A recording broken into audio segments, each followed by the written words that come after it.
The undead are beings that never truly die, and for them, creatures like immortals who escape the life and death cycle, taking over a small dimension wouldn't be much of a challenge. Conquering the place known as Planet Earth was just a matter of time, or at least, that's what they thought. The big skeleton points, demanding to know how that could be possible. He was just an ordinary human, so how? How was he still alive? The protagonist steps out from the flames and says he'll explain. It's probably because he's tougher than they are, and with that, bam, he slams a punch right into the skeleton's chest. But before we get to that, let's rewind to 2 years earlier. Someone inside a room says they can't take it anymore. She says she let him stay for a while because he said he was going to look for a job, but instead he spends all day playing video games and drinking. If he was going to live like that, then he might as well go back to his parents' house. Our flushed-faced protagonist tries to explain that going back to his parents at his age isn't an option. But the girl says it's even worse that he's relying on his younger sister. He walks into the room without saying anything while she keeps going, saying he should at least use that little allowance he gets to go job hunting and stop being a burden. The guy just shuts the door, takes a deep breath as he listens to her going off. He flops onto the bed and tells himself Kang Hyun is pathetic. Why was he living like this? The only thing he'd managed to do since coming to Seoul was land a one-week gig at a big company. Then he got fired. At this point, even a part-time job moving boxes would be something, just to earn a bit of money. He notices the computer's still on and mumbles that life would be way easier if it worked like a video game. At least in games he was good, and it'd be easy to get a decent job. He'd get to choose between being a warrior, a swordsman, and in the middle of all that daydreaming, he dozes off. Out of nowhere, a bunch of system windows pop up. A connection to a dimension called Haken is detected. While our boy is still snoozing, the message says the connection has been temporarily denied, and that the tutorial will begin on Earth. Kang opens his eyes, and when he looks around, he finds himself floating in some kind of void. And right in front of his eyes are those little words just hanging in the air. The message says that full connection to the Haken dimension will take 4 years and 364 days. Then it welcomes Kang Hyun to the tutorial. There would be a total of 8 stages, and this was just the first. Dying there wouldn't affect reality, but at the same time, if he gave up or failed, there'd be no second chances. And whoever finished the tutorial would get an awakening and a bonus reward. You could call the FBI on this guy seriously. The first thing he imagines is some level 98 loli calling him to connect. And the idiot actually blushes, realizing his gaming addiction is really starting to mess with his brain. Only in that moment he kind of wakes up to reality, which, well, isn't really reality, right? Because now he's convinced this is a dream. Poor guy has no idea that none of this is a dream, or actually is it? Now I'm confused too. Anyway, he starts getting transported to stage 1. And the system wishes him good luck, hoping he can save Earth. He's standing there, confused, like, what is this about saving the Earth? The final message just says that once he reaches the destination, they'll have to cross to the other side of the bridge. Failure condition, death. Before he can even figure out what bridge they're talking about, boom, he's teleported. And you can see the reflection of flames in his eyes. That's because, my friend, he just landed in a full-on Merbeast challenge. But yeah, dropped right into lava and died on the spot. He looks around trying to understand what's going on and whether that was really lava. The heat, though, was very real. Looking around, he sees a bunch of people and tries to figure out what's happening. He's sure he was just at home. While he's thinking this dream is ridiculous, someone calls out his name. And bam, it's the same girl who just finished chewing him out earlier. Our boy is Kang Hyun and she's Kang Ayin. Korea, and it's amazing naming choices. He wants to know what the hell she's doing there. In the very first dream he's had this year, it's ridiculous. She snaps back that he's not the one who decides that. At the same time, though, she's asking herself if this really is a dream. She saw a bunch of messages talking about saving Earth or something like that. Kang calls her name and says, Kang Ayan, stop pretending this is your dream, girl, because it's mine. She replies that that's not the point. Also, the lava wouldn't be that hot if this were a dream. How could a conversation this normal be happening in someone's dream? Nothing makes sense. He laughs and says the brain is easy to trick. Nobody ever really knows if a dream is real or not. Besides, you can feel pain in dreams. Anyone who says you can is lying. For example, he's had plenty of dreams where he peed himself but woke up completely dry. His sister congratulates him on having the guts to say something like that out loud. He just brushes it off and starts walking, saying he's heading out. She asks where he thinks he's going. He says it's obvious. He's going to cross to the other side of the bridge, just like the challenge said. Of course, since this is his dream, an NPC like her wouldn't know about it. She roasts him, saying she does know actually. And also, he needs to stop calling her that. This is her dream. What really surprises her, though, is that he's not even scared of falling and dying. He says she's being dumb. If he dies, he'll just wake up. But right in the middle of the sentence, a body flies between them. When he looks down, oh boy, the guy falls, starts melting, writhing in pain, and both of them are shaking just watching it. The smell of burning flesh hits them, and she asks what he was saying again. Now they're both trembling. He says that scream sounded really realistic, but he's not scared. Not at all. His sister sighs and says he really is an idiot. He better crouch down and crawl. It's way safer that way. He's standing there pretending not to be scared, but a few minutes later, everyone else is moving forward and the two of them are crawling right along. On the way, she asks what he thinks is going on. Do you have any idea? He says he's sure it's just a super realistic nightmare, to which she tells him to wake up and get real. There's no way a dream or nightmare could feel this real. Something was happening that they couldn't even begin to understand. And maybe, if they died here, they really would die in real life. Kang laughs and says, "Girl, I'm trying not to think about it, but you keep talking and now I'm scared out of my mind." She sees right through him. The bastard was just pretending to be calm.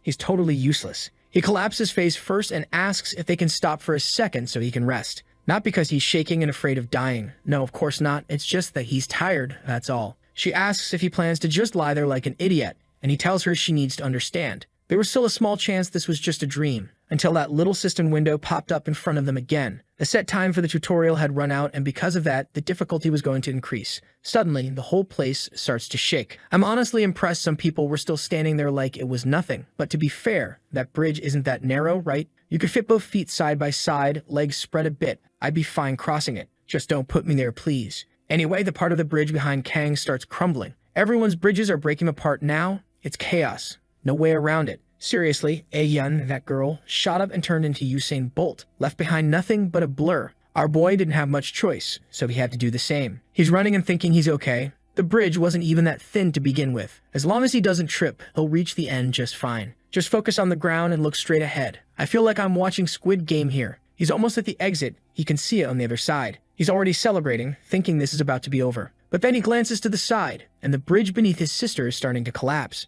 He calls out to her, she looks down, but it's already too late. Still, the guy's got that Chad energy. He'd been scared this whole time, but now the courage kicks in. He jumps across, grabs her, and throws himself to the other side with her in his arms. He saved the girl. Right after that, a message pops up saying they leveled up and cleared the first stage. They would be temporarily awakened as a reward, though their full awakening would only happen once the tutorial was over. Kang Hyun stretches and says it's finally over. He could barely move from the fear. Meanwhile, his sister is more interested in this whole awakening tutorial. What even is all this thing? He tells her she should be thanking the guy who saved her, honestly. But she ignores that, distracted by a status window popping up. Kang says a status window is the #1 thing anyone would want to receive on their birthday. Gamer instinct stronger than fear. He jumps right up to check it out. I can already see there's a resurrection trait or something, but no abilities, no skills, and the stats don't look very high either. And before we get to see the rest, boom, he wakes up in the same old bedroom. Looks like it's the next day, and now he's convinced it was all a dream. But of course, the internet is blowing up with talk about this strange dream. Some people saying it was the weirdest lucid dream they've ever had. Others talking about how real the sensation of dying felt. Naturally, with so many people sharing the same story, everyone's weirded out. Humans being humans, though, they're already having fun with it. Throwing out hashtags, launching meme coins, and honestly, that's probably exactly what would happen if something like this were real. What they're forgetting is that the full connection is still 5 years away. Back with our guy, he opens the door and immediately starts arguing with his sister. They're both talking over each other, going on about the status window, the challenge, who died, who didn't. She yells at him to shut up, he tells her the same. They both end up exhausted and quiet, then wonder if maybe he should just eat first.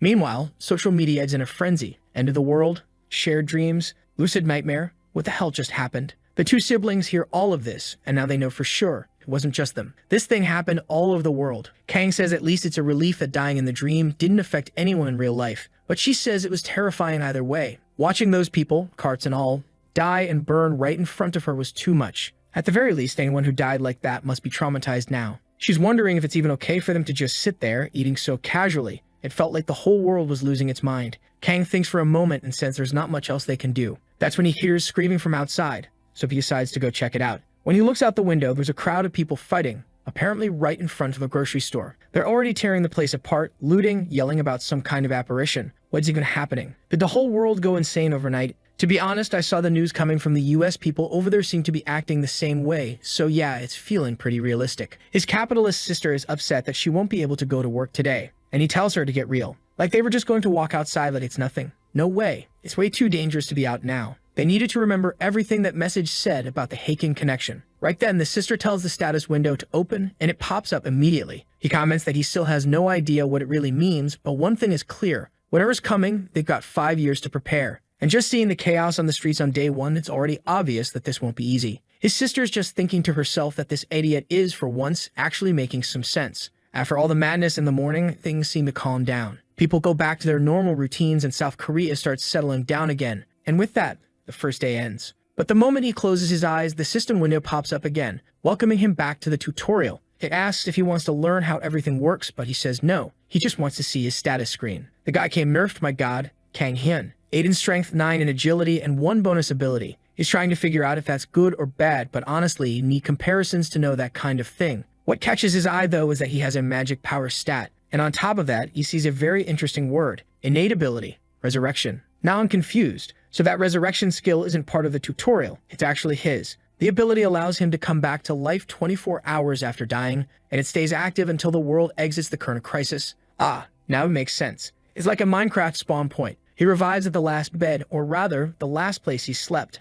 unless he picks a new spot. The penalty is that he loses 1 level each time he dies, and his stats drop by 50% for 24 hours. This bastard's already hyped, celebrating. He's sure he won't be some useless side character with a power like that. The moment the system asks if he wants to move on to stage 2, he says yes. He needs to find out right away if his stats are actually low or high. The story says he was really celebrating that resurrection ability, but he had no idea what was coming next. Inside a bloodstained castle, a goblin screams and charges right at him, aiming for his head. But the sneaky little green thing dodges. The system announces that in stage 2, he'll have to defeat all enemies to prove his strength. Luckily, the guy's got experience, he's played tons of games before, so he picks up on the goblin's pattern and lands a clean hit. The creature's all covered in blood, its weapon dripping, while Kang Hyun is shaking from the feeling of having just killed a living thing. He was about to throw up, and the only reason he didn't die is because that thing was trying to kill him too. He keeps moving forward, and from behind one of the walls, a massive goblin is watching him. The moment he spots it, our boy freezes. The big one sees that its buddy got killed behind its back. It starts walking forward, and Kang wonders why there are already 2 enemies right at the start.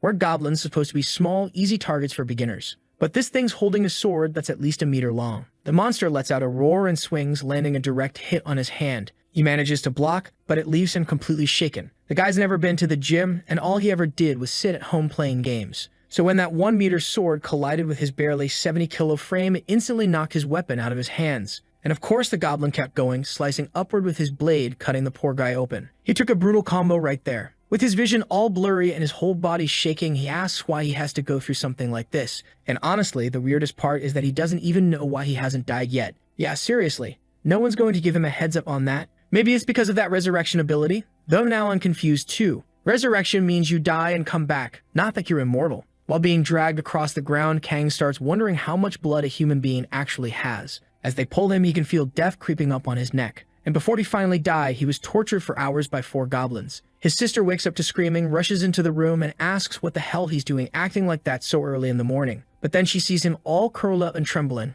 mumbling that goblins are terrifying. He's shaken, totally out of it. I honestly thought he was just being one of those pathetic types, but then he starts explaining over breakfast. He tells her that they made him bleed to death. First they ripped off his fingernails, then his fingers, then his toenails, and it just kept going. She actually asks him to stop talking. She died too, apparently, but it wasn't nearly that bad. She wants to know if that's the only reason he was screaming, and he says that if she had gone through what he did, she'd be waking up screaming too. She says fine, she gets it, but asks if maybe he wants to go to the hospital or something. It seems like psych wards have been filling up lately because of these experiences. He sits down and says he doesn't think that's necessary. It was bad, but not that bad. Then he says he's got at least one piece of good news. Apparently, once you die, a tutorial ends. The guy goes, phew, finally I can lie down and have a perfect, peaceful night's sleep. Except, yeah, no. The system greets him again with a welcome message to the tutorial. Poor guy just lets out a scream, asking what the hell is going on. Still completely traumatized, he sits in the back of a cave for hours, hoping maybe he'll wake up or something. But nope, nothing happens.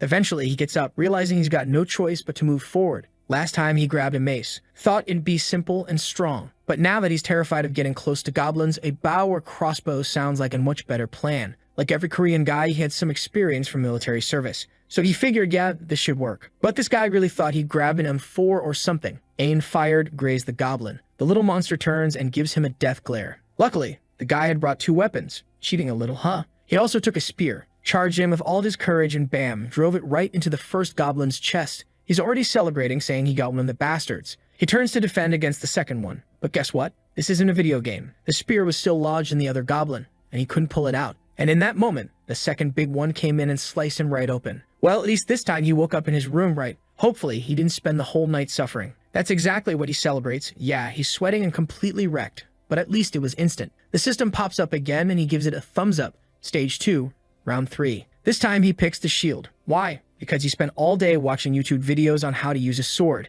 The guy says he's ready. Let the green bastards come at him. Yeah, it didn't last long. He's already woken up again. While he's losing his mind, shouting that he's going to kill everything, his sister just stares, wondering if this is starting to mess with his head. Once more, the welcome screen appears. It's time for round 4. But instead of running into battle, this time he just stands there, swinging the sword up and down. After a few hours doing that, his vitality stat goes up by 1 point. He spent 8 hours doing that. Checking his window, he finally sees something change. He remembers that he has that 1 point for additional abilities. Looks like he invested it into strength, and now he's ready to charge. He says he's going to get his revenge now that he's got 2 extra points, but obviously, he wakes up back in his room again. Seems like this time he didn't even manage to kill a single goblin, which is just embarrassing. Round 5, he does the same thing again. Swings his sword around for 8 hours and gains 1 more point in vitality. Round 6, after spending 10 hours doing squats, push-ups, and everything else he could think of, he earns another point in strength. At that point, he was already handling 2 goblins at once with some ease. The problem? He was still lacking the fundamental skills.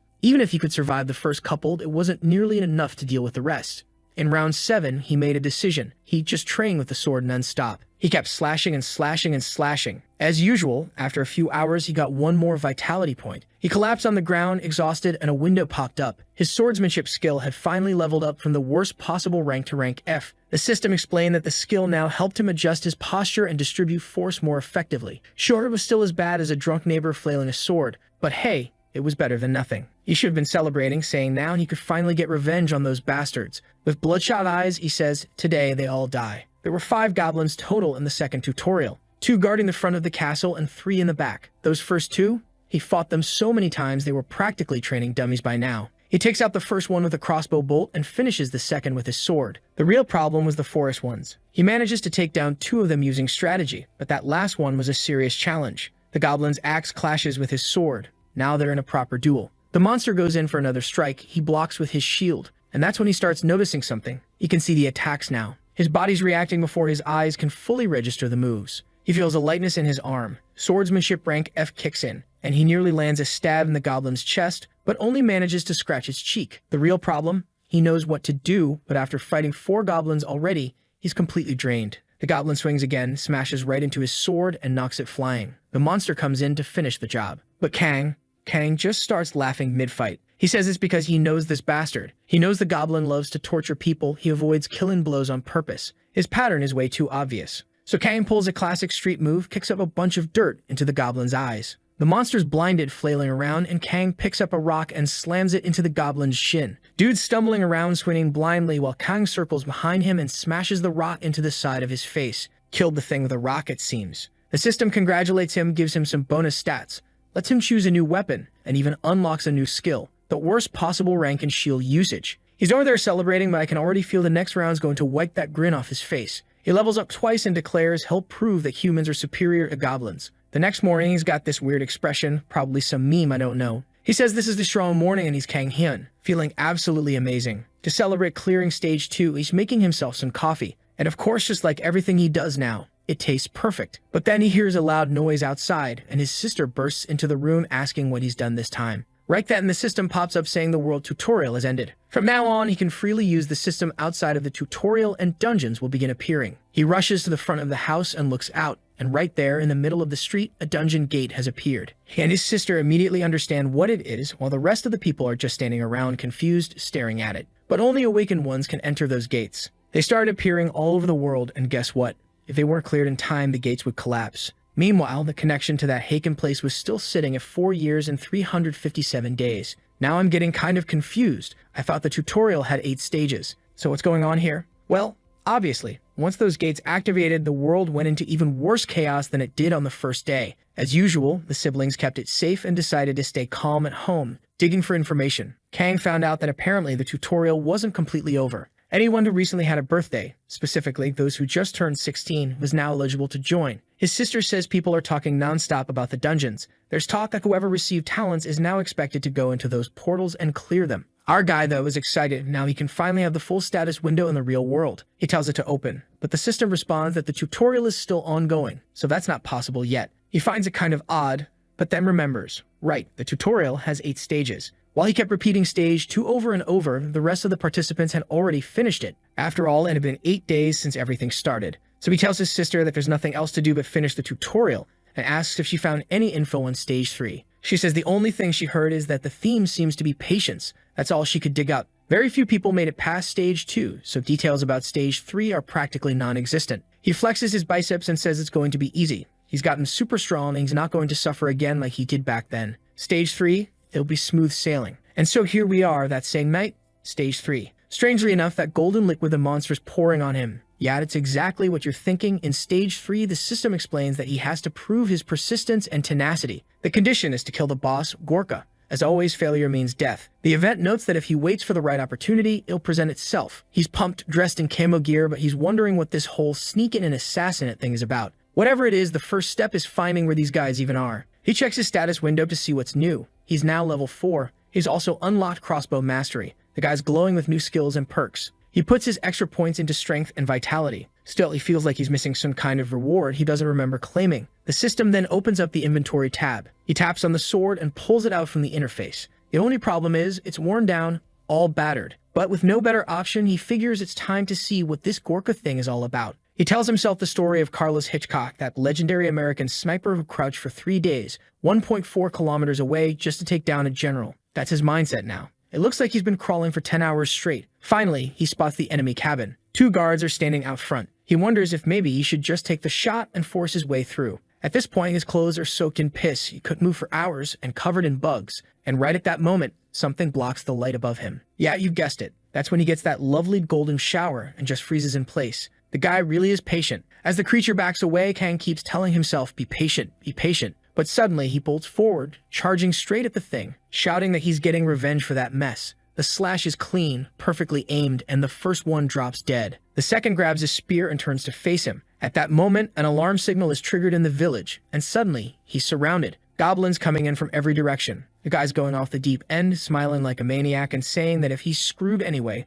then he might as well say that one line he's always wanted to. Bring it on, you sons off. Yeah, that one. And would you believe it? He actually unlocks a new skill, Lion's Roar. Alright, here comes round 2. This time, he jumps right in and starts things off by unleashing that Lion's Roar, pulling every enemy toward him and charges straight at them. After crawling around for 10 hours during his first try, he'd figured something out about these monsters. The Gorka warriors go out to hunt during the day and only come back at night. In other words, the camp is way weaker in the daytime with no one around to defend it. So what does he do? He starts slicing through everything, storms into the main tent without hesitation. But then inside, he sees a chubby guy flanked by 2 hooded mages. The boss points at him, and right away, a magic circle forms behind Kang. Boom! Low-rank immobilization spell. And right then and there, he's wondering what kind of curse tutorial includes this. That's when he remembers the description of Lion's Roar. It removes any debuff below rank D. He takes a deep breath, roars again, and the debuff shatters. He charges, takes 2 steps toward the boss, leaps into the air, and yells. Everybody's got a plan, until they take a sword to the face. He actually pulled it off. I thought he was about to get wrecked again. As a reward, he gains an intermediate level regeneration skill.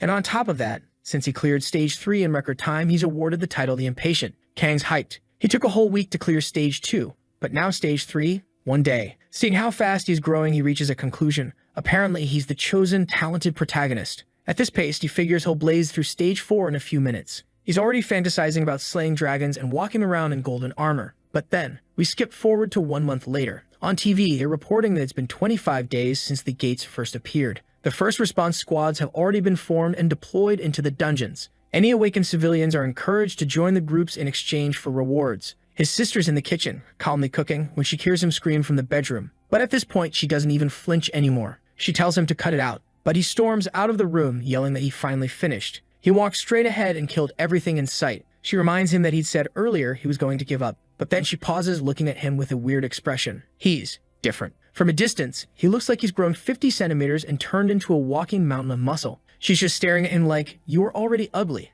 and now you're worse. Meanwhile, our boy is muttering into the void that these tutorial bastards are pushing him over the edge. His sister tells him to chill out, says he's looking like a full-on criminal, then asks, so what the hell is going on in stage 4? He explains that it was more of a group project. He had to prove his leadership skills. The mission window said the fail condition was death. He had to remove the dungeon core and ideally escape without losing a single teammate. Those other guys with him? Apparently, they were all NPCs assigned to the quest. At first, Kang just stood back watching. The group was arguing about whether they should retreat, and things started getting heated. But he managed to calm everyone down and convince them to move forward together. And at the start, that looked like he could carry the whole team. He used Lion's Roar to boost morale, and with his healing and regeneration abilities, staying alive was easy. His sister asks, okay, then why did it take a whole month? He says it all started that same night. And while he was sleeping, those bastards tried to kill him. Dude didn't even finish chewing his food before he was shouting about it again. Even when he sent them on night patrols, it'd come back, set up ambushes, and somehow managed to kill him anyway. It seemed like every attempt ended the same way,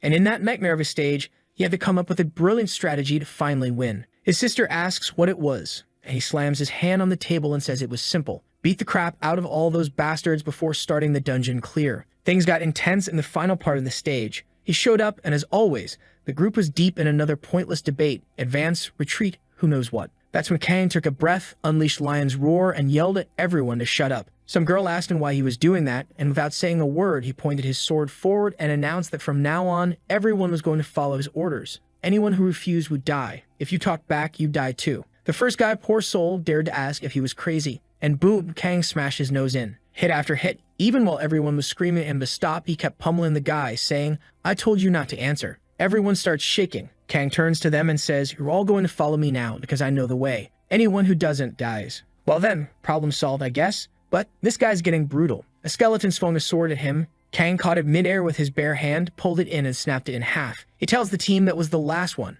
and they're all standing there trembling, whispering that he's really wiping everything out. And then finally, he finds the dungeon core. The mission is to destroy it, so he slices the support. The system congratulates him for completing stage 4. As a reward, he gets the cleave skill at rank E and a mental fortification buff at rank B. After everything, he says the result wasn't that bad at all. Fighting through so many enemies, of course, his stats shot up and he racked up a ton of loot. He still has no idea what to do with the mana stones he got from the skeletons, but he's sure they'll come in handy eventually. The cleave skill is a powerful sword strike that has a chance of slicing enemies in half. There's a limit to it, sure, but it also ignores part of their defense. And that mental fortification thing. Turns out it's not a skill, it's from a ring he found. As long as it's equipped, no mental type skill of rank A or lower can affect him. He knew the training had been amazing, but his favorite reward by far? The guy's now doing 300 push-ups straight, completely shredded. Seriously, look at the guy's physique. And he's already figured it out. Standard workouts like this won't cut it anymore. Maybe it's time to actually hit the gym or something. Right then, his phone buzzes. He checks it,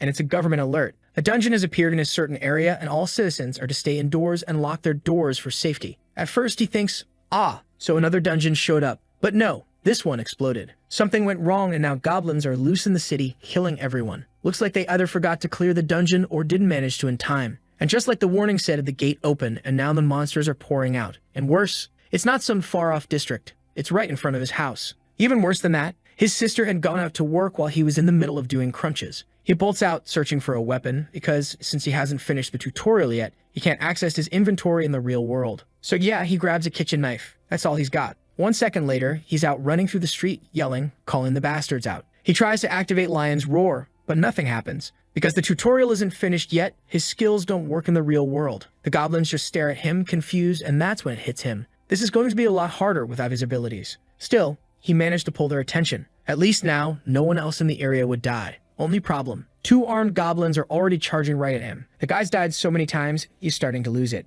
He's mocking the goblins, saying he's been past their level since stage 2. But even while talking big, he's on edge. He knows these guys could be different now. They're not tutorial mobs anymore. Still, with a quick flick of the kitchen knife, he slashes one, saying he can tell their strength just from the way they move. And that blade's already pressed up against the monster's throat. He tells the bastards to come at him. He's already stolen one of their swords and says he's got a lot of work to do. Meanwhile, across the city, people are barricading an office door. Everyone's shaking because something's banging from the other side. And yep, it's the office where his sister works. She's sweating bullets. He had messaged her asking if she was still at work, and she just replied yes, but told him not to come. That's when the yelling and the sound of slicing start from outside. The door's getting smashed in, furniture fouling. And then who walks in? The madman himself, covered in blood, holding a knife and saying, "Sorry for breaking it down, but sis, I'm here." He looks like a full-on psycho, blade still in hand, and everyone's staring like, is this really her brother? While he's looking around the office, some guy in the back yells, asking who he even is. Why the hell did he break their barricade? Their only protection? Kang apologizes casually and tells them not to worry. The monsters are already dead. They're all frozen in fear, but he tells them each to grab a weapon. Even if they fail the first stage, any normal person should be able to take on a single goblin. His sister asks where he's going, and he says, obviously, he saw more goblins on the way, and he's heading there now. Even if there's only a few left, he wants to make sure everyone sleeps peacefully tonight. Cut to the next scene. She's pouring water over his arm, and the guy's still growing. Seriously, what's going on? He's gonna hit 5 meters at this rate. She's mad now, telling him to quit playing the tough guy and demands to know why he's running around picking fights. He explains that he didn't want to get beat up, but normally he has a regeneration skill that helps him recover. Problem is, since he's outside the tutorial, it doesn't work here. So yeah, it's not going great. People have already put the barricade back up, and she tells him to be more careful. If he can't use his skills, that means no resurrection either. Clearly, he's not okay in the head. He just shrugs and says it was still pretty cool. She replies, yeah, and that's why you deserve that beating. But even though she thinks that, seems like someone else had a different opinion. Her boss wants to meet him. Now the guy's all red in the face. And now here we are, it's time for stage 5. This time, the test is about proving his wisdom and overcoming mental obstacles.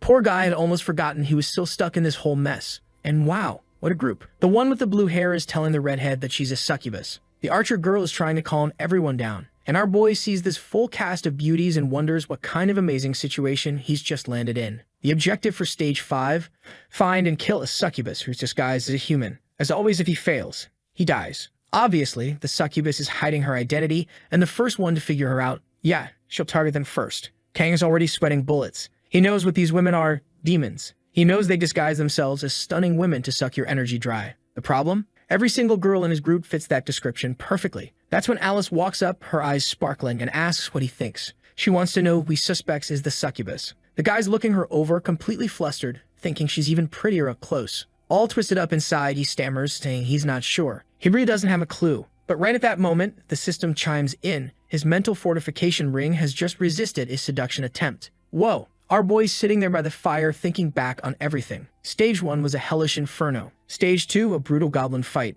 Stage 3, he got peed on. Stage 4, an entire month of pain. He's been through it all, suffering like a dog just to survive. But for the first time, he genuinely believes he might have an easy win. He quickly covers his mouth, realizing he was smiling like an idiot. If she realizes he's caught on, she'll probably kill him in his sleep. And at the same time, he knows succubi are no joke. Any demon who can disguise herself as a human and seduce like that, she's got to be powerful. And if the other guys are already under her spell, he's the only one left who can act. He thinks maybe it'd be smart to talk to the other girls. But nah, just for tonight, he decides to sleep. Naturally, he wakes up again in his sister's office. He jumps up yelling. People tell him to calm down. The military's on its way. But our boy is furious. He's sure the damn succubus realized he wasn't under her charm and killed him while he slept. Suddenly, he pauses. Wait, what's this about the military arriving? And yep, there they are. Troops roll in, guns blazing, and they mow the goblins down. Finally, real bullets are working on these green bastards. Kang's at the window, watching while everyone celebrates, thinking it's over. But then, he feels something strange. What's this feeling? He wonders.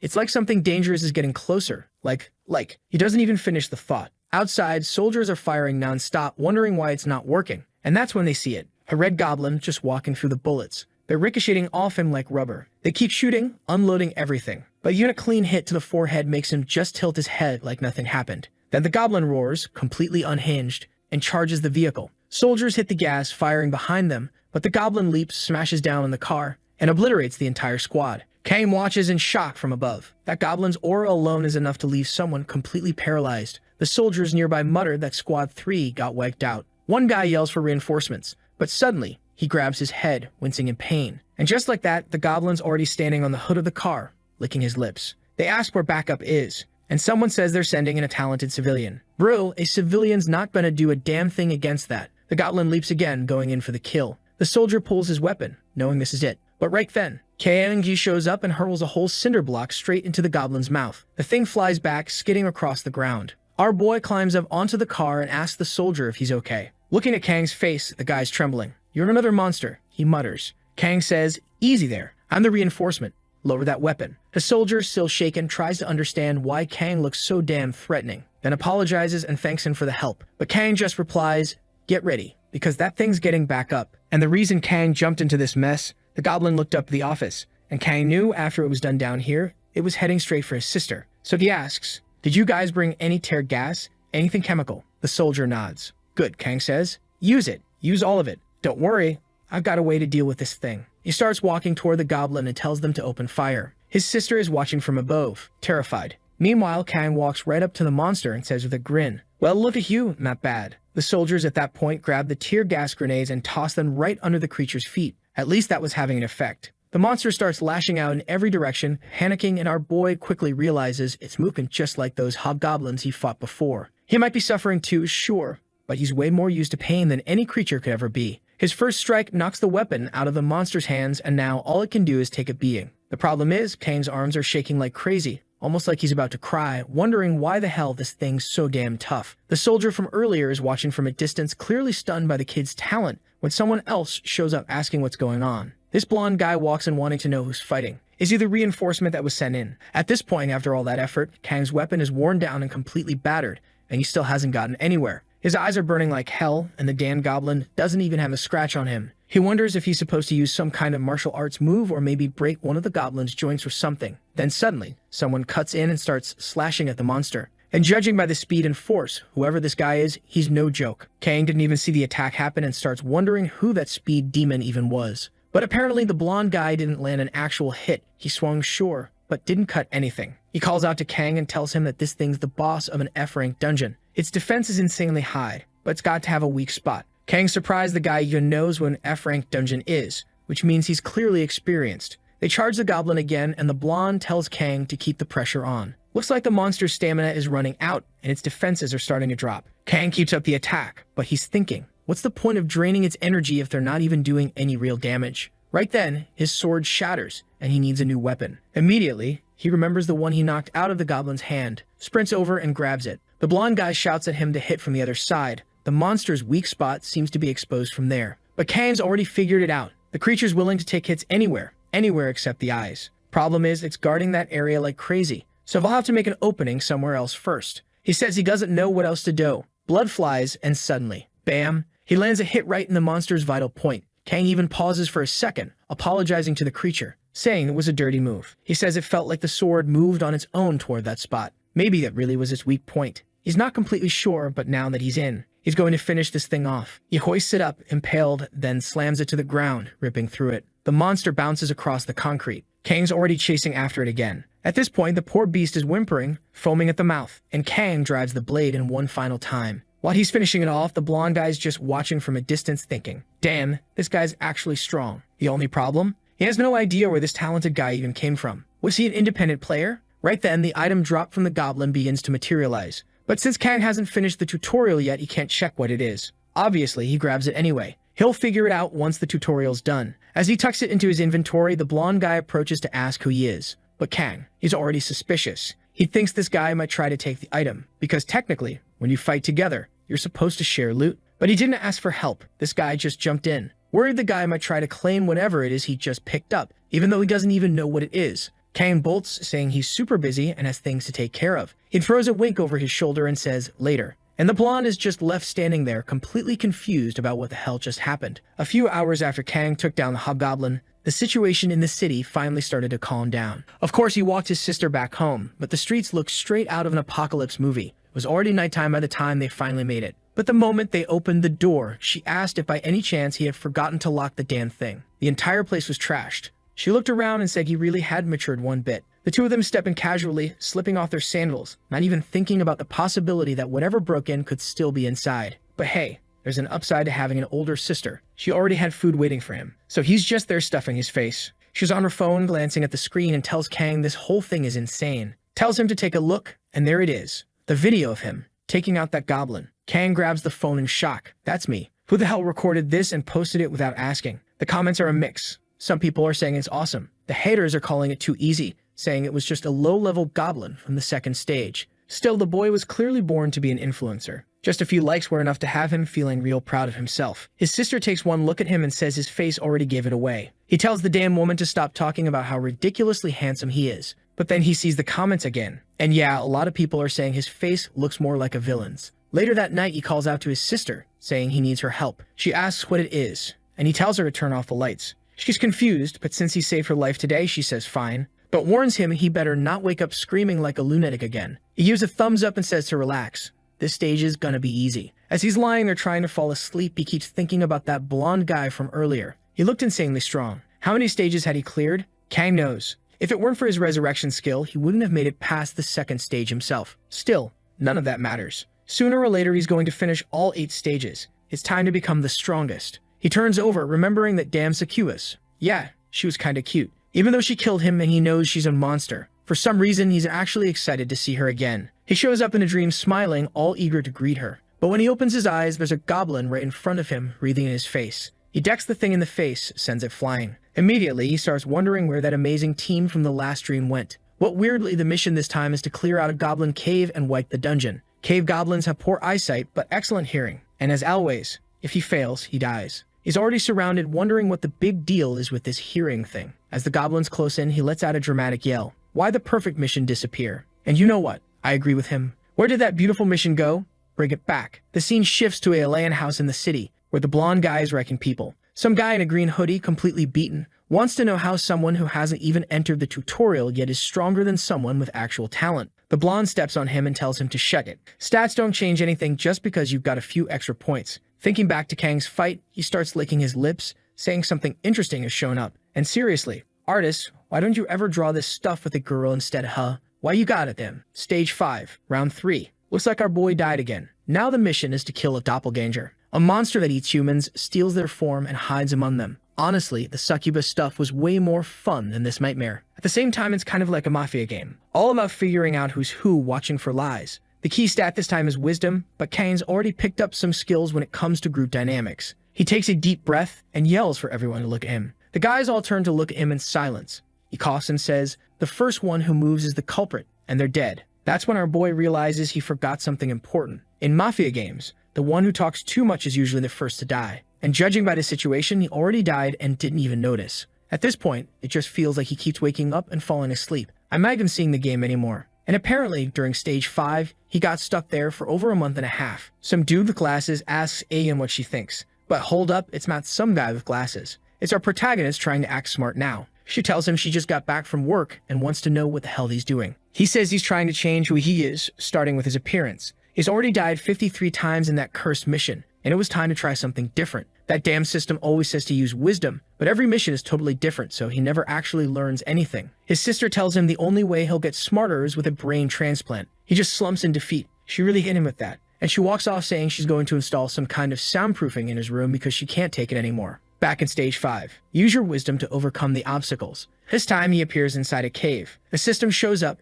and he already knows it's gonna be some stupid mess again. But suddenly, something makes him smile and shout, Eureka! The mission is to clear the F-rank dungeon Terang Incubator, and the hint says the Terang guarding the incubator is level 20, so he needs to find its weak point. And there it is, the Terang Spitter. Massive, grotesque, disgusting. But Kang is tired of these strategy missions. This was perfect, just a straightforward job. Kill the monster and move forward. It spits at him. He thinks it's a web and dodges to the side, but turns out it's acid, and his whole arm starts melting. Still, this guy's full psycho mode. He just cuts right through it, saying he's not gonna die here. No way. Even without the arm, he charges again, slips underneath, and stabs upward into its belly. Just like the system hinted, it had a weak spot, and that cut splits the thing in two. He's drenched in blood, yelling that he doesn't care about weak points. He'd rather smash the lock than use the key. And just like that, he clears stage 5 without much trouble. Too bad the succubus mission never came back. Now he's off the rails, shouting that only weaklings need to be smart. For finishing, he's awarded the S-rank skill Titan's Strength, which lets him infuse mana into his muscles.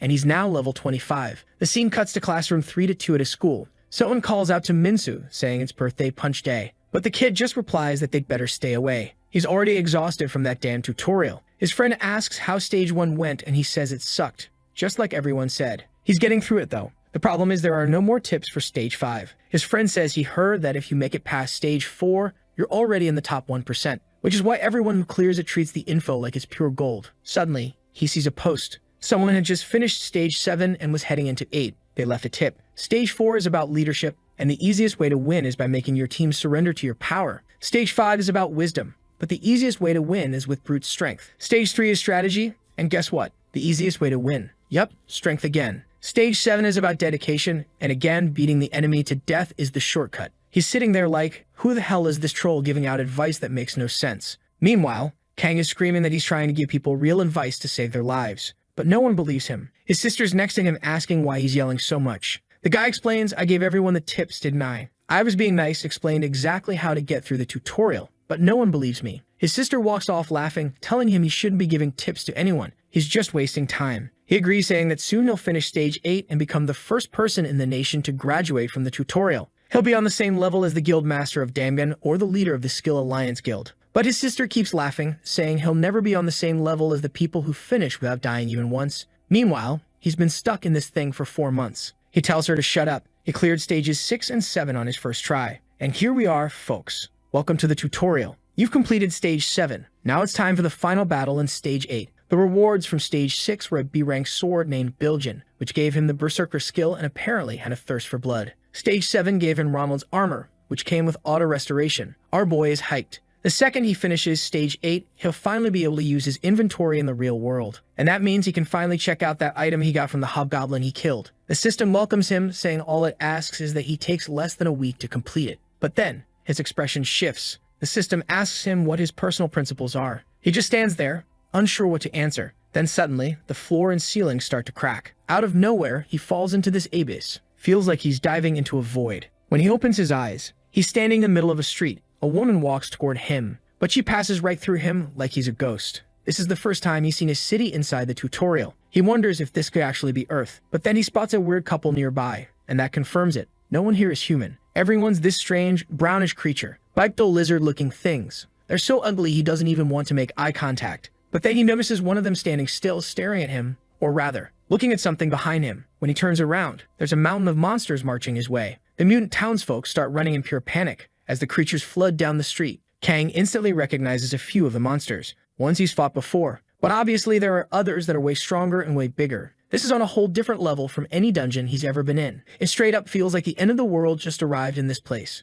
That's when he remembers. The system said the connection with Haken would happen in 4 years and 280 days. He starts thinking, maybe this is what's going to happen on Earth when that time comes. Suddenly, his body is swallowed in shadow. He looks back and sees a massive titan with a cosmic head towering above him. The monster reaches out its hand, and as it comes down to crush him, Kang doesn't even dodge. He just stands there and gets disintegrated. Then he's floating in an empty void. A voice asks him, so how did it feel? In front of him, a vague, invisible presence appears. He asks if it's some kind of god. The figure replies, no, not quite. I'm what you call the administrator of this dimension. This stage was actually a personal interview with him. Kang was free to ask anything he wanted, and likewise, the administrator would be asking him a few things too. Kang immediately asks, that vision I saw, is that really going to happen on Earth in 5 years? The administrator replies that depends entirely on what humanity chooses to do from this point on. Kang says he doesn't understand. If you're such a powerful entity, why don't you just stop it all? The administrator answers, I'm not a guardian. I simply maintain the balance of things. The best I can do is assign missions, create the tutorial,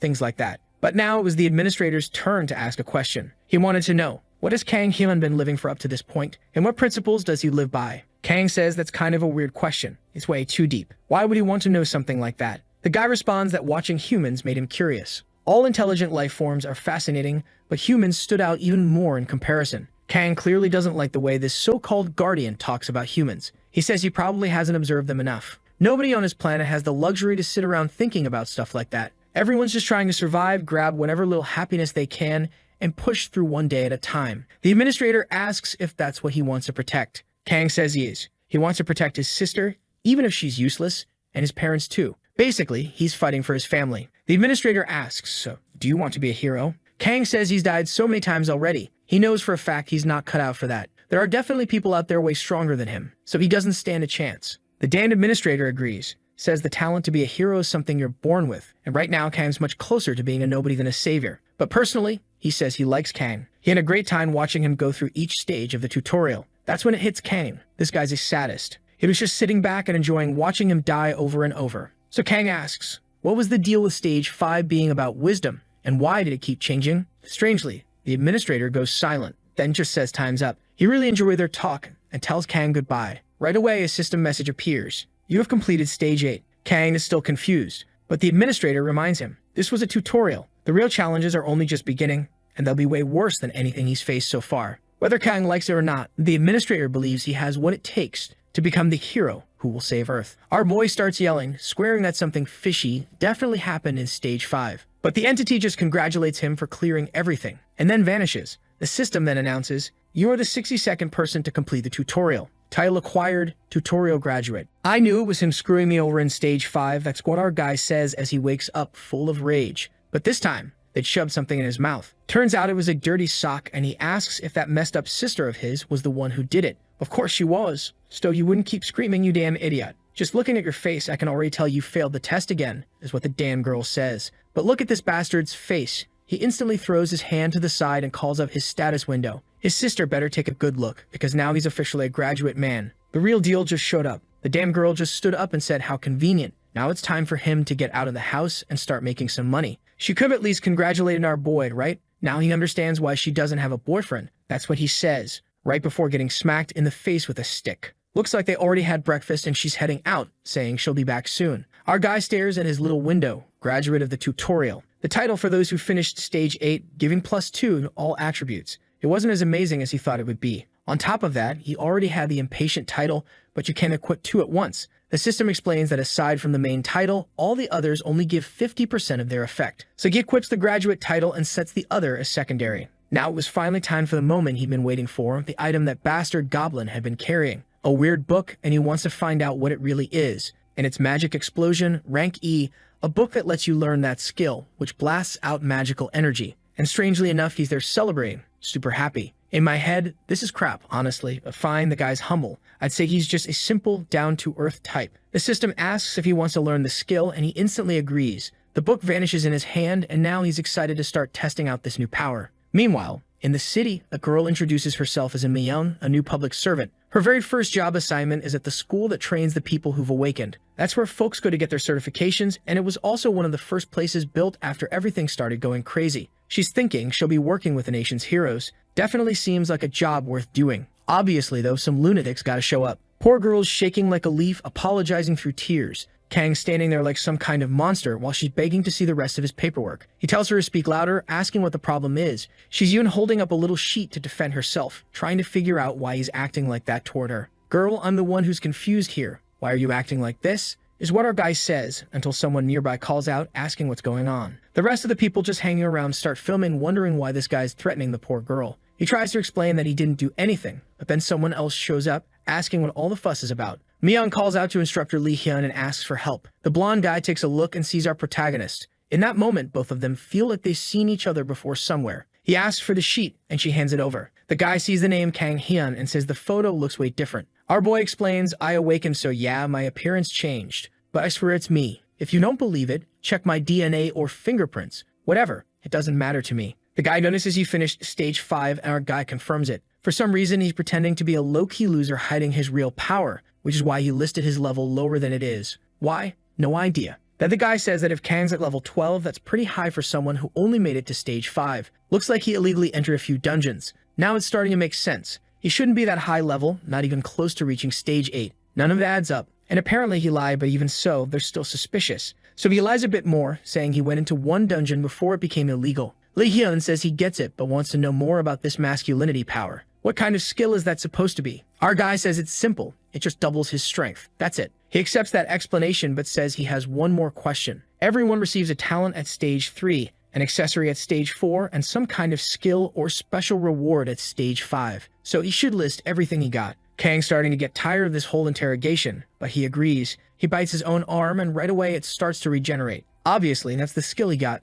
self-healing. He also shows the ring he has, the one that blocks mental attacks. But since he already lied about the skill, he goes on and says the ring gives him a power that lets him scare everyone when he shouts. The blonde guy tells him to go ahead and use it to prove it. Then we see another blondie nearby, the one with the hair shaved on the sides, just watching as Kang takes a deep breath. Ah, this is the guy who seems to remember the whole goblin incident. And in that exact second, the trauma hits him and he instantly covers his ears. Kang lets out a scream that shakes the entire room, and everyone covers their ears. Kang asks if he needs to prove anything else, and the guy says there's no way he can doubt him after that. Good lord, just look at this dude's face. Artist, you need to chill. I swear I'm gonna find out your name and end you. Our guy's sitting there all in his feelings, saying he got rejected at first because of his ID. But after that roar, he was accepted right away. Even so, now that he's in the classroom, he's sitting there by himself, and it looks like no one wants to get anywhere near him. The crazy guy who yelled at the receptionist and then screamed at someone else. That's what people are calling him now. Our boy notices that the vibes around him are getting kind of weird, especially with that strange blonde dude eyeing him the whole time. Kang Hyun walks into the room, introduces himself, and says he's more or less in charge of that whole section. Says it's a pleasure to meet everyone, and the crowd gives a polite round of applause. For the next 10 days, they'd be studying theory and doing hands-on practice in the afternoons.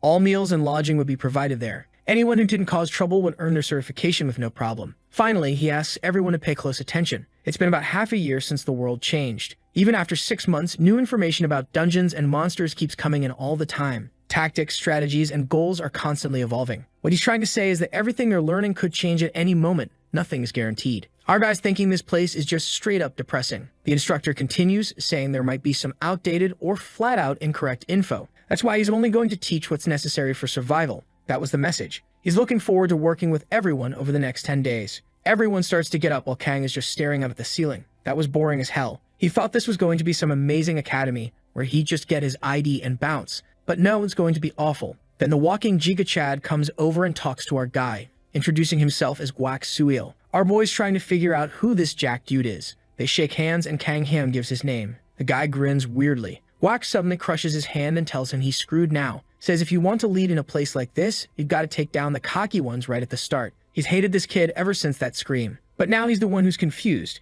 Kang's just standing there, calm as ever, while he's the one shaking. And then bam, our boy activates Titan Strength, boosting his muscle power by 12 strength points for 10 minutes. Now it's Guak who's sweating buckets, trying to understand how he's suddenly losing in a contest of raw power. Up to now, he's dumped all his points into strength, so it shouldn't even be possible. And worst of all, everyone is staring. The poor guy can't take it. He starts making weird faces and bam, his arm explodes. What the hell? Blood shoots everywhere, and the entire room is in shock. That weird blonde kid, he's just sitting there like, somebody kill this maniac already, please. A while later, the guy gets taken away by ambulance. Kang says, you people are all misunderstanding everything. That musclehead came up to me out to nowhere and wanted a handshake. And suddenly, his arm starts swelling and blows up. That's it. Lee Kim obviously doesn't buy that for a second. But our guy insists he's telling the truth. He only survived because of that strength-boosting skill that multiplies his power by 1.5. Otherwise, he would have gotten hurt too. That's when Lee Hyun notices something odd and asks if his ability wasn't called masculine strength. Our guy says it is.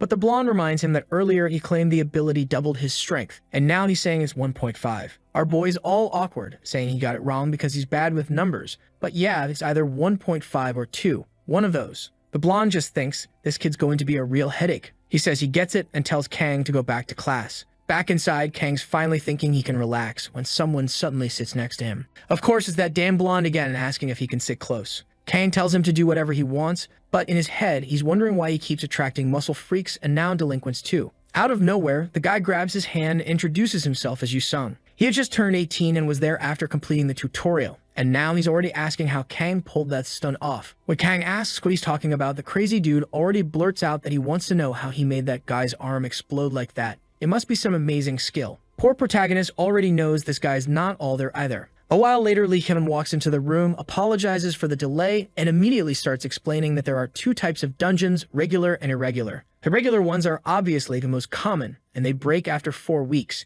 Break meaning the monsters start spilling out into the city. Irregular dungeons, on the other hand, can break at unpredictable times. Sometimes it's 4 weeks, sometimes it's instant, right when they appear. To close a dungeon, there are 2 options. The first is to destroy the main core, which is deep inside and extremely hard to find. The second is to destroy the regular core. There are 2, right? And this one just delays the break. Do you think I need to know any of this crap just to kill monsters? I didn't come here to get some useless lecture, says the jacked guy in the back. Our guy starts realizing that every single musclehead in the room is a walking problem, completely forgetting he's also one of the buff guys himself. One of the guards steps in and tells the guy to stop causing trouble or he'll be kicked out. But Hyun says it's okay and asks the guy to come down to the front because it's time for a little lesson. The guy says fine, clearly impressed by how cocky the instructor is. He spreads his arms wide, wanting to know what Hyun plans to do. Lady Hyun says he'll give him 1 minute. During that time, he'll dodge and block all of his attacks. And if the guy manages to even scratch him once, he'll be allowed to graduate. But if he fails, he'll be expelled. Yusung and our boy are just watching from the side, wondering if this guy really has the guts to accept something like that. At the same time, they're kind of hyped. This looks like it's about to get interesting. The musclehead immediately says he's obviously being underestimated. He draws his sword and warns Hyun not to regret it. The guard panics like, sir, please. But the guy actually pulls out a real sword. Khan calmly adjusts his glasses and tells him to come at him. The side character instantly loses it and lunges forward. But Hyun easily dodges the first swing and says that kind of attack is way too predictable. Even if he were to strike from behind, a sloppy hit like that wouldn't land on anyone. Looks like we've got another gym freak about to pop a vein. He slashes again, but only hits air. Hyun appears behind him and says the problem is that his movements are way too wide. No opponent's going to just stand there waiting to get hit like that. Obviously, Brew. The dude keeps swinging like crazy, left and right, putting everything he has into it. But Hyun's just dodging smoothly, like it's nothing. Now the guy's all red-faced like a drunk and charges straight in, just for Hyun to duck again. And then Hyun casually says that at this rate, he's going down quick. A solid kick knocks the sword out of his hands and drops him to the ground. Then Hyun pulls out his phone and shows that the minute is already up. It actually says a minute and 28 seconds. I saw it. Kang's reminded of those pro boxer videos where they dodge every hit. You never imagined someone could actually do something like that to an awakened person. It's clear now there's a massive difference between people's talents and abilities. Watching that speed and reaction time, Kang realizes that even after all the time he spent trapped in the tutorial, he'd probably have a hard time going up against this guy. He closes his eyes and wonders, if it were just the two of them, one-on-one, who would win? It's the same thing that damn blonde Yu Sung is thinking. Look at him again with that face. Put your tongue back in your mouth already. What the hell is that? Kang sees it too and starts wondering if this guy's a psycho. Clearly, he's already regretting letting that lunatic sit next to him. At the Awakened School, mornings were for theory and afternoons were all about hands-on training. Kim says that today they're going to train their skills using each type of weapon. They're supposed to head up to the front and pick their favorite. At first, they can just practice however they want, and then he'll observe and give them some tips depending on what they're doing. Kang grabs his sword and immediately notices it's already all rusted. And right away, that weird blonde kid says that just swinging the sword around like that in the air is way too boring. Why don't they have a little sparring match instead? Of course, our boy agrees instantly. Thank God the blonde declines, saying they'll only be allowed to practice like that after day 6. Phew. The artist would have had every excuse to draw that weirdo with his tongue out again. Honestly, the apocalypse could go ahead and start right now with goblins invading if it meant skipping that scene. That'd be great. Under the blazing sun, everyone's spread out, getting tossed around by the wind. Our guys watching from the side, kind of shocked by how bad everyone is. The average level is way lower than he expected. He wasn't really planning to train, but maybe this can at least serve as a decent warm-up. So he picks up the sword and starts swinging. Slashes to the left, right, just practicing his form. Kim glances over and sees the kid going all out with the slashes. Then says, "That's not how you fight." One of the guards comes over and tells him he's leaving his defense too open. He needs to adjust the angle of the sword. He might be trying to show off with those flashy moves, but they're useless in a real fight. Our guy is not having it. He's already thinking about killing this guy. Of course, he's only thinking that because he's immortal, right? Doesn't matter if he gets wrecked. He can just respawn the next day. The guard tells him that if he tries that fencing crap inside a dungeon, he's gonna get himself killed. But Kang grabs him by the collar and asks if he wants to throw down right now. Okay, maybe he didn't actually do that, or maybe he did. But what really happens is he backs off and says,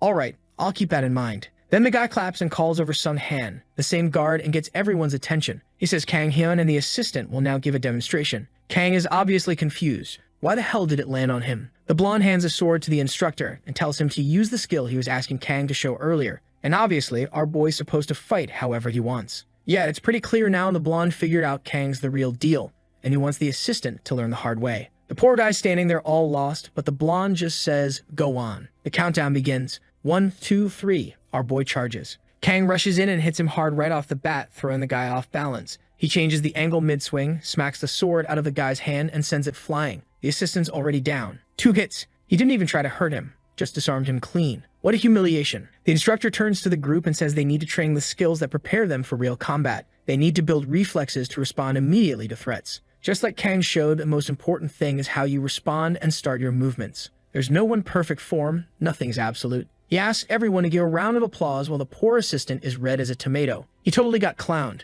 Kang's standing there all proud, but the damn guy didn't understand a thing the instructor said. He just went all in, pure instinct. The instructor walks over to the assistant and apologizes, saying he didn't intend for him to get beat up like that. The guy gets up and says it's fine. He still learned something new from it. Though yeah, he was definitely surprised. The instructor tells him not to feel embarrassed. He just wanted to confirm something. That damn bastard used Kang's craving for a fight to expose his secrets. And so the next chapter begins, My Precious Training Diary. Written by Kang Hyun. On the first day, some dude got on his nerves, so he blew up the guy's arm, and the rest of the class was boring as hell. The second day wasn't much better. They trained with some weapons, and Sung seemed to be enjoying himself a little too much. Honestly, he should probably start avoiding that weirdo. On day 3, he realized that this strange guy was the only one actually willing to talk to him, and he was like a mosquito that just wouldn't leave him alone. By the 4th day, he was so bored he spent the whole time sketching himself cutting off a goblin's head. Day 5, all he wanted was to go home. It was too damn boring. He even collapsed on the ground in the middle of training, just completely done.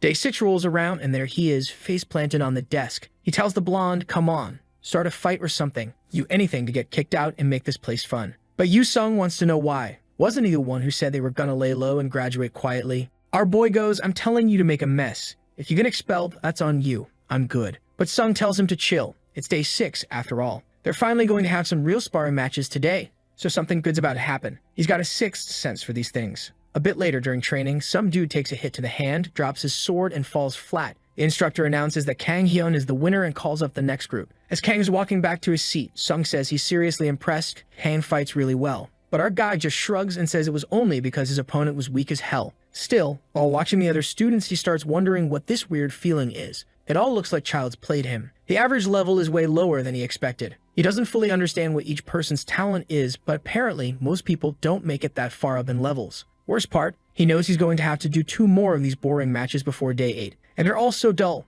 2 hits and it's over. Up on stage, one guy charges in with his spear while the other just screams like crazy, and Kang's sitting there, barely interested. Damn, this guy actually aimed the spear right at the other's forehead. Good thing the instructor stopped it in time and declared the match over. The winner, Kim Chang-guk. Seeing how fast the instructor reacted, Kang is now excited to fight someone like him. That's when they call Yu-sung's name. He turns to Kang and says he'll be right back. Oddly, he gives this weird little smirk and walks up to the platform all calm. Kang remembers that this creep had said something interesting was going to happen today. He just hopes the guy doesn't start anything and somehow drag him into it. At least the instructor is right there, so technically nothing should happen. But then, oh boy, the girl steps up, and instead of using a weapon, she pulls out some kind of magical staff. Sure, it has its pros and cons, but in a small space like that, it doesn't seem like the best choice. The instructor asks, "Didn't your weapon used to be a sword? Why are you using a spiked mace now?" Yu-sung just replies, "Is there a rule saying I can't switch?" The instructor says it's fine. Jesus. Kang's starting to get nervous. This guy might actually crack her skull open while she's distracted. The instructor begins the countdown. 1,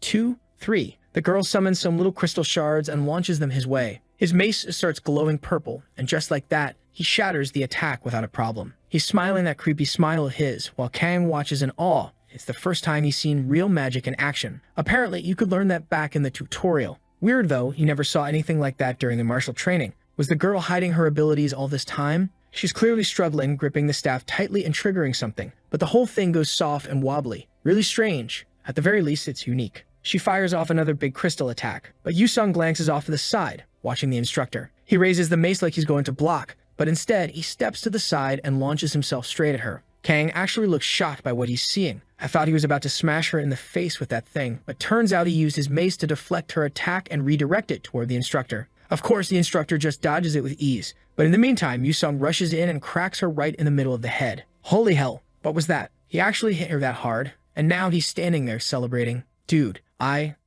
called it, didn't I? I said he was gonna go nuts, but the guy's practically drenched in blood, smiling like he's proud of it. Kang better get away from this lunatic or just take him out seriously for everyone's safety. Thankfully, someone's already calling for an ambulance and saying it's a fractured hand. I don't even know why I'm so worried about this girl, but please don't kill her. I mean it, Blondie. You better not. I just don't like this guy, that's all. The instructor immediately points his massive sword at Yu-sung's face and demands to know what the hell that was. Obviously, this blood-covered lunatic just says it was an accident. Oops, sorry, my bad. Totally didn't mean to. The instructor asks if he even hears himself talking. Yu-sung says yeah, and throws in a cheeky little wink. The instructor turns away and announces that they'll take a 20-minute break. Everyone has to be back by 3, and Yu-sung is to follow him. From a distance, Kang's watching all of this, and he's got that look, like he recognizes that weird glint in the blonde guy's eyes. Even with what just happened, this poor girl getting absolutely wrecked, the training continues like nothing happened for another 2 days. And no, Yu-sung wasn't expelled. He just kept training like everything was totally normal. The only difference is that the poor guy who had to spar with him next looked like he was about to crap himself just standing there.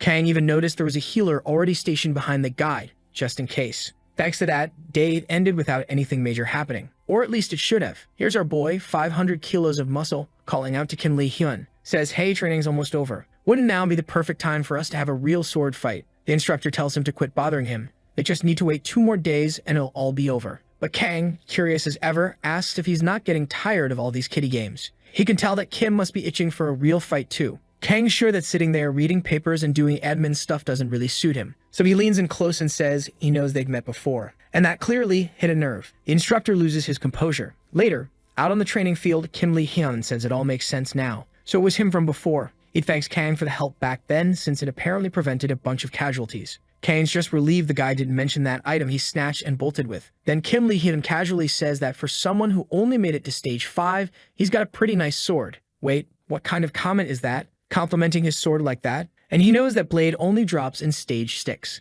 Kang shrugs it off, says he found it lying on the ground. Same excuse as always. Kim opens the system and says, it's fine. I can already tell you're not gonna be honest, no matter what I ask. Then he draws his sword and says that in that case, he'll fight with something he just happened to find too. And just like that, bam, the guy vanishes. A second later, he's already behind our muscle boy. Kang spins around, barely reacting in time to block the attack. The guy moved like a damn phantom. Kim compliments him, saying he thought Kang was just a meathead, but his reflexes are impressive too. Our boy replies that he's been through too much in life to ever let himself be an easy target again. The Dan instructor disappears once more, saying that if that's the case, then there's no reason to hold back. The guy's using that phantom technique, striking from every angle, but Kang's holding him back. Kim Lee-hyun's stunned. He can't believe this kid, fresh out of the tutorial, is managing to keep up with everything being thrown at him. Kang, on the other hand, is getting cut of all over and still muttering, This is what a real fight feels like. I'm honestly scared to see what he's gonna look like 15 chapters from now. Dude's gonna be 7 meters tall, weighing in at 700 kilos of muscle,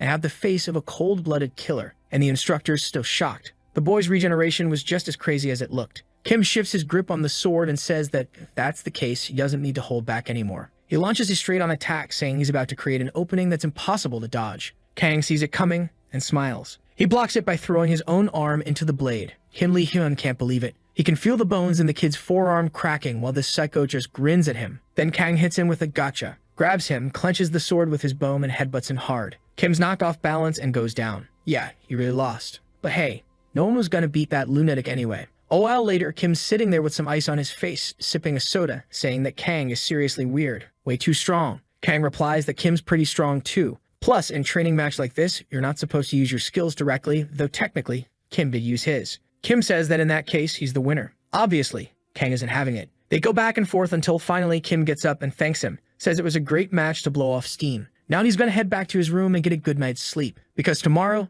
it's dungeon day. And apparently there's a hooded figure already planning to cause trouble in the exact dungeon they're headed to. The guy turns invisible, opens the gate, and slips inside. Next day, here they are standing right in front of that same gate. The dungeon is being used as a training ground for the academy. That's what the instructor says. It's an F-rank zone called the Keka Forest. And surprise, the monsters here are called Keka Monsters, mid-tier F-rank creatures. This place was chosen because first, it doesn't have major traps, and the monsters follow a pretty standard pattern. Second, Keka monsters don't form groups, so you can fight them one at a time, which is way safer for beginners. The rest of the details would be explained inside. The gate opens and Kang's hyped. It's his first dungeon since coming back to the real world. He'd never actually walked through one of these gates before. Strangely, the feeling you get when crossing it is like floating. Your vision blurs for a second, and the moment your feet touch solid ground again, you open your eyes to a completely different place. Kang's just standing there, amazed by the island. He asks how they're supposed to get back. Of course, Dan Yu-sung immediately answers that this was all explained in class, and obviously our boy didn't listen to a single lesson. Kim Lee-hyun steps in and says that first, they're going to hunt one monster together so everyone can see how it's done. After that, they'll split into groups and start the real hunt. He calls one of the instructors and tells him to lure over a couple of Kika. They're moving into a good area for combat, and Kim says he'll keep explaining once they're in the middle of it. The Kika look like oversized birds. They're known for their fast legs and super hard beaks, sharp enough to pierce metal. The standard strategy is to surround them so they don't know which direction to run. But just then, a system message pops up. The main core has been destroyed. The exit portal has opened. This dungeon is about to collapse. Everyone must evacuate. The entire place starts cracking apart, and Kim Lee-hyun tells everyone to stay calm and head toward the exit since the place is about to collapse. They had enough time, so there was no need to panic. Outside, everyone's gathered, clearly confused. They came out to train, so what the hell just happened? Kim Lee-hyun does a quick head count and sees that apparently everyone made it out safely. But what he really wants to know is who the hell finished that dungeon. Then one of the instructors suddenly calls out to him. When he looks over, the dungeon gate is now emitting a dark, eerie light, like some kind of portal. The instructor's face changes instantly, and he immediately orders reinforcements and tells all the trainees to step away from the gate. It wasn't just a collapse, this was a gate break. Kang asks what that means, and the guy is already thanking God he's there. He tells him a whole horde of monsters is about to come pouring out, and they're going to need his help to handle it. Clearly, our boy is ridiculously uninformed. He didn't even know what a gate break was. Turns out, someone destroyed the main core without killing the monsters. So now all the creatures are getting forcibly ejected out of the dungeon. I'm explaining it for you here. Meanwhile, the instructor is asking Kang if he really didn't learn this in class. Kang goes, "Of course I did. I was just testing you to see if you knew." The instructor tells him to cut the crap, especially because the monsters are already here. Right then, the first Kika shows up. The instructor rushes in, telling Kang, "Good luck. Hope you can handle this," and runs off to prep the rest of the group. Now our boy's standing there staring at a horde of creatures. He's like, how the hell am I supposed to deal with all of this by myself? Still, he's grinning hyped up, yelling for them to come at him. That's when Dan Yu-sung shows up, slamming his mace straight into the first one's skull. Thank God he's not drooling or blushing right now. Honestly, that's already a win. Kang asks what's up with this lunatic, laughing like the damn Joker out of nowhere. And just because I said that, yeah, here he goes again. tongue out, blushing, saying crushing a skull with a mace is the best feeling ever. I've got the same expression Kang's making right now. Disgusted, horrified, completely over it. And now the blonde Sekko's in the middle of the battlefield yelling that he's not keeping this fun to himself. Kang draws his sword and says, "Well, at least the maniac's on my side," and charges into the fray, slashing down monsters left and right. Yusung's just watching, impressed. Our boy shouts that no one's got his back out there. He fights solo, then activates Lion's Roar, calling out all the bastards. Suddenly, all the monsters in the area take a hit to their stats and morale. Debuff activated. Everyone around seems to notice that out of nowhere, the fight got a little easier. And of course, the always attentive instructor notices right away. This was a debuff aura. Seeing how the group was holding their ground, he figured they'd last until reinforcements arrived. The only issue now, Kang doesn't faint. He's right there, Rasengan style, exploding enemies with a punch. But it wrecks his whole hand. "What the hell is this?" he mutters.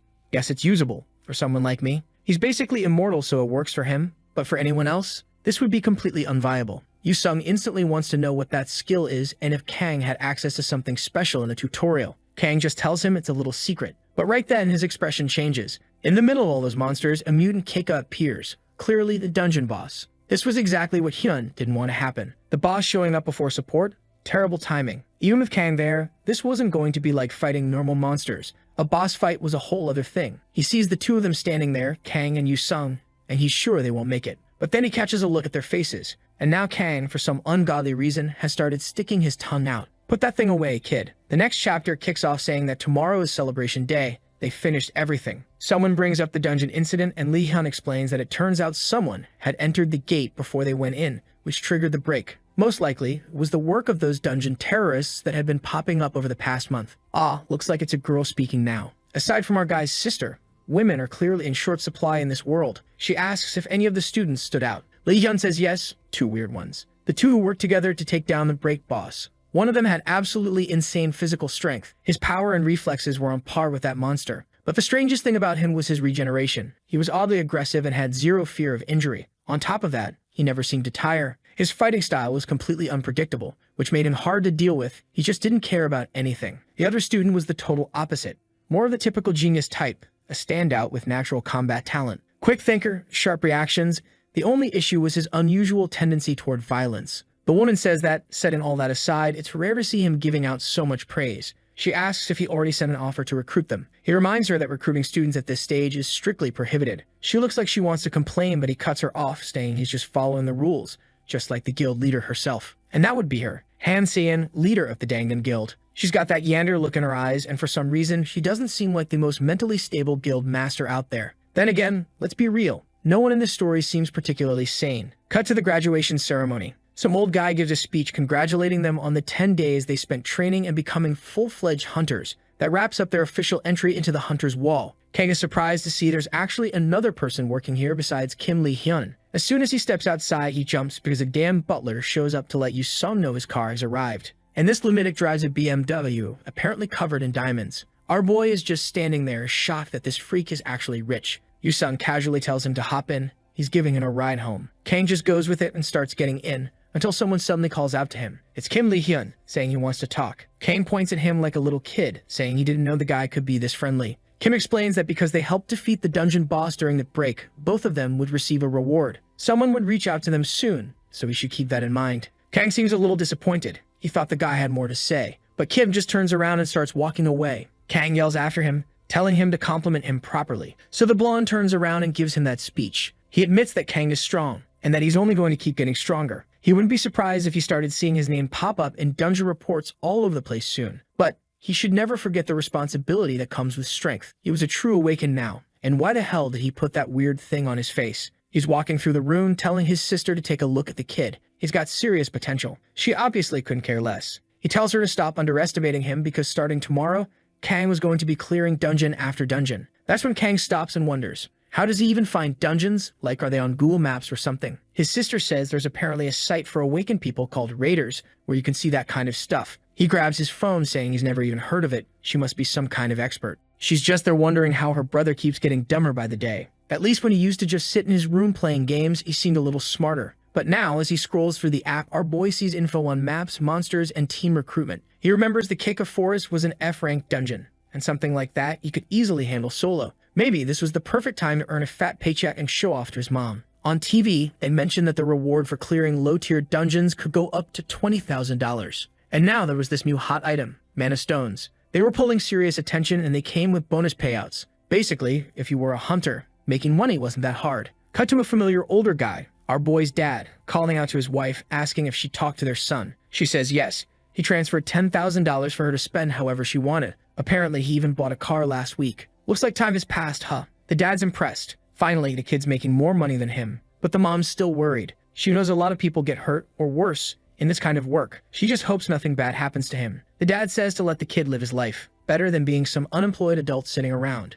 Besides, he heard that hunters go in groups, teams, even, so he's sure there's nothing to worry about. Their son wouldn't do anything reckless. He's probably got everything under control. Strangely enough, the mom agrees. She says he's always been a brilliant kid. Obviously, they haven't seen what their son's really become these past 18 chapters. He's in the dungeon, completely alone, slicing through everything, saying this is nothing, laughing like the Joker in a cave. Outside, his brand new car, a Bentley. It's a call from his mom, but he's not picking up. The dad says it's whatever. They'll try it again in the morning. The mom says okay, but she did want to mention something, that weird gate that opened in front of the grocery store. The dad says not to worry. The government will send someone soon. She thinks maybe they should ask their son to come over with his team. The dad shuts that down quick. Definitely not a good idea. Meanwhile, guess what's happening? Yep, that dungeon gate. It's opening, and a whole swarm of orcs starts pouring out. And of course, the boss is right there with them. Back to our boy. Dawn is breaking, and he's just cleared another dungeon. He'd spent the whole night fighting. Now he's wondering if he should try one more. Maybe a rank E, or if that would be pushing it. He decides to take a break. Besides, he still doesn't know if resurrection actually works in real life. After all, he did die once. But the moment he opens his car and checks his phone, minus 36 missed calls from his sister. He calls her back asking what happened, and all he hears is a scream. She's shouting something about their mom and dad. We don't hear exactly what,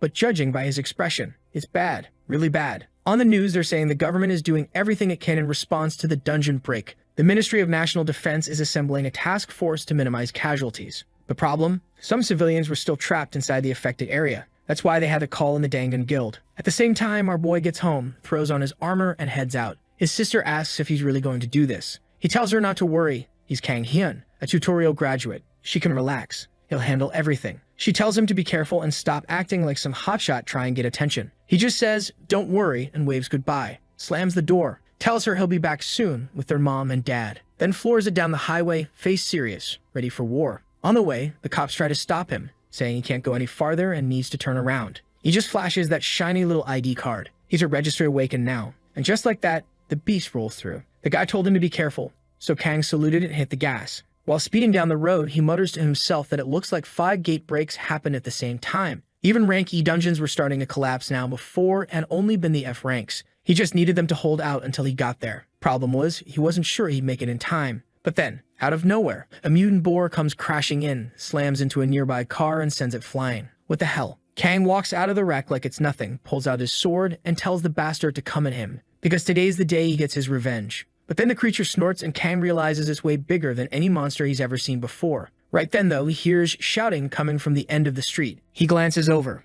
Goblin horde. He wonders if he murdered the Goblin King in a past life, because these damn things show up every time. So he turns and starts running, saying there's a saying, the best revenge is forgiveness. Of course, the boar charges after him, but weirdly, the goblins start shooting it with arrows. Kang cheers. If these bastards want to fight, let them fight each other. That he expected. Apparently, these monster races are aggressive toward one another. Problem is, it's getting dark. Wait, how long has he been in this forest? He left the dungeon in the morning, which means he's been out here for hours. His battery's dying. He can't use his flashlight, and it's getting harder and harder to find the right path. Then once again, he senses something approaching from behind. What now? He spins, swings his sword, and slices through a wolf. Thank God it was just a wolf. Though honestly, if it had been a person, they'd be dead. He realizes it attacked him invisible, and the only reason he landed the hit was pure instinct. Then he feels more movement coming from the sides. He's surrounded again. Let the boy save his parents. Damn it. At least he's trained now. He draws his sword and shreds everything around him. And now he's into it. He's yelling at them to bring it on. All of it. By the next morning, he's still in the forest, waking up in a pile of wolf blood. He fought all night through the dawn and only now gets to catch his breath. But it's time to get moving again. Back at his parents' house, they're trying to reach him. His mom's texting, while the dad tells her to keep quiet. He asks if Kang's still not responding. She says it's weird. The sister had told her he was on his way, but now it's feeling too risky. The dad, who earlier said everything was fine, doesn't sound so confident anymore. Those monsters, orcs they're called, have been showing up since yesterday, and apparently even high-level hunters are struggling with them. The news is they came from an F-rank dungeon, supposed to be weak, but clearly that's not the case. And there's another thing, some terrifying figure out there in the streets, a monster that's killing monsters. The dad watches from the window, squinting at this lone figure and muttering, "There's no way my son could be doing that." Oh, just wait till he finds out. Our boy had turned that entire street into a war zone. 15 orcs were easy for him to handle solo, but more were coming around the corner. And oddly enough, these weren't normal ones. There were 3 warrior-class orcs. As far as he knew, those were supposed to be bosses. Maybe this was actually a rank E dungeon, not if like he'd thought. Suddenly, he shouts out, calling for his mom and dad. Their son had arrived to save them. His mom stares at the figure, squinting, wondering if that thing was really her child. And the dad's standing there like, what the hell happened over the past few months? But Kang, he's already dashing forward. The orcs come screaming, he rushes in, blocks the first attack. Another one stabs at him, but he ducks under it and blasts a crater into the monster's jaw. With one down, he grabs the sword of another. But just then, he takes a punch that shatters his bone. But this kid is unstoppable. He's died so many times that now he just keeps going, stabs another monster, tosses it into the air like it's nothing. Another goes down, and he literally makes it eat his fist. Then boom, he activates mana explosion inside the creature's skull, and yeah, it was expected, but still, bloodbath. And now, he's completely surrounded. Must be around 200 of them. Bro, where are South Korea's awakened hunters at right now? Hello? Of course, in the middle of all that, one of them stomps the ground so hard it shakes everything. Kang looks up, and damn, that thing is huge. A great orc warrior, well, at least the name fits. Our boy immediately knows. That's the leader of the pack, and he's ugly. Kang wanted to save his mana for regeneration, but it's time to pull out Titan strength. His muscles tighten, he inhales deep, and then he roars. Lion's roar, activated. He calls all the bastards to come at him, and then promptly gets decked in the face and falls over like a damn idiot. Apparently, they surrounded him like a Fight Club circle, pushing him into a one-on-one. He realizes these monsters are actually toying with him. They're taking turns, punch to the face, kick to the gut, smash to the floor. Worst part, his mana's out. His body isn't regenerating anymore, and he's still not entirely sure if he'll actually resurrect in real life. But he's not in the mood to find out. So he stands up, no teeth in his mouth, blood everywhere, and roars back. "I'm not leaving my family here." He charges again, but then he spots them. Goblins climbing toward his parents' window. He freezes for a second and screams, "Don't you dare go yoop there." He sprints over, but they grab his back. He slashes another down. But the biggest orc slams his head straight into the ground. His vision fades. He mutters he can't die here. And then, the golden slash tears through the monster. Someone arrived, and she's badass. It's our new guild leader, Han-Seon everyone. And she's brutal and beautiful. She turns around and someone reports that their team just secured the safe zone. She asks about the civilians and the guy says most have been evacuated. She's a bit shaken. The damage is worse than expected. But at least someone managed to gather the orcs in one place and make the job easier. She then asks, "Where's the guy who was holding them back until we arrived?" The guy replies, "Unfortunately, he didn't make it." She nods and says, "I understand. Don't toss any bodies away. Treat him with respect. He's a hero." Then she glances down, and the body's gone. Cut to Kang opens his eyes. Where? We don't know. Chapter ends. Next chapter, there he is, our boy, lying under the same tree he last slept at. Resurrection activated. He barely escaped the crisis. Because he hadn't set a location, he respawned in the last place he'd rested. But now, for the next 24 hours, he's at 50% strength, and he lost 1 level, meaning 1 attribute point gone. Immediately, his memory flashes back to the goblin near his parents' window. It's been 24 hours. He grabs his sword and runs, saying he has to find out what happened, or at least kill those monsters. Problem is, his body feels heavy as hell. That's the cost of resurrection. After 5 hours of running with that exhausted body, he arrives, only to find his parents' house abandoned and empty. He's devastated. He turns around and starts heading home. On the way, he runs into a group of soldiers. He asks to borrow a phone. When he finally calls him, he finds out his father lost an arm. His mother is in a coma. And then, 2 months pass. On the news, they announce that Han-Seon, the leader of the Dangan Guild, has entered yet another dungeon. This one, rank C. At the exact same time, Kang is seen heading out. His sister asks if he's really going into another dungeon. He says, yeah, he's going again. His sister tells him to be more careful. It feels like he's died 3 times just this week. While she's trying to say that what happened wasn't his fault, he just closes the door behind him and heads down the stairs. She opens the door and just stands there, staring at her brother, not even knowing what to say anymore. Meanwhile, in the dungeon known as Antria, a blonde dude is slicing through giant ants and leveling up fast. The others in his group congratulate him, saying he levels like crazy. Not surprising, he's the strongest one in the party. But this guy,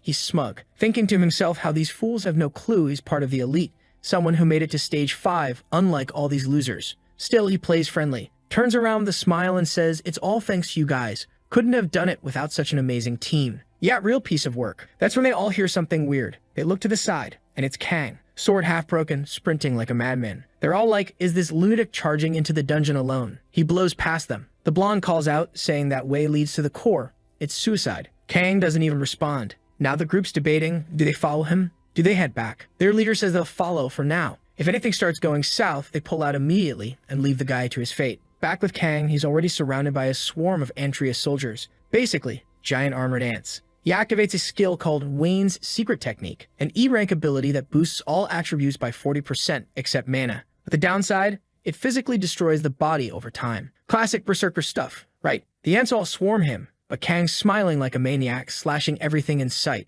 Within seconds, it's just a pile of bodies. The group in the back is completely stunned. Kang walks toward the core, commenting that this newly acquired skill pairs perfectly with his regeneration. Turns out, not long ago, he upgraded his recovery to rank A. Then someone calls out. It's the blonde guy asking if he's okay. Kang just replies, yeah, and keeps walking. Doesn't say anything else, just grabs the core and says, later, and walks off. The team finds it odd. He hadn't taken any of the loot from the monsters. They all go collecting, figuring he's just some dumbass who doesn't understand money. But Kang's walking off, mumbling to himself that he doesn't have time to care about stuff like that. What he needs is strength. He leaves and the group's still standing there, confused, trying to figure out who that madman even was. The blonde just shrugs, says he doesn't care, they got rich thanks to him, and that's good enough. As they're leaving, the bald guy speaks up. Maybe that's him, that guy they talk about, the one who raids dungeons alone. The blonde scoffs. No way, that's just a rumor. And this is a rank E dungeon, not some F-level walkthrough. No one solos this kind of thing, not even Han Saiyan, and she's the strongest around right now. But right then, system message. The core has been removed. The portal is now open. Of course, Kang had already cleared the whole place. Now he's sitting on top of a giant ant corpse, flipping through a book he found. Integument of Antria, an F-rank skill book that teaches how to use the integument, a kind of hardened outer skin. Basically, body armor mode. Honestly, it's like turning your whole body into Viagra. But Kang's problem is that juggling all these constantly active skills is getting rough. Adding another one that has to stay on? Kinda pointless. More and more abilities weren't making him better, they were just overloading him. Just like Bill Gaines' sword and the Berserker ability, this one was kind of a waste on someone who already had insane regeneration. Especially since the last time he went berserk, he completely lost control and nearly got himself killed. But now wasn't the time for regrets. The only thing he could do was become stronger, no matter the cost. With no better options, he just goes ahead and learns the skill. Outside the dungeon, a couple of reporters are gathered, talking about the rumors of a man who clears dungeons all by himself, and word was, he had entered this one today. The blonde guy tells them it's not anyone from his group, and then he points. The monster was coming out. Kang steps through the gate in full lazy swagger mode, one hand on his neck, glaring like he didn't get enough sleep. He clearly didn't want any attention, but boom, he's instantly swarmed by reporters, cameras, questions flying from every angle, business cards being shoved in his face. He's just walking through the chaos when he bumps into some guy. The dude asks, hey, what was that for? Kang just stares him down and says, what are you gonna do about it? The guy immediately freaks out and apologizes. And just like that, our boy walks away, leaving everyone with the sinking feeling that if they even breathe wrong, they die on the spot. He reaches his car, opens the door, muttering how these people are wasting his time for absolutely nothing. Then, someone calls his name. He turns around. Another one. The guy calmly says, relax, I'm here to help you. He hands over a card. The name reads Sun Yun Ho from the Awakened Association. The guy tells Kang they've been watching him for a while, and if he ever wanted to join, he'd get access to all their resources. No need to answer now, just call anytime. He gives a polite thank you and disappears before Kang can even say a word. The Awakened Association, they're different from the guilds. They're not all about money. They focus on scouting talent and national defense. Kang didn't even know they recruited like that. And honestly, watching him eat that cup ramen just made me crave it too. While he's sitting there munching, a woman tells her daughter not to get close, says that man is a monster. But Kang's deep in thought. His biggest issue right now is mana. Maintaining regeneration, Wayne's technique, and Berserker mode all at once was becoming impossible. He had to keep rotating between them, and it was starting to get inefficient. After digging around online, he knows what he needs, an item that restores mana. He checks the market to browse the listings, but finds nothing that's actually useful. Looks like he can only equip 4 items with active effects, no matter what type they are. And he's not looking for some weak little item that adds +1 or +2 to his stats. He needs something good, something that'll last. That's when he spots a post minus 128 views from someone claiming to have info about a dungeon that drops a ring that boosts magic power. Next day, he's reading the guy's follow-up comment. Apparently, it's an E-rank dungeon called Goblin Village, located in Hannam. Bro, this artist really has a thing for goblins. The post says that the shamans in that area have a small chance to drop the ring. Usually, the ring gives +1 or +2 to magic power, but there's a rare version that can give +4. And rumor has it, if you kill the Grand Shaman, the boss of the dungeon, you might get something even better. But no one's sure. A bunch of people are apparently using the place to farm, but the guy's worried about a possible dungeon break, so he shared the info hoping someone would finish it soon. Kang shows up at the site, but the gate looks abandoned. He expected there to be guards or a line, since so many people were supposed to be farming it. But no one in sight. So he shrugs, opens the gate, and steps through. On the other side, he finds himself in what looks like a forest, and immediately runs into the trio of trouble. "Yo, my guy, you're rocking some pretty sweet gear. We're gonna make a killing today," says the one with the greasy hair. His buddy smirks. "Yeah, today's bonus is gonna hit nice." And the last one, the crazy girl, says, "I dreamed of a big fat pig last night. I got good feeling." Oh, great.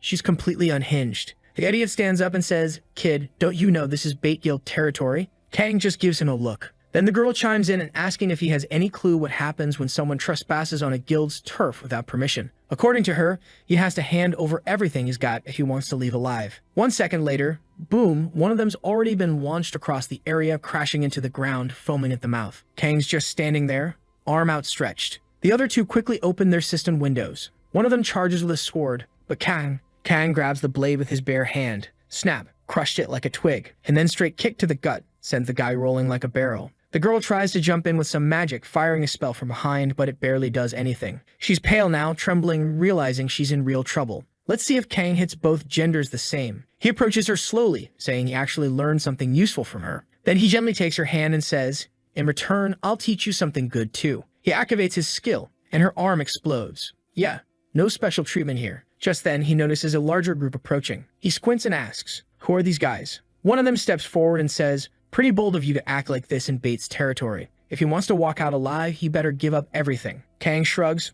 "Perfect. I needed some guides anyway." One of the Bait guys starts going off. "The tutorial changed my life. In the dungeons, strength and cash rule everything. I was just another tool of society until last year. Now I live large thanks to this new world. As an executive in Bait, I'm a tiger with wings. Nothing scares me here. So you better hand over your stuff if you want to leave breathing." Before it even finishes, wham! A giant hand smacks him across the face. Lights out. When he opens his eyes, everyone is passed out. Kang, annoyed, is pulling a knife out of his side, pointing to the ones still awake. "You have 5 seconds to get over here. Whoever doesn't line up in time dies. I need a guide." Time passes. Eventually, Kang announces the results of his selection process. "Congratulations, Kim Sung. You've been chosen as the guide." Everyone give him a round of applause. Silence. So Kang slaps someone. Suddenly, clap, clap, clap. They're all applauding like their lives depend on it. Because they do. One guy nervously asks, "Oh, sir, what's going to happen to us now?" Kang pauses, then asks, "Are you all going to stop doing bad things and live honest lives from now on?" Huge smiles all around. "Yes, sir. Of course. We'll never do anything bad again." Smack, right to the face. "Yeah, right," Kang says. "You think I'm buying that crap? No chance." He beats the guy until he's purple and unconscious. Then he calls for Kim Sung. "Show me the way." As the sun sets, Kang remarks that not every dungeon is like this, but some have layouts and scales as large as cities. After hours of walking, he turns to Sung. "Hey, you're not just making us walk in circles, are you?" Sung quickly denies it. "No way, I wouldn't want to stay here longer than I have to. I'm just following the safe path around the monsters." Kang sighs. "You idiot. Stop following that useless route. Go in a straight line. I'll handle the monsters." Sung hesitates. "Okay then, if that's how you want it, we'll do it your way tomorrow." While they stopped for a quick meal, the guy kept wondering why our boy used 4 swords just to build a simple support for the fire. Not long after, things were starting to heat up, and our boy pulls something out of the makeshift oven, barehanded, gripping the hot metal like it's nothing. He's munching down and casually asks the guy, "So how old are you?" 25, the guy replies. Kang follows up, "What were you doing before all this mess?" The dude hesitates, clearly uncomfortable, and says he was just desperate for money. His student loan debt piled up, and he couldn't find work anywhere. To make things worse, his dad's business went under, and the whole situation went downhill. His mom had a breakdown over it all. But Kang cuts him off. "Who the hell asked for your sob story?" The guy blinks, thinking, "Didn't you just ask me?" But Kang's already waving him off. "Just eat and stop whining." They'd finish eating, then lie down for the night. Kang wraps himself in a weird cocoon of blankets like some warm creature. The other guy's stuck with a thin cover, shivering underneath. In the middle of the night, he gets up. Looking at our boy sleeping like that, he thinks, this might be my only shot to kill him. But just remembering how that psycho fights, nope, probably a terrible idea. Better to just run. The moment he takes a step, Kang's voice cuts through the silence. "Where do you think you're going?" The guy stammers, "Jay just going to pee." Kang shrugs. "Cool, go right here then." And just to be clear, if he tries to run, Kang will hunt him down and kill him. So yeah, the guy lies back down and doesn't even blink the rest of the night. Next morning, he's guiding Kang again. Finally, they reach the direction of the goblin village. Kang says he can feel a ridiculous amount of mana pulsing from that direction. The guy looks around confused. I don't feel anything. Kang just looks at him like he's trash. It's amazing how weak and useless you are. The poor guy can only laugh nervously and try not to cry. Still, deep down, he's thinking, all I gotta do is survive a little longer. Once this freak walks in there, he's dead meat. The dungeon is a massive village with patrols circling the outskirts. The Bait Guild guys usually farm those patrols since the center is way too dangerous. But lately, Bait hasn't launched any raids for days, so not only are there monsters swarming the forest, the goblin base itself is probably overflowing. Kang walks straight into a goblin army, grins like a maniac, draws his sword and says, "Goblin massacres are my specialty." A massive battalion comes charging from the base, and Kang's just getting hyped. But right then, a backpack smacks him from behind. It's Sung, flipping him off. "Go die in that hellhole. Hope I never see that ugly face again." Kang just turns with that pure psycho look in his eye. "When I'm done here, I will find you." Meanwhile, Sung sprints through the woods, heart pounding. He stops to catch his breath and thinks, there's no way even that monster survives this. But then, ding, a system window pops up, main core destroyed. Portal to outside world opened. They just stare at the message, then look at each other like, is this some kind of dream? The Goblin Village's E-rank dungeon wasn't your typical kind with a regular core. That's because all the forces were actually concentrated on defending the center. Even so, my guy, the message still popped up, it was done. The core had been destroyed and the portal was open. He's just standing there staring at the portal in front of him, shaking like crazy. That bastard actually handled the whole thing on his own. But he has no idea how anyone could possibly pull that off alone against that ridiculous number of enemies. He saw the kid's strength, and even though the kid was strong,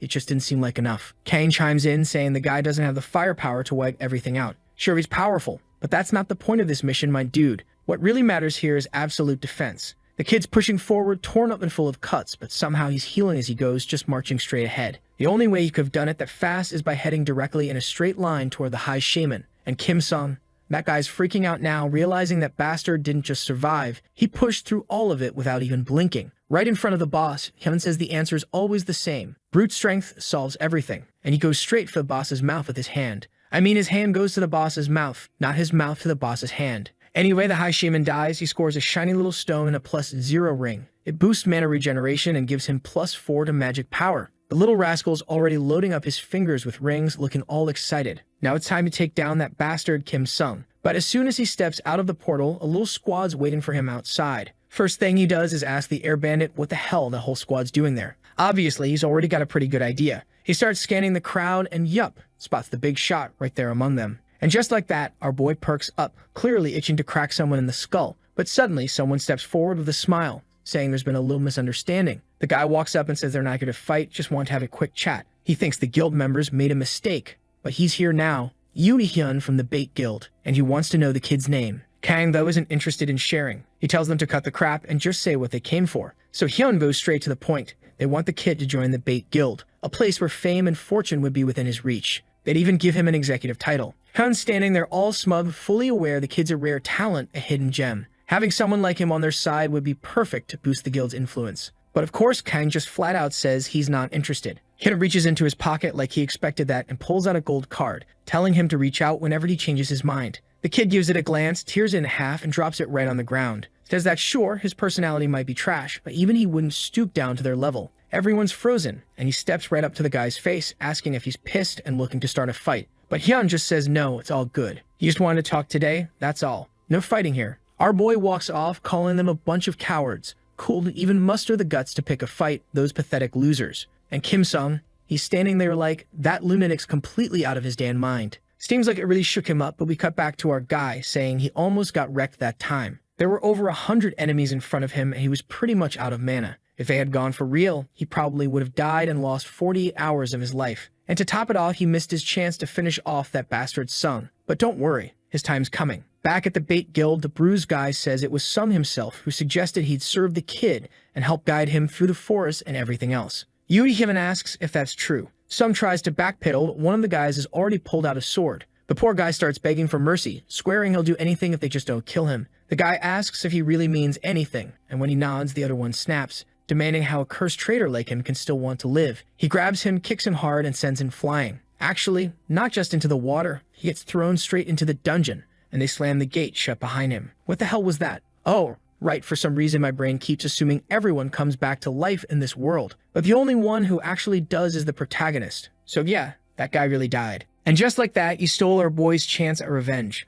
Bastard. The leader tells someone to pick up the guy's sword and dig up everything they can on the one who is in the dungeon. And of course, someone's already tailing our boy's car. Not shady at all. Meanwhile, the leader's talking about how that brat had the guts to turn down his offer. He can act all high and mighty if he wants. He is powerful. But what about the people around him? Are they that strong too? If they can't control the kid, they just need to get to one of his weak points. Let's see how long he keeps up that cocky attitude. Oh no, don't go down that path, or you'll turn him into something even worse. At a cozy little Korean restaurant, our boy is eating with his sister. She says she never thought her lazy brother, who used to stay locked in his room all day, would actually take her out for something nice. He tells her of course he's going to spend his money here. Nothing in life is more important than food. She asks him to pass the tongs and he changes the subject, asking how things went at the hospital. How's their mom doing? She explains the doctor said their mom seems stable and should be waking up soon. He smiles, saying that's great news. She says she's genuinely surprised. It's been a while since she's seen him this relaxed. Lately, he always seems angry or on edge. He says he's been smiling, but she tells him that creepy grin of his obviously doesn't count. Suddenly, though, he clutches his stomach and says he needs to use the bathroom. And I've got this bad feeling, when he gets back, she might be gone and things might spiral out of control. So he heads to the bathroom, washes his hands, dries them, and walks back out only to see a guy sitting there talking to her. He asks who it is, and the guy turns around and bows. Kang hasn't picked up on it yet. He thinks the guy's just trying to hit on his sister. But she says something about it felt strange, because the guy seemed to know who he was. Our boy's confused, and she hands him a slip of paper, saying the guy asked her to pass it along. He takes a look already suspicious. If the guy knew who he was, why did he walk away the second he saw him? But then his expression changes. The message is short, just a casual hello from the Bait Guild's leader, along the phone number. But the message couldn't have been clearer. Back home, they're walking in when his sister mentions she forgot to grab some beer. She wants to head out and buy some, but of course he says no. He'll go. She should stay put. At first, I thought he was heading out for revenge, but nope, he really just went to pick up the beer. Still, on the way, his thoughts are racing, wondering what those bastards are planning. No way in hell they're trying to get close to his family. Maybe he should stop spending so much time in dungeons and stay home more often. Whatever their plan is, this one feels like the worst of all. Just then, his phone buzzes. It's a message from his dad. When he answers, his dad asks if he's at home. He tells him no, he's out. And that's when his dad tells him their mom just woke up. Our boy immediately wants to know how she's doing and breathes a huge sigh of relief knowing she's getting better. Then his dad adds one more thing, says a friend stopped by earlier. Now he's confused. What friend? And then his dad says it was that childhood buddy of his, Yui Hyun from the Bait Guild, who even asked to say hi and mentioned he lived nearby. Yeah, that shut our boy right up. His dad keeps calling out to him, but his face just freezes, his whole expression tightening up. Next day at the Talented Association, two girls are arriving, chatting about something when someone walks by and greets them with a good morning. They turn to the side and call out Miss Shin Sun-ha. Now that girl, she's tough. Literally. And not the friendly kind of tough, more like the terrifying kind. She hands them some bottles, the girls thank her, and she politely says it's nothing and takes off. They're left wondering why that lunatic is always wearing armor. The other girl says she's a bit eccentric, sure, but deep down she's a good person. Still, she better get used to it. This world's full of weirdos. Compared to most, Shin-sung has basically an angel reborn. The friend replies that she's dealt with plenty of oddball students. The other one says yeah, those were probably the worst students she ever had. One of them crushed a girl's hand in a spar, and the other showed up to the front desk already throwing off major intimidation vibes.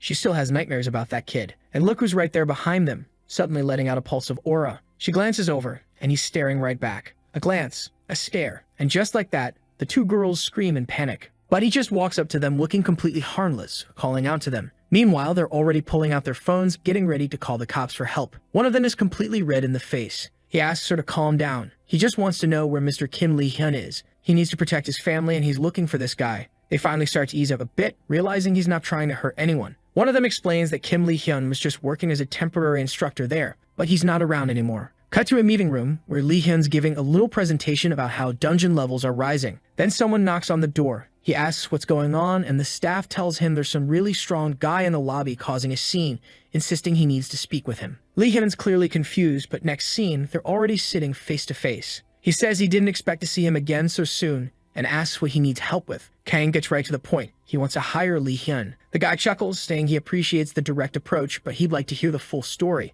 Kang doesn't hold back. He says the Bait Guild is threatening his family and provoking him, and now he needs someone to guard them while he goes out and wipes the entire guild off the map. Lee-hyun is clearly shaken, asking what the hell is going on with this kid, but admits he knows how shady that guild is. The problem is the association hasn't been able to catch them red-handed. There's no solid justification to go after them officially. Kang says, well then perfect. He'll destroy them all, and everyone wins. Lee Hyun just shakes his head, saying Kang is as brutal as ever. What he really wants to know is, why him? It's not like he's the strongest out there, and besides, he's part of the Gangnam Guild. Kang Hyun's logic is simple. He says Lee Hyun is just the strongest person he knows. That's it. Lee Hyun replies that he should have called Mr. Yu Sung instead, but of course, our boy says there's no way he's trusting his family with that weird snake-tongued creep. All he asks for is 1 week. If his family stays safe during that time, he'll pay big, like serious money. But Lee Hyun says, look, not to brag, but he already makes more money than the kid probably thinks. On top of that, he's the vice leader of the Gangnam Guild. If Kang wants him to take the job, he's gonna have to offer something more than just cash. And right then, Kang already has an idea. He asks if the guy's after his body. Hyun immediately snaps back, asking if he came here to make a deal or to tell jokes. Since he's sure the kid's only going to spout nonsense if left unchecked, he puts an offer on the table. Not a huge one, but enough. If he helps our boy out for a week, then in return, he'll have to agree to meet the guild master. Come on over, boss lady. Why is he so hyped about this madness? Of course there's money involved too, but that part's up to Kang. He'll need to make sure it happens. Judging by how things are moving, it looks like he accepted. There are guards in front of the hospital now, 5 cameras installed, a private security company watching over his sister. They've got full tracking in place. Our boy says they're being extra cautious, and Hyun replies that it's better to be safe than sorry. What Lee Hyun really wants to know, though, is whether Kang's seriously planning to handle the rest on his own. Because here they are standing face to face with the Bait Guild headquarters. Looking from a distance, Kang comments that it doesn't look that big compared to others. Hyun explains that obviously, a guild's strength isn't measured by the size of their building. Bait's power comes from their control over multiple abnormal dungeons. No doubt they've got skilled players, and they're backed by some rare items too. It seems like Kang's heading to a meeting with them, and naturally, they're bringing out all their top firepower. Kang explains he didn't really have a choice. When he got that letter, he agreed to set a date, mostly just to buy time and stop them from going after his family. And at least it worked. He got enough time to lock down their safety. He then hands the car keys to the blonde guy who's confused and asks why he's being given this. Kang just tells him to park it back at his place. The guy's worried now, wondering if Kang's walking into a death trap. And honestly, he's not entirely wrong. But Kang tells him he doesn't have time to explain. Tomorrow morning he'll be alive and well, no doubt about it. With that, he gives a wave and heads off. Now here we are at the Bait Guild. And for an evil organization, their logo is surprisingly cute. Pretty corporate looking even. That bastard Yu Hyun is there with arms wide open, welcoming him in, surrounded by a crowd, obviously. Kang says that's a lot of people for a meeting that was supposed to be just the 2 of us. What's the deal? Hyun tells him not to stress. Since Kang isn't part of the family yet, he needs to meet everyone first.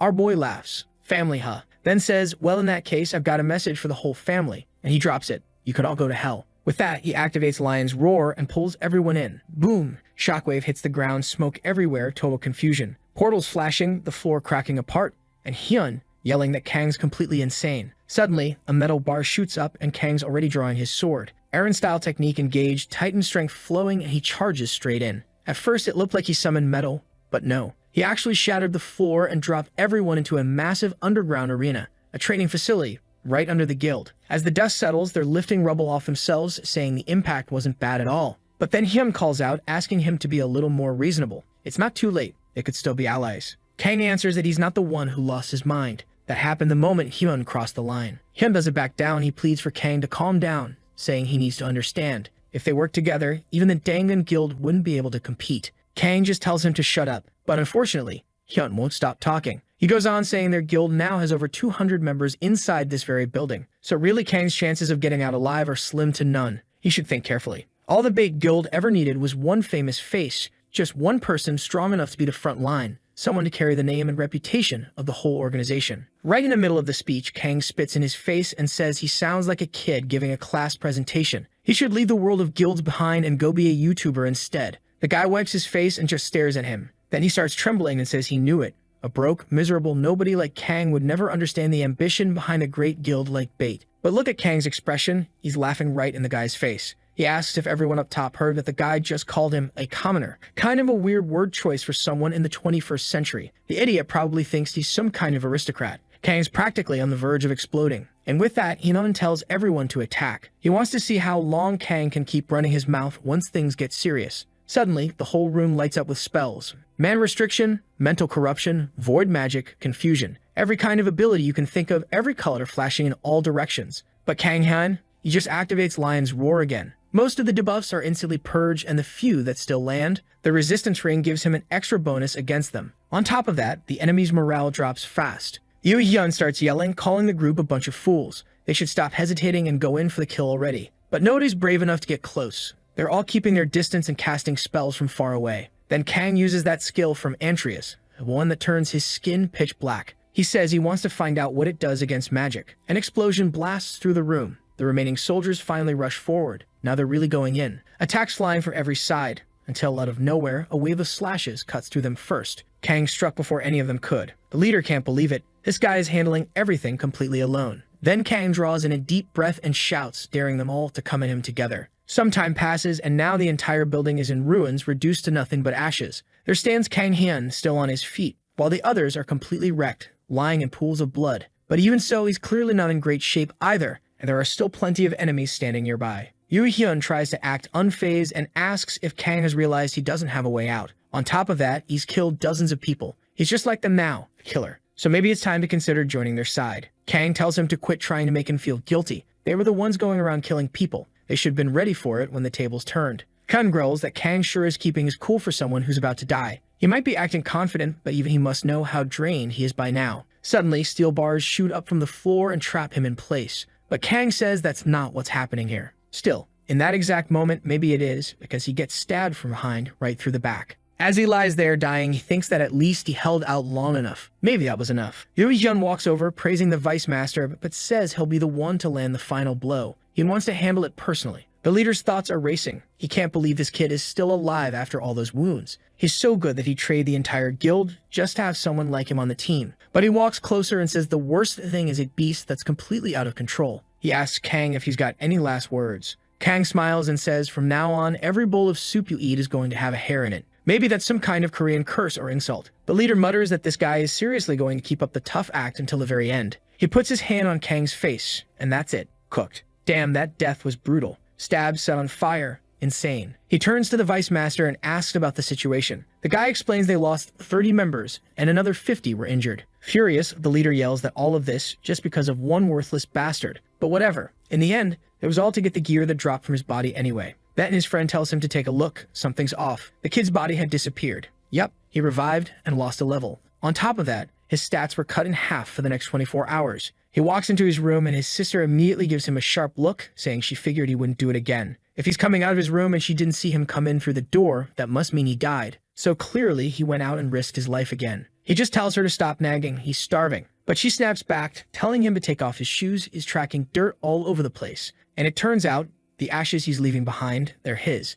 Literal ashes from being burned alive. Lovely. 2 days later, in front of a dungeon controlled by the Bait Guild at the gates of Kika's Canyon, one of the guys on watch complains that he's bored out of his mind. Seems like no one ever shows up here. The blonde guy says that it's because people are spreading rumors about the Bait Guild, so wherever they go, folks stay away. The first guy says everyone's a coward these days. So what if they're taking some of the loot and making things harder? People should still come grind here if they want to make money. Right then, his expression changes. He says someone's coming. They don't recognize who it is yet, but look who's walking up wearing a mask. He stops right in front of them. The two stare at him and ask who this weirdo is. After that invasion, Kang realized something. Charging into their base over and over is like trying to break a rock with an egg. Sure, he's got infinite lives, so technically he has infinite eggs, but the problem is that resurrection penalties would eventually drag him down to level 1 and leave him too weak. That's why the plan had to change. Now it's time to take this rotten guild down from the inside. And inside the dungeons they've been controlling, everyone's already dead. One of the blonde guys is begging for forgiveness, but Kang wants to know, what exactly is he apologizing for? The guy admits he's not sure. He just wants to know why he's being killed. Kang throws him to the floor and tells him not to apologize if he doesn't even know the reason. Then he tosses a paper next to him and orders him to write down the names of every dungeon the Bait Guild is managing. The guy doesn't hesitate at all, zero delay. He grabs the pen and says, okay, then starts writing. But Kang wants to know, how is it that they never get caught?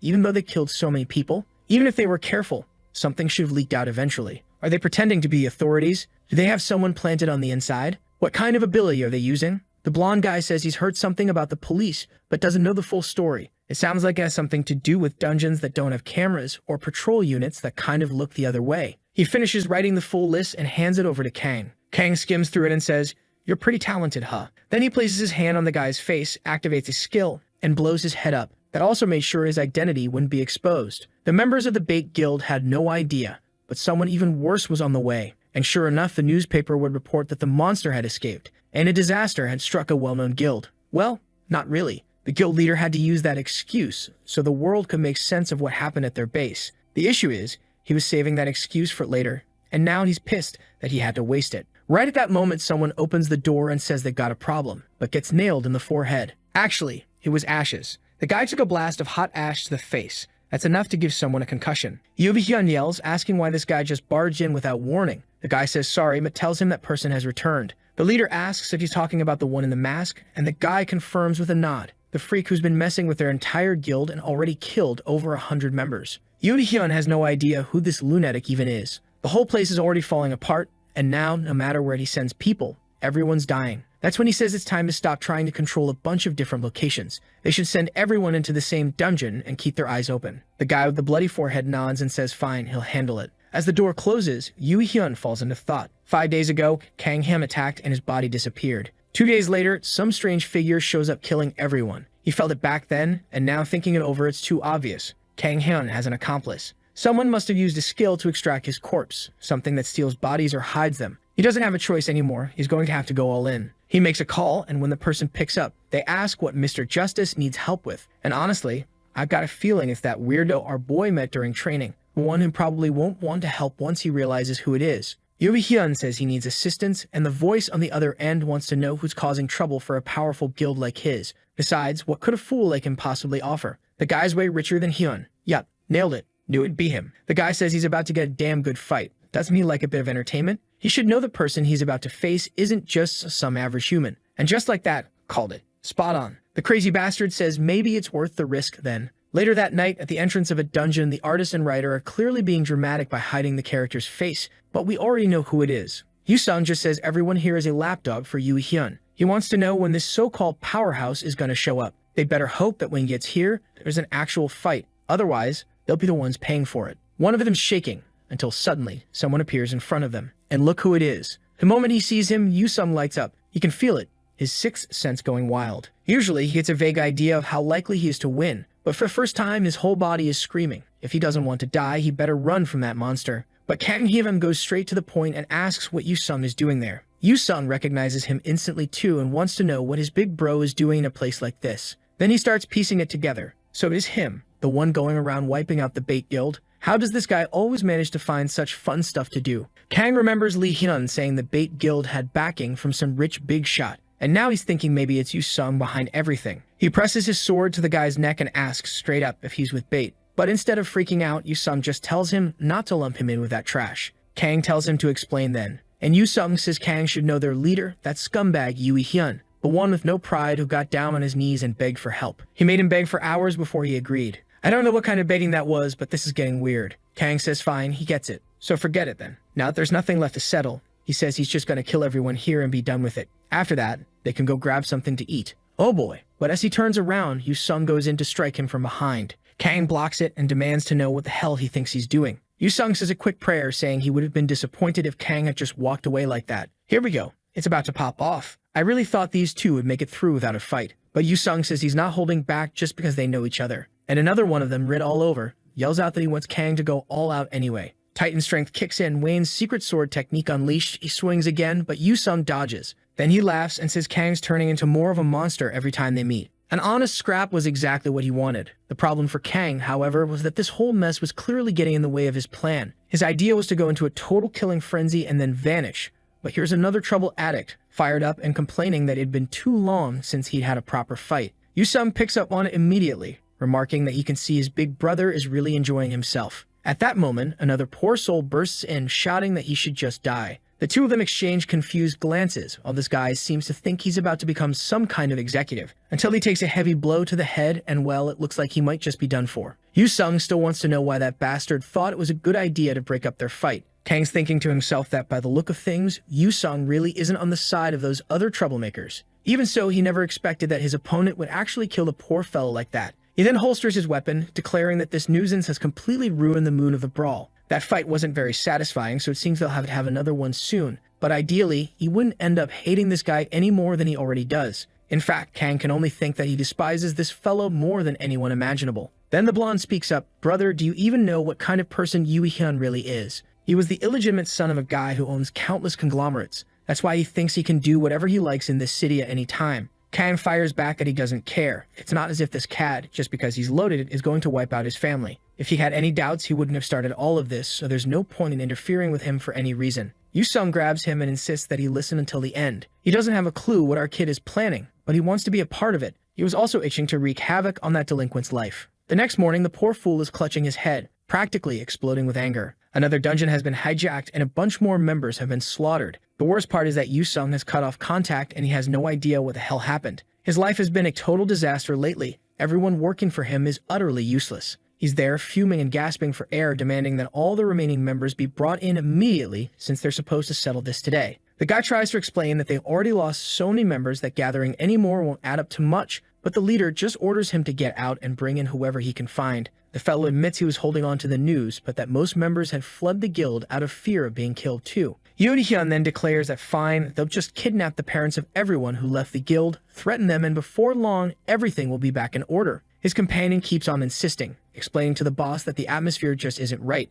No member would agree to it, and it'll only drive him further into madness. At that moment, he gets a call and asks who the damn person pestering him right now is. When he answers, someone says he seems to be in a tight spot. Yoo-hyun recognizes the voice and starts trembling. At the same time, he realizes that this situation could have been easily handled. Meanwhile, on the internet, everyone is celebrating. Now that Bait isn't kidnapping a bunch of dungeons anymore, everyone finally has somewhere to farm. Yu-sung lags behind our kid, noting that his actions are starting to pay off. In less than a week, the entire vibe has shifted. He replies that it's time to finish things and the caller wants to know why he's having so much fun. At the same time, he's curious about what the grand finale will be. Kang says that since he's the one in charge, he'll spill the details. He orders the caller to come close so he can reveal the secret, though naturally, none of us will learn a thing. But it's not much of a secret anymore because even the wild-eyed Yu-sung, instead of getting excited, asks whether he's lost his mind. The leader then receives a message instructing him to head to the Sloopin Forest. That was the only chance he'd give the fool to save his guild. The leader crumples the paper and mutters that this bastard finally wants to face him head-on. Perfect then, today he'll see that villain's face and rip the skin right off his bones.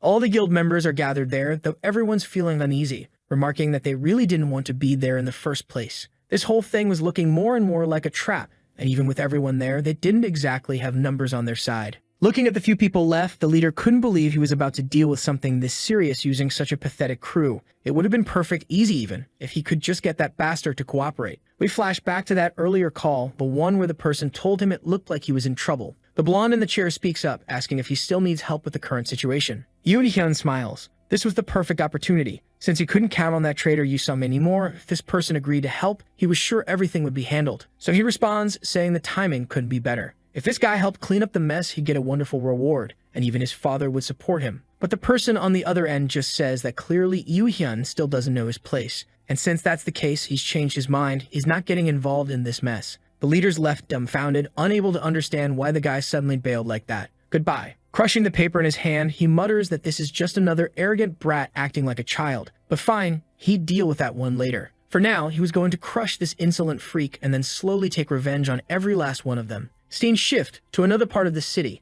That same person from the call is speaking, saying it's finally happened. All the remaining Bait members were gathered in one spot. The tattooed guy next to him asks if they're still technically allies, at least publicly, and if Mr. Choi Min-jun isn't planning to send some support. Koi tells him not to worry. There's nothing to gain from helping trash like that. His friend tries to argue, saying that President Jong wouldn't be pleased about this. But then, bam, another blonde gives him a hard look and smacks him right in the mouth. Damn, it's like watching a live football match. He grabs him, lifts him into the air, and tells him he better quit being scared of that damn old man. The poor guy's gasping for air, begging, "I'm gonna die. Let me go." Choi finally drops him on the couch, and the guy collapses, coughing his lungs out. Choi Min-jun turns to leave, saying to just keep doing what they always do, and find someone else to back. Cut to the infamous Sloopin Forest, a rank D dungeon. Apparently, it's already been 6 minutes past the scheduled meeting time and the guy hasn't shown. The leader's getting suspicious. There's no way that bastard set up a fake meeting just to make them all come out here like fools. But then the spear-wielding guy tells him to look. Smoke was rolling in from the trees.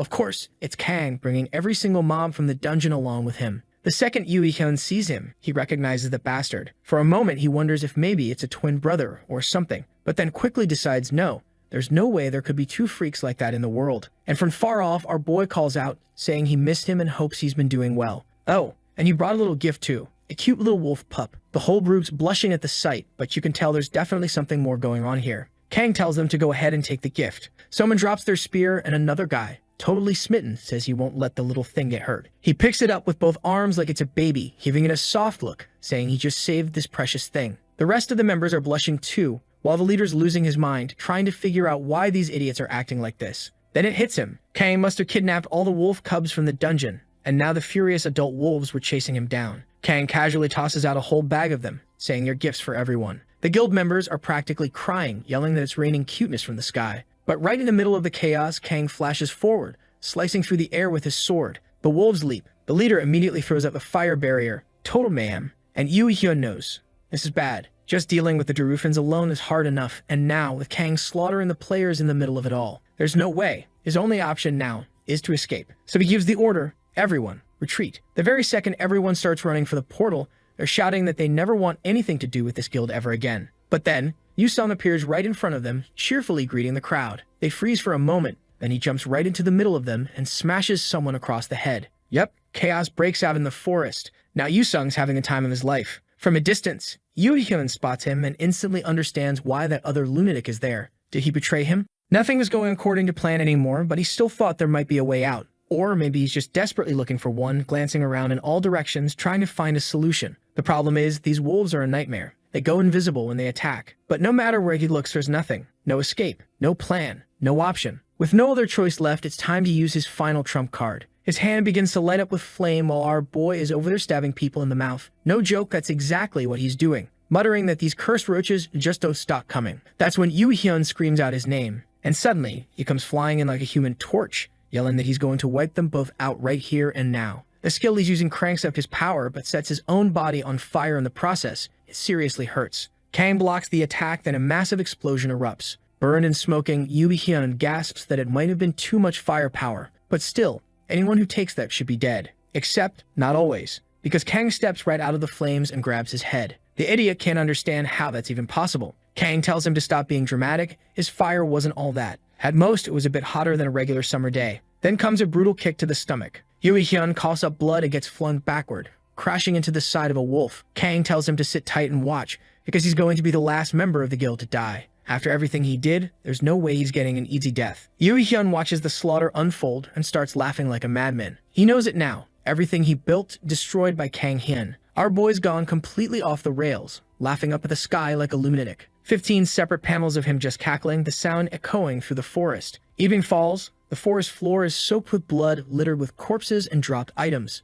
And now it's his turn. He's still laughing when Yusung walks up and comments on it. Kang asks if it's really a good idea to let him live. He seems to be enjoying some kind of wonderful dream. But Yui Hyun is mentally preparing for the end. Until suddenly, he wonders who exactly is finished here. He changes his mind, says it's not ending like this. No way in hell he's going out like this. He's the illegitimate son of a father who spent his days eating pudding across the city. That's actually how he met his mother, through pudding. His brothers, cousins, everyone were more distant to him than complete strangers. Let's just say it now. If the author thinks we're gonna feel bad for this guy, he's dead wrong. Still, the pudding-loving father supported him, said that even though he was illegitimate, he had talent. But one day, everything changed. The tutorial began. Awakened ones started appearing, dungeons popped up everywhere. The rules of the world shifted. Now power decided how things worked. Yui Hyun starts to deliver his speech, but Kang cuts him off by slicing his throat mid-monologue. He says the guy talks too much. Why do villains always have to go into these massive rants? Yusung chuckles and says he should have let him finish. It was just starting to get good. But Kang shrugs it off, says he's not in the mood,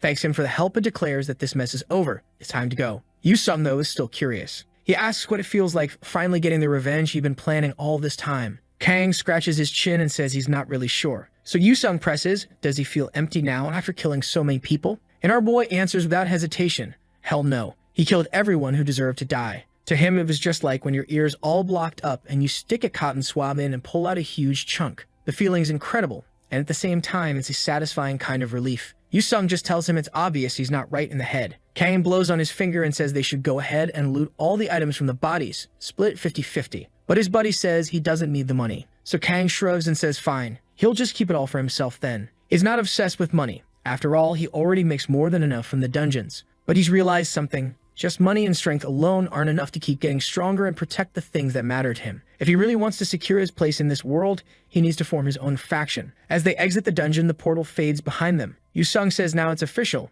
This is over. Kang starts to say he's thinking of founding a guild, But before he can even finish, Yu-sung already says he's joining. Kang tells him he would never invite someone as crazy as him. But Yu-sung replies that even if he doesn't, he's going to join anyway, because it sounds fun. Besides, his intuition tells him that Kang was absolutely going to invite him. Kang tells him to cut it out with that intuition crap and makes it clear he's not letting him in. The two of them walk off still bickering, playfully jabbing at each other. This lunatic Yu-sung, tongue antics aside, is actually a decent guy. Then the scene shifts to a corporate building where someone's shouting that this wasn't what they agreed on. It's the president of the Han Seok group yelling that Choi Min-jun was supposed to be in charge of watching over Yoo Hyun. He's talking to Min-jun, who just gives him a blank stare and calmly says he's done everything he could. Too bad he doesn't know what the kid's life is like right now. The president snaps, telling him to stop playing dumb. It's been a week since anyone's had contact with his son, a guild member. It's obvious what happened. Choi Min-jun says he couldn't care less. It was already a miracle that he took that piece of trash and turned him into the leader of a halfway decent guild. If anything, he's done more than enough. The president's completely losing it,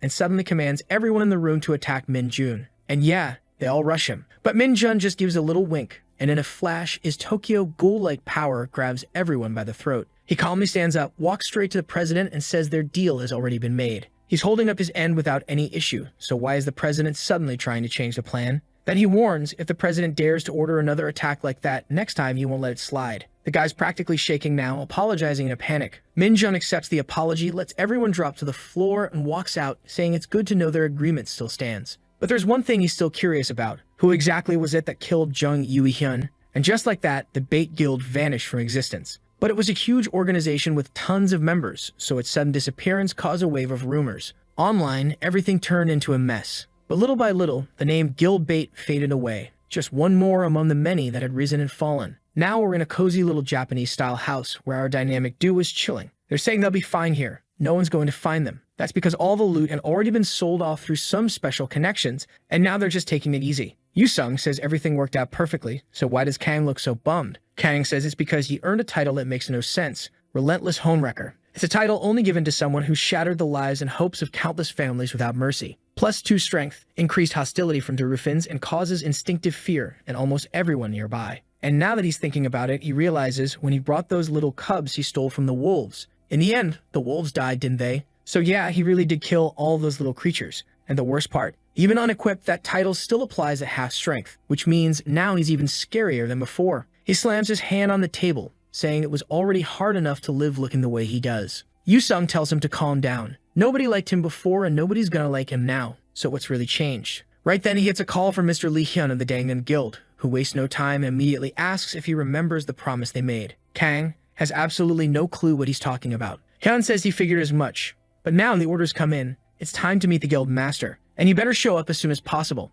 We jump to the Dangan Guild 12th floor. Kang asks if it's really okay, even if he brings along this weird thing with him. Lee Hyun says it's fine. The guild master agreed. Yu-sung tells him to stop calling him things seriously, and anyway, he already knows the guild master. They're pretty close. Kang raises an eyebrow. How close? Yu-sung says that one time at a party he saw her there. Kang's already figured it out. Just a bunch of rich kids from the same high society circle. No wonder they'd met. At the door now, Lee Hyun knocks. The boss lady tells them to come in. As Kang steps into the room and glances around, finally, we get a girl drawn who isn't his sister. She introduces herself as Han San, the guild master of Dangan. Kang greets her, and she says she's heard a lot about him. Lee Hyun heads out, telling them to feel at ease. She offers him a seat, and he thanks her for the help they gave him. She replies that it's fine. It wasn't that difficult. Kang doesn't waste time. He says he doesn't like owing anyone, so what does she want? She asks if he wants to skip straight to business, and he answers that they're both busy people. Look at this guy now, a businessman, huh? She smiles awkwardly and says she was going to serve him tea first. But okay, fine. If that's how it is, she won't hold back. And of course, exactly what you'd expect. She offers him a spot in the Dangan Guild. And exactly as expected, he rejects it instantly. She replies with a calm,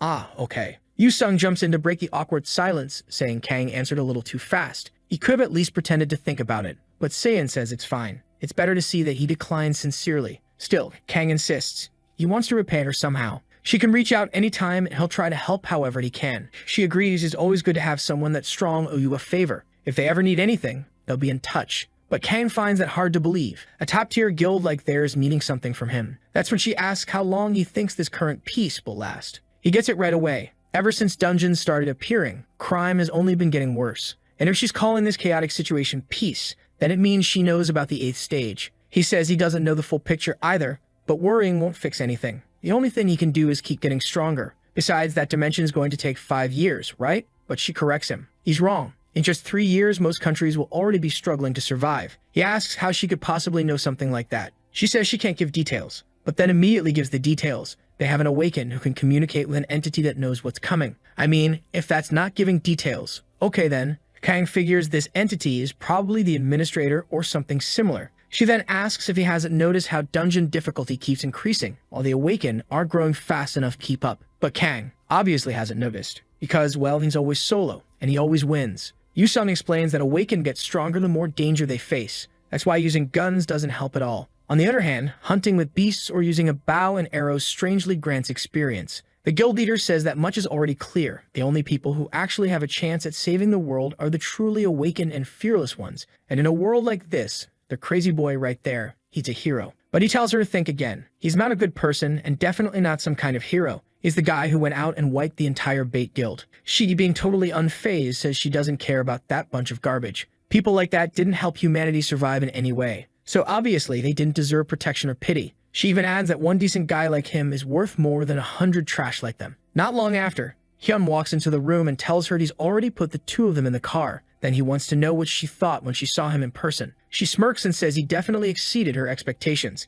He asks if she really means that, and she says yes. For a moment, when she mentioned the administrator, she could see it in his eyes. She's sure he also graduated from the tutorial. Yeah, well, that's not exactly a secret at this point. The guy literally wiped out an entire guild. Now we jump to a city where the main gate is locked down tight. The difference between a rank E and a rank D dungeon might just be one letter. But in reality, the strength of the monsters inside is massively different. Not to mention another big issue, the sheer variety and number of creatures that can show up. Right now, our guy's walking through that chaos, mowing down monsters left and right. Honestly, it's kind of a pain having to deal with so many different enemies. In a normal D-rank orc dungeon, it's simple. There's an orc, a warrior orc, and a giant warrior orc. But what's standing in front of him now is some weird chimera orc. It looks all messed up with goblin features on an orc's body, like the proportions are completely wrong. The head even kinda looks like a goblin's, but it's not hitting right at all. He jokingly invites the monster to join his guild. Obviously, the creature just raises its hammer and slams it into the ground. Kang dodges and says if the guy didn't want to join, he could have just said so.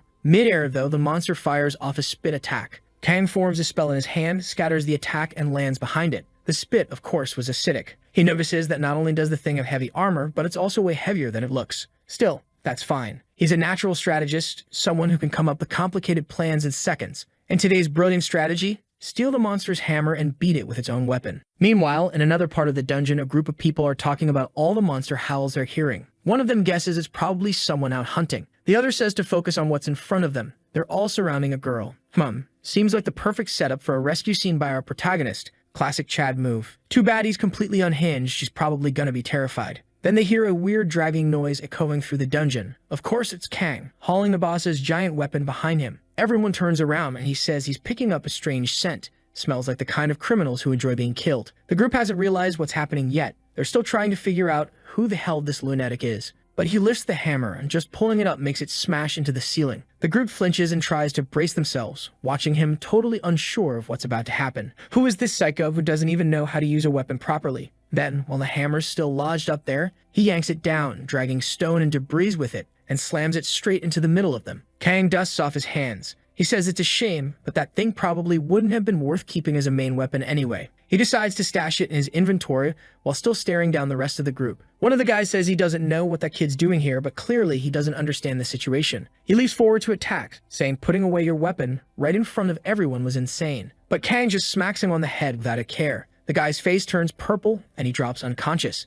Kang grabs the leader by the hair, puts a knife to his throat, and tells the rest of those filthy criminals to hand over everything they've got. The way he says it is already bizarre, but immediately they all charge at him like lunatics. Our guy looks a little disappointed. His hostage didn't work. Apparently, no one gave a damn about that guy. He asks, "What's your name, you bastard?" "It's Kim Cusick, sir." "All right then, Cusick," he says, and then crushes the guy's family jewels. Yep, he grabs him by the crotch and starts using him like a weapon, swinging him around like an airplane and smacking people with him. While one guy's already broken and another is passed out cold, Kang challenges the rest, saying, "Come on then, this here's my new weapon, Cusick." Someone's holding a sword, clearly realizing he's dealing with a maniac, and tells him not to get any closer. But nope, Kang charges again and wipes out the whole crew. In the background, the poor girl is standing there confused, watching the madness unfold. Kang looks kind of disappointed it took him longer than usual to deal with these guys. For a ranked E group, that should have been quicker. Then someone calls out to him from behind. It's the girl, thanking him for saving her. Thanks to him, she avoided a horrible fate. He tells her not to thank him too much.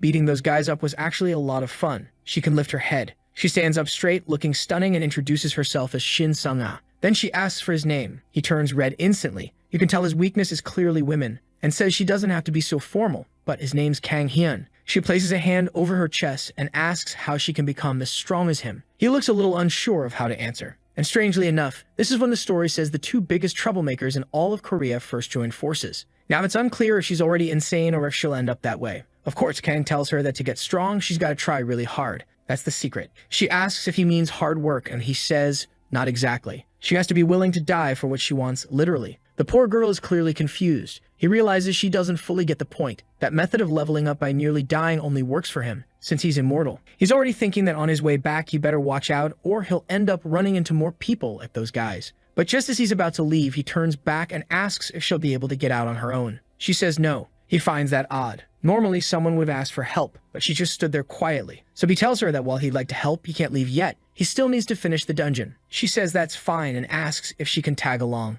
Kang, confused, tells her not to take that willing to die stuff so seriously. She should forget it and focus on getting out. But she insists it's not because of that. She knows her place. She promises to follow quietly like a ghost, won't take any mana stones, and swears not to cause any trouble. He warns her it'll be really dangerous. She says she can take care of herself. All right then, you can follow Missy. Let's go. Now he's wiping his blade after finishing off another group of monsters. She compliments him and says she'll collect the mana stones for him. She gets right to work, tearing through a monster and tossing the stones into his inventory. He starts to realize she's actually not bad. She really can handle herself. She seems to have some kind of stealth skill, because every time combat starts, her presence just vanishes. But every now and then, a perfect arrow flies by from nowhere. Even better, she's collecting mana stones, something he usually doesn't care about, but hey, in the end, it's some extra cash. He asks her what she wants to do, since he can feel a strong energy coming from nearby. Most likely the boss is just past the next room. She answers without hesitation. She's already made up her mind. She's following him to the end. But right then, screams pop up in front of both of them,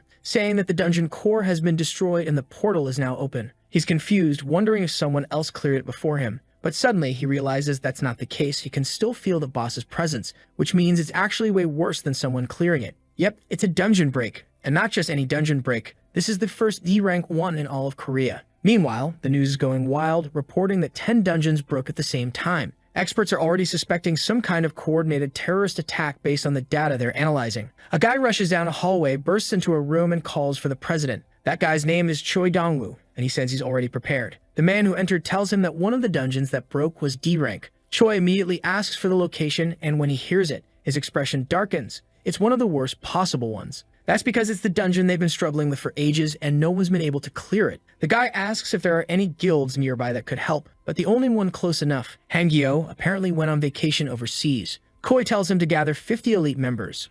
No matter what, they'll have to handle this themselves. Back at the Dangan Guild, the guild master steps out, looking elegant as always. She asks what's going on, and Lee Hyun brings her up to speed. She hears about the D-rank dungeon and knows immediately that if things continue like this, a lot of people are going to die. Lee Hyun says it's going to be tough. The only guild nearby is Hangyul's, but they're unavailable. She's clearly shaken, but he mentions that there's apparently one awakened individual down there who's taking out tons of monsters. She asks how one person is even managing that. He laughs and says it's some tough guy with a massive sword and a face scarier than the monsters. She smiles instantly. If it's that guy, then there's nothing to worry about. And in the middle of the city, there they are. Our boys, soaked in blood, standing on a mountain of corpses. Everyone's gathered around, completely stunned that one person handled all that on his own. That's the power of a true awakened. The blonde guy thanks him, saying it's because of him that they all survived. Kang just tells them to hurry up and get out of there before people start dying. They're confused. He's clearly handling everything. But Kang has already realized something. The portal hasn't closed. That means the boss is still inside. He tells everyone that if they stick around, they're going to die and he won't be able to protect them. The blonde guy keeps pushing, trying to act like a fellow awakened, saying they should stick together. Kang just asks one question. How many Kimras have you killed? The guy hesitates,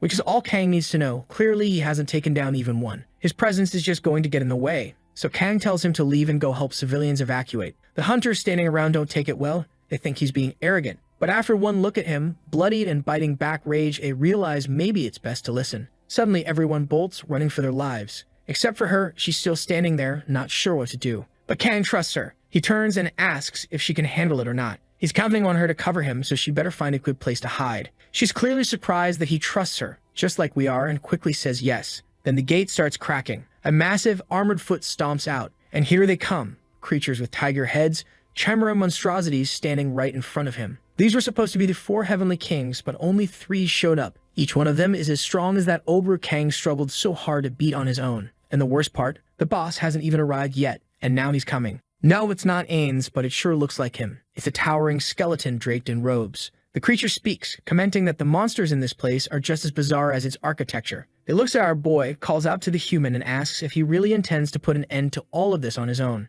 Kang, already pulling his weapon from the inventory, replies that he got it right. The guy pulls out that massive hammer and slams the first enemy, declaring that every single one of their heads is going to get smashed. The skeleton says he's never seen a human so arrogant, but the boy's body looked useful. He might just put it to use. Kang tries throwing a little bait since the thing talks so much and asks what the boss thinks about a one-on-one fight, leaving the minions out of it. Obviously, the skeleton just scoffs, spits in his hand, and says he figured as much. He lifts the hammer and says, "Let's get started then," and it's on. The 4 heavenly kings charge in and Kang lets out the lion's roar. The creatures are hit by the effect as he leaps forward to land the first blow. He slams his hammer down right on one of their skulls, saying this one's head will be the first to pop, and he doesn't stop. He keeps swinging until it looks like the thing's dead for real. The skeleton watches, confused. He can't sense any mana coming from the kid, so where the hell is that raw power coming from? Honestly, it'd be a waste to kill someone like him. Maybe he should keep the boy alive and use him as a servant. While he's lost in thought, the orc's helmet cracks and falls off. The only problem is, Kang's legs are shaky,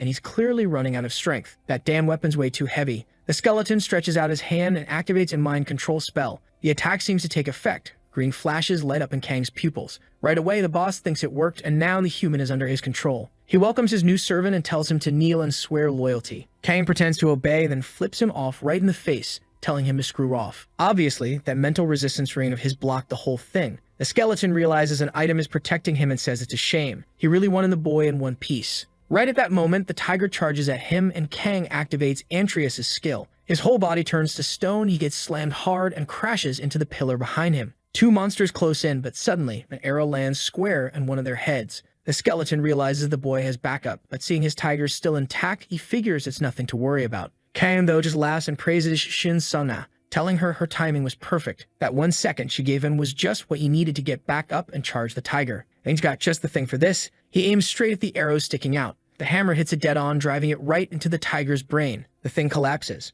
But then, bam, a hit goes straight through Kang. No dodging, no blocking, he took it full force. Even so, he uses the fact that the damn thing is right up in his face, grabs its arm and slams it into the ground. Then he pulls a sword from his inventory and drives it right into the serpent-like one coming at him. Another clean hit. With his sword soaked in blood, Kang looks back and says, "Now all that's left is cue ball." The boss tells him to quit bluffing. Someone with 0 mana left isn't going to beat him. And it looks like he's right. Kang realizes the bastard's caught on. He's got no mana left after fighting off those 3 freaks, and his regeneration's already at the limit. To make it worse, he can't even land a proper hit on that floating skeleton. His legs are trembling with no strength, and he tries to climb the ruins nearby. But his attacks won't seal anything now. Then, bam, his heart tightens. He's hunched over, coughing up blood, stumbling over monster corpses, collapsing like trash. The skeleton says the effects finally kicked in. That blow that landed square in Kang's chest. Yeah, of course, it wasn't just any ordinary hit. The second his body was breached, there was no reason he wouldn't have been poisoned. Now that the kid's death is pretty much guaranteed, the only thing left for him to do is surrender, become a slave, and receive the antidote. But Kang tells him to screw off again and says he's going to turn that ugly skull of his into a 3D puzzle. He focuses hard, using what little power he has left and just a bit of mana to try to purge the poison. His last resort is the ability from the Bilging's sword, Berserk. It boosts his resistance by 1.5 times. The downside is that it makes his decision-making dumb as hell, and it comes with some brutal side effects afterward. Even so, he shouts for that bastard to come at him, saying they'll both head to the afterlife together. But just then, a voice says he's done enough. Kang turns his head and sees someone arriving. Choi Dong-woo, president of the Hunter Association, and judging by his entrance, he's no pushover. He says the kid's got talent, but from here on, he'll handle things. Kang looks surprised. This guy, he's a tutorial graduate, right? Cleared it first try without even dying once. The man tells him to rest. It looks like he's seriously injured. Kang tries to say he can still fight, but right then, the pain hits hard and he drops to his knees. He's frustrated. He was this close to finishing the fight, but of course that bastard had to show up right after he triggered the skill. And with that,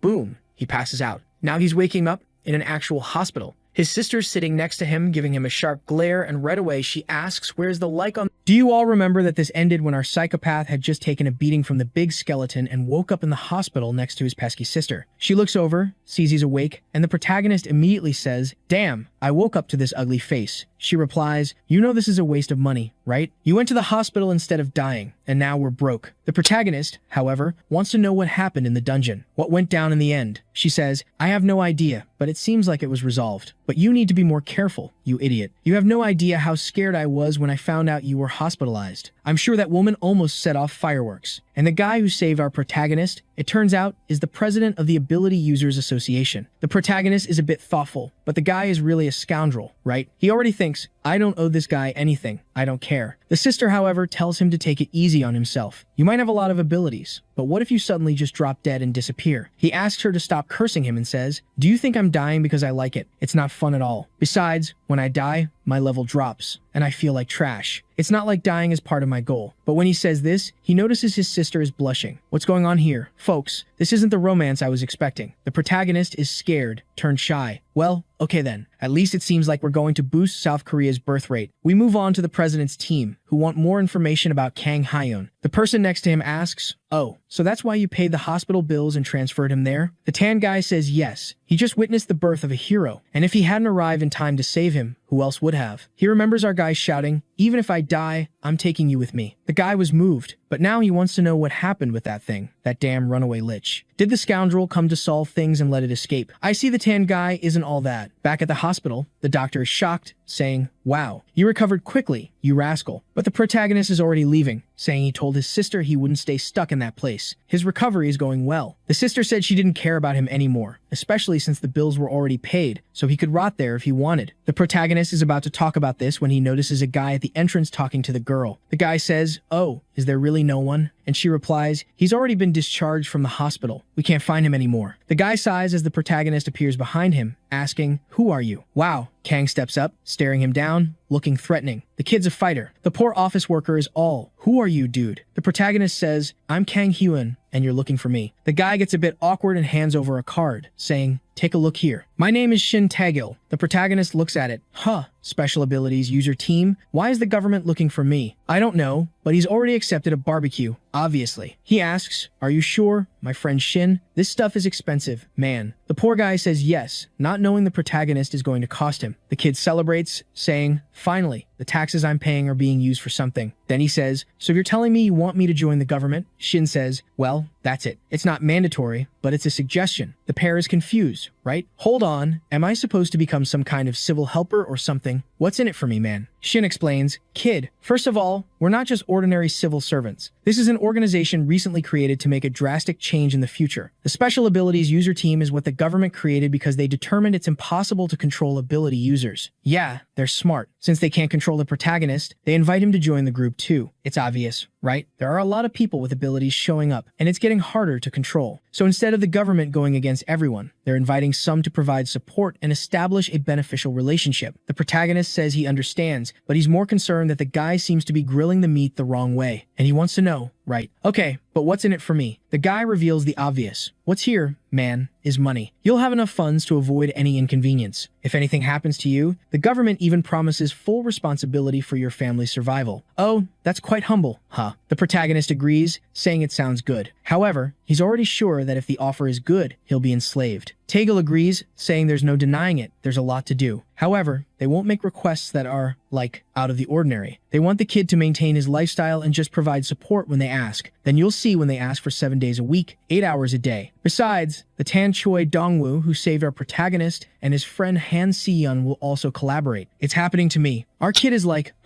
is it like a part-time job? If that's the case, I accept. Poor guy. Little does he know he's going to be enslaved, for sure. The scene shifts to the protagonist returning to the city, but with a calm pocket, when suddenly, someone calls out for Kang Hyun. Wow, it's Miss Shin So-hyo, who looks so much like her sister. Actually, her name is Shin Sung-ha. Oh, I remember. She's the archer girl who helped him in the dungeon. She's bringing a bag full of gems, man. She said it took a while to deliver, but she found him, right? And she came here to return everything. She had gathered it all, but he collapsed, right? And she had to leave the hospital. He's a bit confused. Hold on, you kept this to return to me, even without knowing if I'd show up again. Not caring much, she just says, yes. The protagonist realizes she's really stubborn. However, he responds, go ahead, you can keep these things. But Shin replies that no, she's not interested. The promise was that he would keep the items, and that's why she's delivering them. The protagonist isn't the type to ask twice. He says, all right then, thanks, fool, I'm leaving. He walks away without caring at all about her, until suddenly, she calls out again. She leans towards our guy, wanting to know if he'd accept her as a disciple. The protagonist, obviously. You get it, right? I think it would be cool to have another person in the group. I know the name is Solo Resurrection, meaning he's solo, but we wouldn't complain about a woman who doesn't cause trouble and is on the protagonist's team. The problem is always the trouble, right, with the girls, the weakest sexist. The scene shifts to the forest. There's a big gate at night. Dungeon rank F, Kirka Village. Oh, the lich is acting up in the tree like a homeless person. The guy feels bullied. I can't believe I got beaten up like this by humans. No way. Then, someone arrives. Oh, there you are, Lich. A new dungeon just appeared, and it's called Lich's Day. Incredible. But the Lich wants to know, right? Who are you, Blondie? The guy says, oh, relax. I'm not here to be your enemy. I'm the one who freed you. So, I'm here to ask what you think of the offer. How about holding my hand? I feel like I should remember who this blonde guy is, but since it's been a while since I read this work, I have no idea who he is. Or maybe he's the new enemy, who knows? Next chapter, the beautiful one is introducing herself to the crazy fighter. Sung says, hey protagonist, I thought you didn't want to recruit any members for the guild. Don't you have any friends? Minja wants to kill this jerk and says, hey, who said I don't have friends? Man, I have lots of friends. But then he stops to think, wait a minute, do I have any friends? Then he says, anyway, I won the bet on who would recruit a member for the guild, right? So you're going to have to pay for everything, fool. And Sung says, all right, I admit I lost this time. However, she will have to pass the test to join the guild. And we have to go to a dungeon now. Phew, better than fighting this crazy guy, right? She says it's fine. She has no problem with that. However, the protagonist knows that this jerk just made up this test out of nowhere to force everyone to go to a dungeon. And here we are in the rank D dungeon. Something about harpies. Perfect place for an archer, right? And the first one is coming to swipe at the trio. That perfect aim, release the arrow, hit the harpy right in the forehead. 100% calculated. Wow, the creature goes down hard. Yu Sung even says, girl, you really make a difference with that long-range attack. The protagonist asks, so Yu Sung, did she pass or not? The blonde guy passed what, right? Obviously, because he doesn't even remember there was a test, he doesn't care about this test. The protagonist reminds him of the darn test, and he says, oh, yes, it's incredible. She's very strong. Meanwhile, Shin just ignores the two, grabs her knife, and says she's going to collect the stones. The protagonist is a bit embarrassed, saying, hey, you don't have to be so meticulous. We can help with these things too. But she, all cool, says it's fine. She likes doing it. That's peculiar. Why do you like cracking open monster skulls? Yu Sung is there saying, good thing she's here because these stones are worth money. We can't lose money. And the protagonist says, huh, I've never seen you collecting a stone. And Yu Sung says, that's because I already have a ton of money. I'm rich. The protagonist is already annoyed with the spoiled brat. But then he feels something strange and asks, hey, Yu Sung, did you feel that? He's already got his hand on the portal. The blonde guy stops to think, and his expression changes too. Suddenly, they're both looking at Chin, who's there, wanting to know what's wrong. The protagonist closes his eyes, prepares a fist, and punches the air. Wow, unbelievable. He hit a guy somewhere. I don't even know where. Was there an invisible person in front of him? Man, that was a wild guess. Huh. Did you notice the guy's invisibility? But seriously, what kind of person turns invisible and sticks so close to someone else? Yu Sung is impressed, saying this guy had incredible stealth. He usually senses these things, but this guy was just too close. The main character has no idea why this jerk was here, but it's definitely not for anything good. The blonde guy thinks it's just some random person with a passing skill, as if this guy just randomly stuck to you all. And the main character stated the obvious, right? Someone getting that close to another team in the dungeon clearly shows they had bad intentions. Not to mention, I've got a weird feeling. In the next scene, it switches to the main character signing a contract with the government. He told Taegil to send a message if there were any problems. But the guy already said, buddy, you're hired and there's work to do. The obvious happened, right, my main character? He accepted the 7-0 schedule. And the guy asks, are you aware of the incidents that have been happening? Kang assumes he's talking about those dungeon breaches and says yes. They've managed to grab a part of the tail of this force and are now hunting the head. Soon, there will be a large-scale attack through a government initiative. Wow, It's like Trump leading us to war. Back to the chaos. The guy is being woken up with hot yellow liquid on his face. He's as confused as we are, while Kang says he finally woke up. Wow, it seems like things got intense, and the guy is wondering what he's doing and who he is.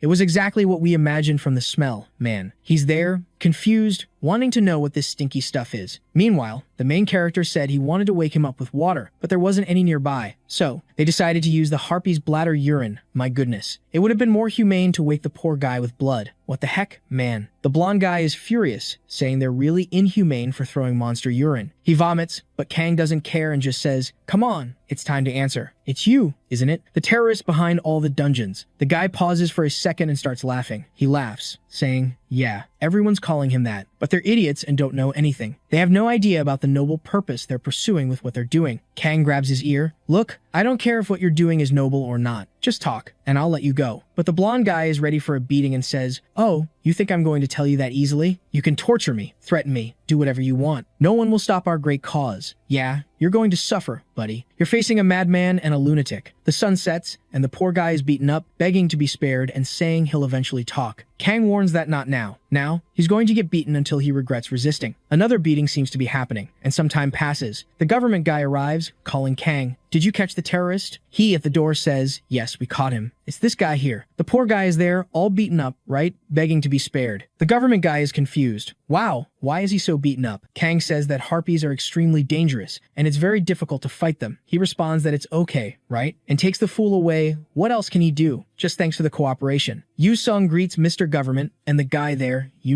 they greet each other. The main character is a bit confused. The government explains that Yu Sung was supposed to train the people they were going to hire, but the jerk refused. He responds that it's obvious he refused. Being the government's godchild is super boring. The guy says he understands but mentions it's getting late and they should leave. In the morning, they'll have another discussion. Night falls, another day begins, and the guy lifts his mug, saying his name is Jung Yongze. Oh, that's the name of the person the protagonist captured and beat up. It turns out he was actually an important figure in the organization. Thanks to him, they found out where the base is. They're now preparing to launch a large-scale attack. He mentions it's in 2 weeks, and Kang seems a bit confused.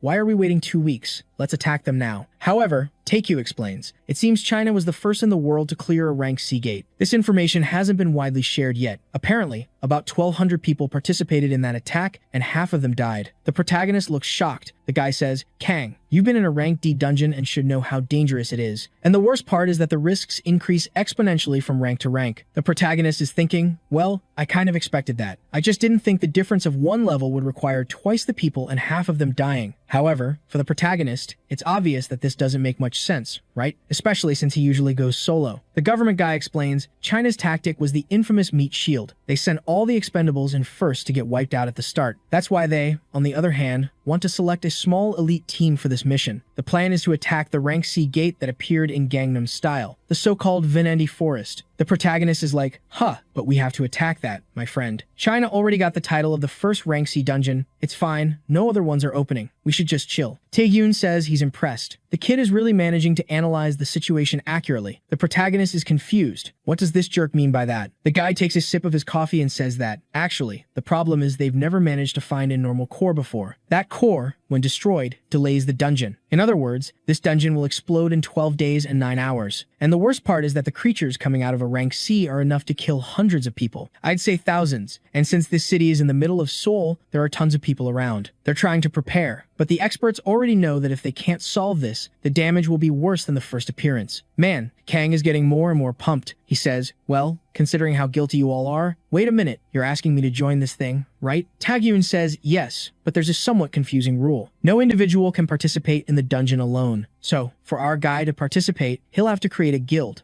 It's tricky. If you sell out to the government, your life is already ruined. Everything the protagonist liked to do, he can't do anymore. I know you like fighting alone, Kang, but maybe this time you could create a guild for the nation's sake? Obviously, we'll handle all the paperwork. All we need is your support, Kang realizes, right? He's starting to sell out, poor guy. But since the thing is going to explode in the middle of the city and everyone will die, he says it's okay. This time, he'll let it slide. Anyway, he's there thinking he already wanted to create a guild eventually. If it happens, since they'll take care of everything, it's even better. Really, living a good life was too good. Shortly after, he's there with his veins popping, saying that the guild's name is decided. And actually, he's in a cafe face to face with a pair of fools. Everyone's confused, saying, "Huh, but it's just the three of us here." The protagonist says it doesn't matter, they have to sort this out now. He remembers that government guy, right? And apparently, he's going to tell the whole story. Shortly after, Yu Sung is there. Wow, are we really going to attack the Rank C dungeon? Of course, he's excited, right? Total nutcase. Meanwhile, Shin Sung-ha is also excited, saying he must be controlling the government from behind the scenes. The protagonist insists that's not the case. It's more like he's the one being controlled. Strangely, she says, "My lord Kang Hyan, I follow your orders because I am your disciple." The protagonist is a bit confused. What's this crazy woman thinking? He tells her to drop the formalities and says it's time for them to determine the future of the guild. First, they need some rules. The most important one is not to start any unnecessary fights. Obviously, he's directing this rule at Yu Sung, who wants to know why they're looking at him like that. The second rule is to give as much as they receive. What does that mean? Yu Sung interprets it differently, saying it applies to both kindness and cruelty. Misunderstood. This rule is because Kang wants to ensure no one disrespects their guild. If someone messes with them, they'll have to pay. He mentions the kid. And the last rule is that they have to be stronger than everyone else. Wow, the rules are simple. Huh, it's decided. He wants to know what they think, and Yu Sung says he likes it. He just doesn't like the first rule much, obviously, but it's fine. Shin Sung-ha says she's okay with it and will keep everything in mind. The protagonist says, "All right then, and what about the guild's name?" Yu Sung suggests a name that suits him, right? Insanely Crazy Guild. The protagonist tells him to stop joking and take it seriously. Then he suggests naming the guild Lunatic. Strangely, the protagonist says it sounds cool, but what does it mean? Obviously, it means insanely crazy too. He ignores that and asks Sung-ha if she has any ideas. It's impressive, they're even asking her opinion. She pauses to think and says the perfect name is Lord Kang Hyan and his friends. Kang is shocked that she really takes him that seriously. Realizing no one will come up with a decent name, he stops to think and says he's reached a conclusion. Yu Sung says he can decide since he's the oldest here. The protagonist writes something that's censored for us, and everyone agrees, but we won't know, right? Damn. The scene shifts to a bar somewhere else, and someone asks if Wang Sek was really caught. A woman informs Mr. Choi Min-jun that yes, he was captured, probably referring to the guy who peed on someone. It's him, right? Min-jun knows that as a fighter, this guy wasn't very important. However, his stealth ability was insane, and now, Hyde's plan, which apparently involved that gate they're going to make, will have to be scrapped. He then asks who captured Gyeong-suk. He wants to know who managed to catch someone so stealthy. The woman has the information. It was a skilled adventurer named Kang Hyun. The blonde guy is just thinking, this kid, back in April, went head-to-head with that mutant Keika at the training school, and in the last large-scale battle, he single-handedly disrupted the dungeon break. He's starting to get angry at our boy. Then he asks about certain drugs, and she says they still need time. There's a delay in the arrival of the test items. The blonde guy says that's not good enough. They need to speed up the process, unless she wants to become a target for the tests herself. They're definitely trying to make a drug to become stronger and crazier. It's always like that. The woman just responds that she understands, but with that, we move on to some news. Everyone seems to already know about the formation of the strategy team for the Rank C dungeon. The participants have already been announced, and there's a new guild that's caught everyone's attention. Everyone's asking if it's true. Even though there are many, the elite squad was quite small in total. The first guild is the Dangun Guild with our Han Seon. The second is the Skill Users Alliance with Dongwu. The third is the Flaming Dragon Guild. Oh, it's all guys. Count me out. The fourth is the Immortals Guild. At least the guy's armor is cool. Fifth is the Guardians Guild. They seem pretty useless. Oh, there's the Black Knights Guild. Those guys have some serious swag. Huh. Even though they seem more like enemies than allies. Everyone on social media is trying to figure out who the seventh group is. It seems no one is sure yet, and they might be amateurs or something like that. Apparently, the guild's name means badass. Okay, it kind of reminds us of our protagonist. Then, someone opens a door and they come in, saying they were late. That stretched out thing is the symbol on his chest, the king of bench press. And yes, he introduces himself as Kang Hyun, the leader of the badass guild. Nice to meet you. He arrives, smiling, but everyone thinks this guild is way too eccentric, considering the guild has our psychopath protagonist, his fight-crazy friend, and this archer, who's also a bit off, calling him Lord. But the protagonist really put the team together. Huh. There's the waifu who loves him, a friend who fights like crazy, and him, all buffed up. The trio is perfect. The next chapter talks about the Dungeon Society. Half a year ago, when the cataclysm began and humans got into that mess, various guilds fell and appeared day after day. Obviously, when one fell, a new one had to appear to take on the challenges. In a room, someone wants to know, badass. Is that going to be the guild's name? Poor Taejil is confused. Kang asked, do you know what it means? A really cool and awesome guy. by any chance, don't you speak English? Taegil is a bit confused and asks if he's sure about it. And the protagonist says yes, the vibe of the name is what matters. He liked it. The guy gives up and says, all right,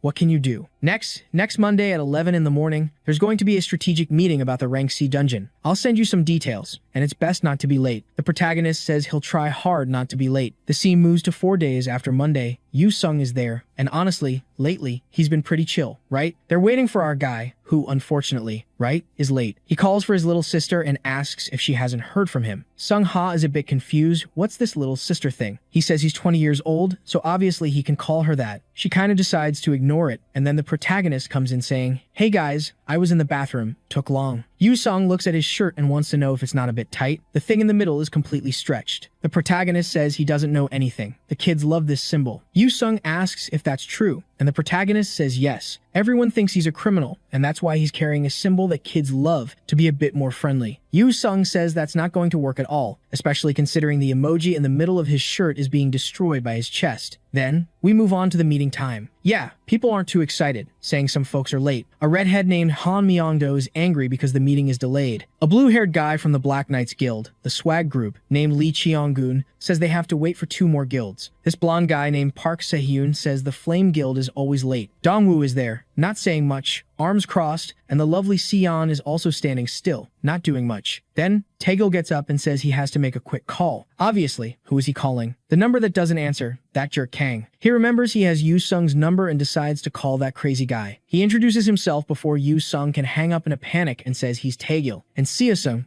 oh, he's a government guy. How did it go? Just tell me already. He then asks, do you know we have a meeting starting now? Where's Mr. Kang? He says, oh Kang, just wait a little longer. The fun is about to start. Taegil is obviously a bit confused. What do you mean, the fun? Yu Sung says he should go and watch. Kang just got into a fight. In the elevator, he grabs someone by the collar and asks if the jerk thinks he's good at fighting. Man, he's facing the master of the Flame Guild. The 2 guilds that are late. And the guy is in shock, wanting to know who this crazy person is and why he's going after him. The leader of the 2nd top guild in Korea. Now I'm curious, does the protagonist already beat the top guilds? Because I remember there was a time when he was a bit behind, Because his cheat is the one who kept dying and living.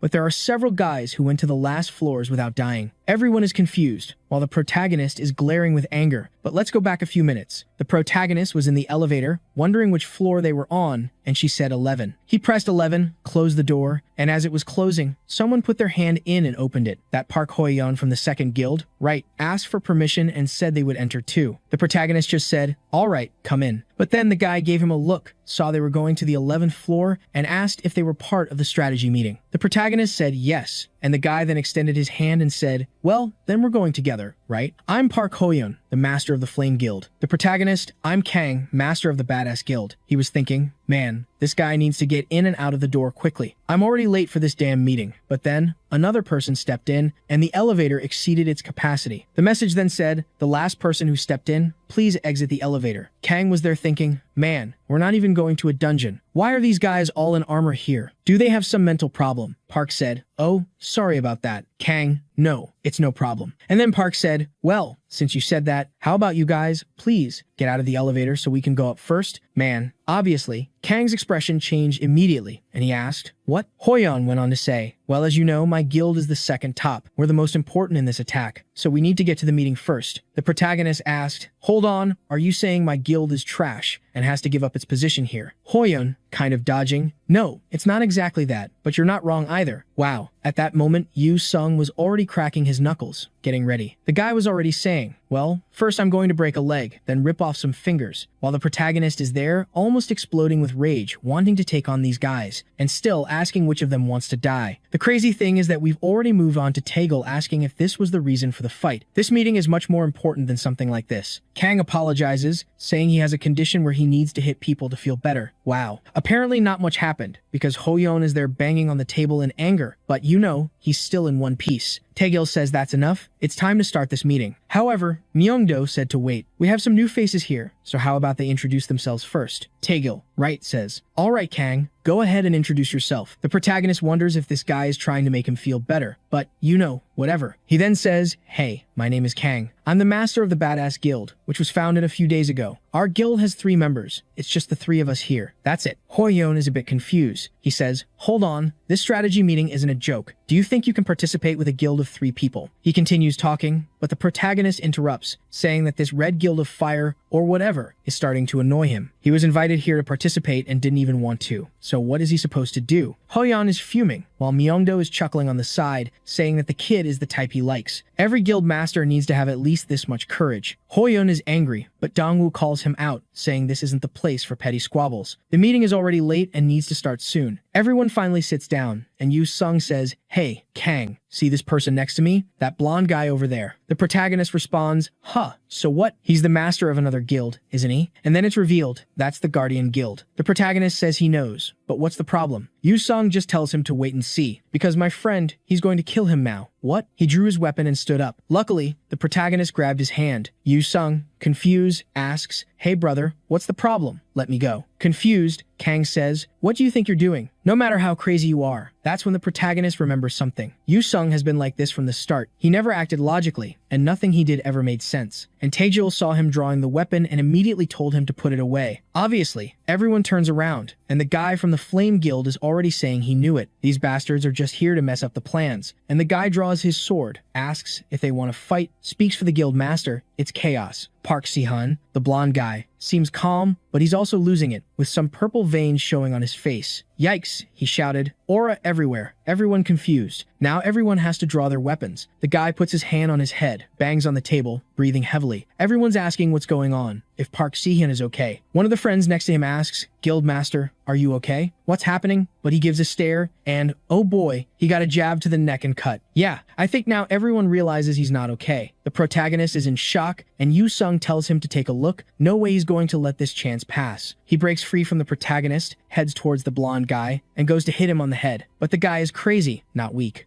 And he manages to land a hit on the stomach, and he falls into the protagonist's arms. But he's smiling, saying this fight seems pretty tough. Kang says, "Yeah, but you know, he chose the wrong place to want to fight." All the guild masters already have their weapons drawn, preparing, and now the blonde guy is trembling. But Kang pushes Yu Sung and says it's his turn now. He has to land the first punch. He prepares his fist, an explosion happens. But we're outside. Hole in the wall, blood on the ground, everything destroyed, and the guy was really defeated, it seems. The guy is blown up with blood on the ground. Everyone's asking if he, by any chance, died. Oh, okay. I thought the guy had died from one punch from the protagonist. But everyone's talking, right? Well, they couldn't capture him, right? What can you do? The guy was strong. But what exactly was he planning? Besides, why wasn't he acting normally? Kang, on the other hand, is curious. How did Yu Sung know? Kang himself is extremely sensitive to mana, so how did he not feel anything strange until things started? Maybe it was a unique ability, or he could somehow see the future or sense danger. Kang here. I don't know if he's daydreaming, but he says that if Yu Sung can really foresee future threats, then his behavior, this craziness, really has a reason behind it. Hey, I think you're going as crazy as he is, right? But who knows? He's there with a smirk, saying this was a good little fight after so long. The protagonist looking like disgusting, funny guy. Meanwhile, the organizers apologize for the mess and say they'll finish the meeting online later. The protagonist is bored, yawning, saying he thought this was useful for something. He left home early in the morning, and it was all for nothing. Yu Sung said that 11 in the morning isn't really early, but okay. But then, someone comes running, calling for them. When the protagonist looks back, it's Taegil, saying he had something important to discuss after the meeting, right? And he needs to talk to him before he leaves. He mentions that he said the government would support the Badass Guild. The protagonist says yes, he knows he'll receive support for living a very dignified life as an honest citizen. The guy is a bit confused, and then Taegil says, "Well, we managed to prepare everything, right? And we're ready to give you the support. Want to take a look?" The protagonist says, "Oh, of course." In another building, we see that the 13th floor will be the Badass Guild's place. The trio is in shock. The place is shiny, huge, just a bit empty, right? But at least there are some computers there, a coffee machine, a fridge, everything. Kang, however, thinks it's too much for just 3 people, while Yu Sung responds that at least it's cool, and he'll spend some time decorating it. The protagonist already wants to add a shower and a bed so they can sleep all day. And even better, they should fill the fridge with beer. The blonde guy says, "Hey, Kang, this is a workplace, right? To be honest, it's not, right? Because their work is in the dungeon, so this is just for relaxing. However, Shin reminds him that the online meeting is about to start. They're already in the chair, monitor on, and a while later, someone apologizes for the delay. It's Taegil thanking everyone for being there and saying the meeting will continue now. He asks if anyone wants to know anything, and Seyun wants to know more about Seyun, right? The blonde guy who lost his mind. Taegil says information will be shared when the situation is clarified, meaning he doesn't know anything. Then, Sung-ah questions if that guy was really famous. The protagonist says that, in theory, it was a guild formed to protect humanity. Park Si-han was someone everyone respected, so it was strange he ended up like that. Yu-sung is about to say they don't know anything when, suddenly, in the meeting, someone calls Kang. Tells the guy to mute his mic if he's going to chat. With that, the meeting finally starts for the C-rank dungeon disaster, which will happen in 5 days. The so-called Vernandus Forest is a massive place, full of mountains, and according to the exploration team, it's full of goblins, orcs, and ogres. Basically, the same monster, right? Just varies in height. Even the redhead thinks it's kind of basic, and everyone wants to know what the name Venendi means. Then, Taegil says he's not sure, but maybe it's the name of the boss. Obviously, there's going to be a boss, you fools. Did you think you were coming to the dungeon just to hunt weak monsters? And the leader is saying, it may seem like there are only basic monsters, but it's good not to let your guard down. That's because monsters living in a forest are completely different. The previous groups were like small armies and militias, while these groups with a base could be considered a kind of army. The 16 IQ guy is confused, telling him to explain. And the guy stated the obvious, right? Basically, they have the training of an army. They are much better prepared to fight as a group. Dong-ho is sure it won't be easy. And then,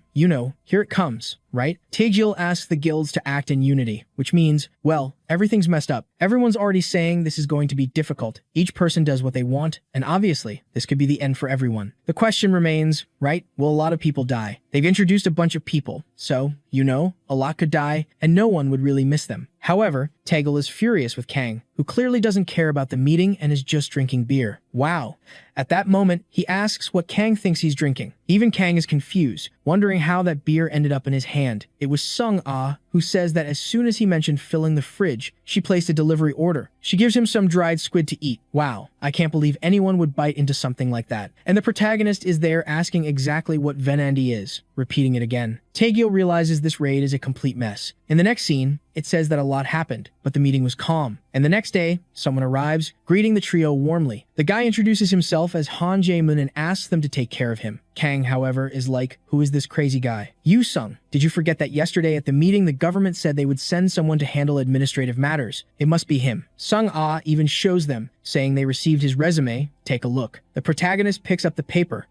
His name is Han Jae-mun, 27 years old, 1 meter 70 tall. Wait, what did you write here? While the protagonist is asking these questions, the guy seems a bit smitten, in shock, wondering if he's really face to face with the legendary Kang Hyun. Even though he looks like a complete criminal, he was really cool. The story says he's a kind of awakened nerd, However, this guy is also peculiar. He's observing the bright look in our guy's eyes and the tight muscles in his shirt. Apparently, the protagonist is going to form a harem, but that's not good. Kang is there saying, well, if the boss sent you, you must be decent. He shakes his hand saying, I'm counting on you, The salary will be 1,000 a month, that's it. The guy isn't listening to anything, he's just blushing and staring at his hand. And with that, he shouts, saying he's going to work hard. A while later, he's sitting there, shining. He can't believe he's face to face with Lu Song and Shin Sung-ah. The aura of everyone there was insane. Shin then calls our guy over. Hey, Lord Kang, I have something important to tell you. Our guild is going to have to grow in scale, right? Yeah, well, it seems so. How about we create a uniform that matches everyone? After all, unity is important to represent the team. Jaemun seems to like the idea, already thinking he'll get one too. And the protagonist is there, pondering whether it's worth it or not. The odd one is there begging for this to be approved, please. And then Sung-ha pulls out a big jacket with a skull on it, saying it's ready. The protagonist rejects it. She asks why, poor thing. And he wants to know why there's a skull on it. It looks much more like a biker gang from the 80s. Yu-sung says the idea was his, and the protagonist understands why it's terrible. He says it wasn't even his idea. This thing will scare people. They needed an idea that was much nicer. Poor Sung-ha is crying, saying it's okay, she'll try to improve it. The protagonist seems a bit confused, but it seems they were fake tears. She hired an artificial intelligence company that made this mess. She went to a guy, showed him the jacket, and obviously got scammed, with him saying this outfit was too insane. He's been doing this for over 100 years, and this is the best there is. The poor girl found it confusing. How can they have been making clothes for the guild for 100 years when there's barely a guild? But she accepted it like a fool, right? Apparently, she's the dumbest one around. No wonder they call our boy Lord as well. Poor thing, all cute. She got emotional under her jacket, and now that she's been rejected, she ran off saying she's going to the bathroom. The main character is there, a bit confused, while Jaemin realized that the place isn't very normal. His friend is giving him a hard time, saying he humiliated poor Sungha, and the main character realizes that everyone in this team is crazy too. At the end of the day, who knows what they did, right? Basically, there's no work to do in this place. But let's celebrate the arrival of the new member with a barbecue at the restaurant. Look at the whole gang in their little jackets. Talk about him. She's all blushing, cute, and pretty. The main character asks if she liked it, and she's all happy, while he thinks that apparently there's nothing to do. Then he asks, "Where's that car Tae-gyun said he was going to prepare for them?" And the boy's eyes light up. Oh my god. I thought it was going to be something like an Apero. I don't know. But actually, it's a totally badass van. Kang is going to ask whose idea it was, and obviously, it was the crazy Yu Sung, who says, "Dude, I called all the workers yesterday to give it this style. Looks cool, huh?" The main character, on the other hand, yells, "Hey, you jerk, take that thing off the car now." Sung-ha is all cute, saying she thought it looked cool. Mr. Lord Kang-hyun. Meanwhile, Jaimon is there realizing that this place is completely different from what he imagined. Night falls, and we're in the badass van. Inside, the main character warns that if this car doesn't disappear, or those stickers, everyone there will die at his hands. Obviously, Yu Sung is already thanking him for the fight, saying it's going to be great. The downside of every big city resident, they get stuck in traffic. The main character asked, June already gave the guy a nickname. Why is there so much traffic? He said he doesn't know. Then they notice there's a crowd up ahead. Seems like a fight. Kang decides he has to sort it out, already getting out of the car to see what's happening. Wow. But suddenly, a guy comes flying towards him, and he has to block. That guy's done for, right? Yu Sung comes out yelling and asking, "Bro, are you okay?" The main character says yes, but it wasn't him he was talking to. He was talking about the car that's now all smashed up. Damn, and the guy who got smashed is getting up. Thought he was going to throw him like that without a second thought. But then, he looks to the side and sees Yu Sung giving him a stare, saying he's going to kill. The scene shifts to the group's combat. The vice leader of the Haesum Guild says he's going to throw everyone to the ground. And the brown-haired Woo Jin-hyung, who's the vice leader of another guild. My god, it's the vice leader's fight, right? Calling the captain to see if they can or not. Nobody wants to. The one behind asks, "Hey vice leader, do you think the guy from the infiltration team is okay?" The poor guy was thrown far. His friend says, "Don't worry, man, he's the best in the guild when it comes to durability." That probably didn't even scratch him. His friend, at this point, notices something strange and points behind to a little trio arriving. Yikes, his friend, who's the god of durability, is getting wrecked in the main character's hands, who throws him up like a sack of trash and steps on his face. Wow. He even asks if this thing belongs to them. The guy is on the ground apologizing, while the others from afar want to know who he is. But then, Kang immediately recognizes him as a member of the Jangju Guild and says he now knows who the bastards causing trouble are. They're delaying his life and broke his car because of this childish street fight. Everyone involved there is delaying him from eating some steaks and drinking beer. Looks like our boy is getting famous, as the guys are freaking out. The guy is Kang. If he loses his temper, no one here is getting out alive. What he doesn't know is who those two in the back are. Could they be the rumored monstrous members? However, the guy doesn't even care who is who. Just by looking at them, he's already scared to death. Wow. And then Kang says, 500 million. My van was destroyed, and that's the price you all will have to pay. The guy wants to say something, but the protagonist just adds another 500 million, saying that now the emotional damage adds up to another 500 million. Then Yu Sung shows that his hand was cut by the glass, meaning he deserves 500 million too. The protagonist agrees and says the total comes to 10 billion. Daehyun, the guy with brown hair, is staring and starts laughing, saying this is ridiculous. Wow, he went to attack the protagonist.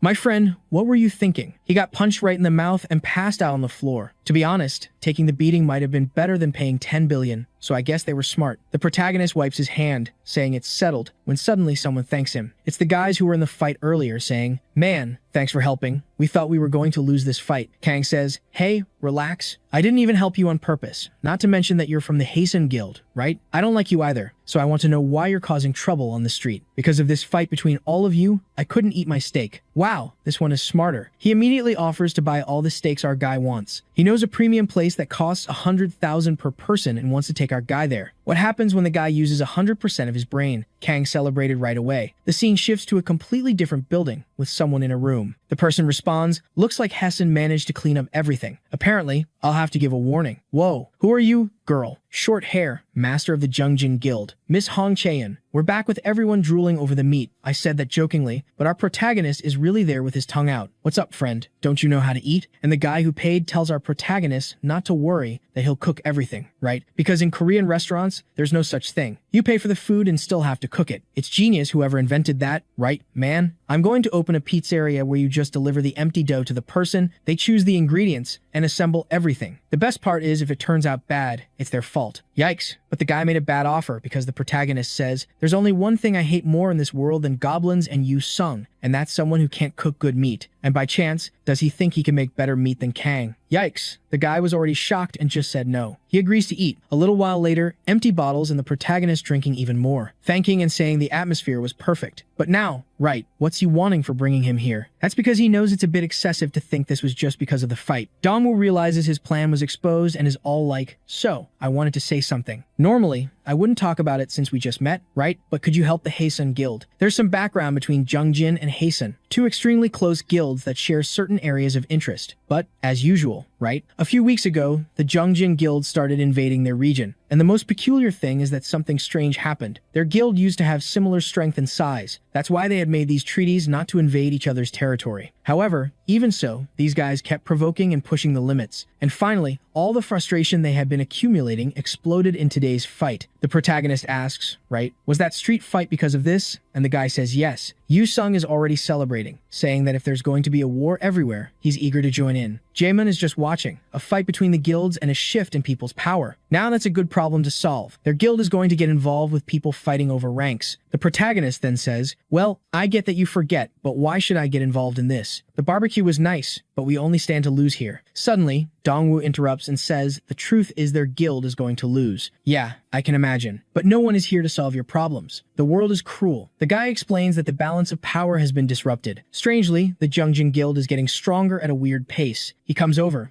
to whisper that little rumor. They're talking about a substance circulating in the Jungjin Guild. They say whoever consumes it becomes more powerful. The Awakened are all restless about it. The protagonist is a bit confused, right? This was suspicious. He then asks, hey Sung-ha, when is the rank C dungeon? She says it's in 2 days, he realizes. And that's the time he has to sort things out and says he'll help. Actually, no. He said he's busy for now, right? And after the dungeon, he'll help with this. The guy thanks him and says, all right, since that's the case, we'll go out for drinks again later. But there was someone in the corner, taking pictures of everything on an iPhone. Online, it's already spreading that the badass showed up in the neighborhood and beat everyone up. Obviously, everyone is criticizing the clothes, saying they were trash and that they were a disgrace. Moreover, everyone found out that Kang loves meat. Their car was also ridiculous, and everything was over the top. Basically, they were a cringe team. Apparently, someone is showing this to the protagonist, right? Telling him to take a look. It's Sung telling him that their dinner was recorded and posted online. Even though they were being criticized, he and Sung-ha are excited. A bunch of people are promoting their guild and making them even more famous. Taegil, however, tells them to stop talking nonsense and focus on the mission. He clears his throat and says he's going to explain once more. From now on, the mission in the Vanandi Forest is going to start. The whole world is watching them, and all they expect is for them to give their best and sacrifice themselves for the good of the world, peace, and the nations. And besides that, to please return safely to receive all the riches they deserve with honor. Wow, and the gang is ready. Look at the whole group of fools. The door starts to open, and with that, everyone is inside.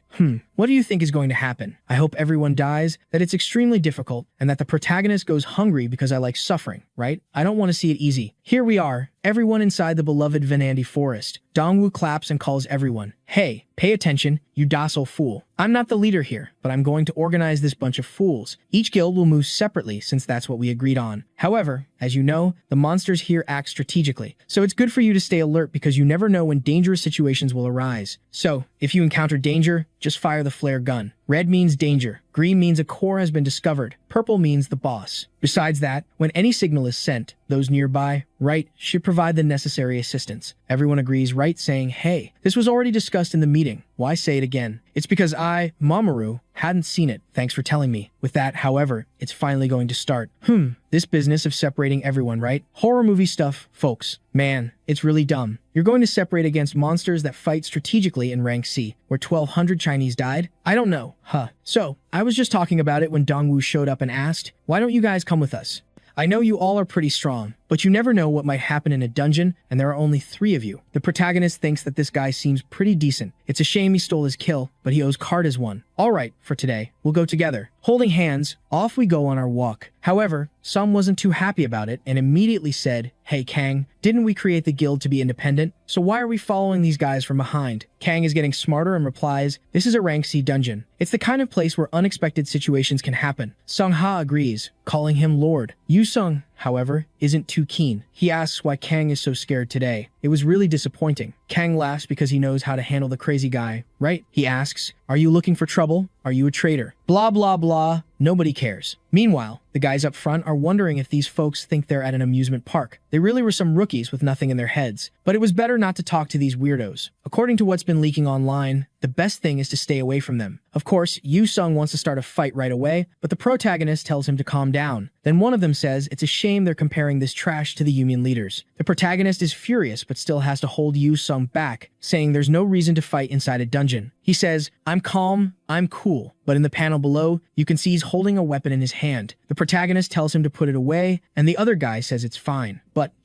why does Kang look so defeated? He says it's nothing, he's always been like this. But he thinks he understands how Yu-sung feels. Beating up those guys would be much better. But then something starts to happen. An enemy attack arrives, and our guy says it's the perfect moment. It was time for everyone to get ready to face the Goblin Light Infantry. The first one jumps in, stabbing the shield. Wow, the fight is going to be brutal because the goblins are all fired up. A little slash here, a little slash there, everyone is in shock. The movement of these creatures was completely different from normal beasts. The leader immediately orders Team 1 to start establishing a defense, Team 2 to create a rotation, Team 3 to provide support from behind, and Team 4 to advance, providing cover. Dongwoo realized right away that if they didn't take this seriously, they would literally be killed right then and there. But the mass attack comes, and he already took out the first one completely. Yu-sung, on the other hand, is having fun with that weird look on his face. The protagonist is full of disgust, as always, but remembers that besides not liking Yu-sung, he doesn't like people who cook bad meat. But more than that, he hates those damn goblins. A punch to the face, and wow, he exploded the head with his hand. Wow, the two are having fun, saying the feeling is incredible. Poor Sung-ha hasn't even drawn her bow yet, and the guys are on the ground trembling, saying these folks are really lunatics. Why did they mess with them? They realize they're screwed. Apparently, the first fight was pretty smooth because it was already night, and Dongwoo was laughing, saying he had heard the rumors, but he didn't imagine their little trio was so skilled. That's why he even had the members apologize for being rude. But now he wants to know, right? Will Kang continue with them tomorrow? Wow, the protagonist refuses, saying he appreciates the offer, but tomorrow he'll go separately. The guy asks if it's because of that bet, and he says maybe. Then we see a little bit before the entrance. That scoundrel Ho-yeon, right? He came up with a bet for the protagonist. Whoever contributed more to the mission or landed the final blow on the boss would win. The protagonist replied that the guy was a crazy bastard and asked if he had lost his mind, but everyone had heard the bet. Kang realized it was a trap to lower his morale and said, "All right then, you little joker, huh?" But then, Ho-yeon tossed a little ball in front of them and said it was fine, they could bet on this. An Easter egg. No idea about its rarity, but it had 10 out of 10 durability. An item made by someone who likes pranks, activated upon destruction. Kang was a bit confused, but he was sure it reminded him of those portals from the early days and was probably related to that administrator. The guy holding the item said, "Well, if it's you, you should know exactly what this means, right?" Now Kang was confused. Could this guy also know about the administrator? Well, in any case, it seemed he had an idea that Kang was a tutorial graduate. Boldly, Kang replied, "No, I have no idea." "What is that? A Pokemon?" Ho-yeon told the scoundrel to stop playing dumb. Everyone knew he was in the special abilities group. "Yeah, Kang, important information about you has been shared." Now the protagonist didn't know how he was going to get out of this.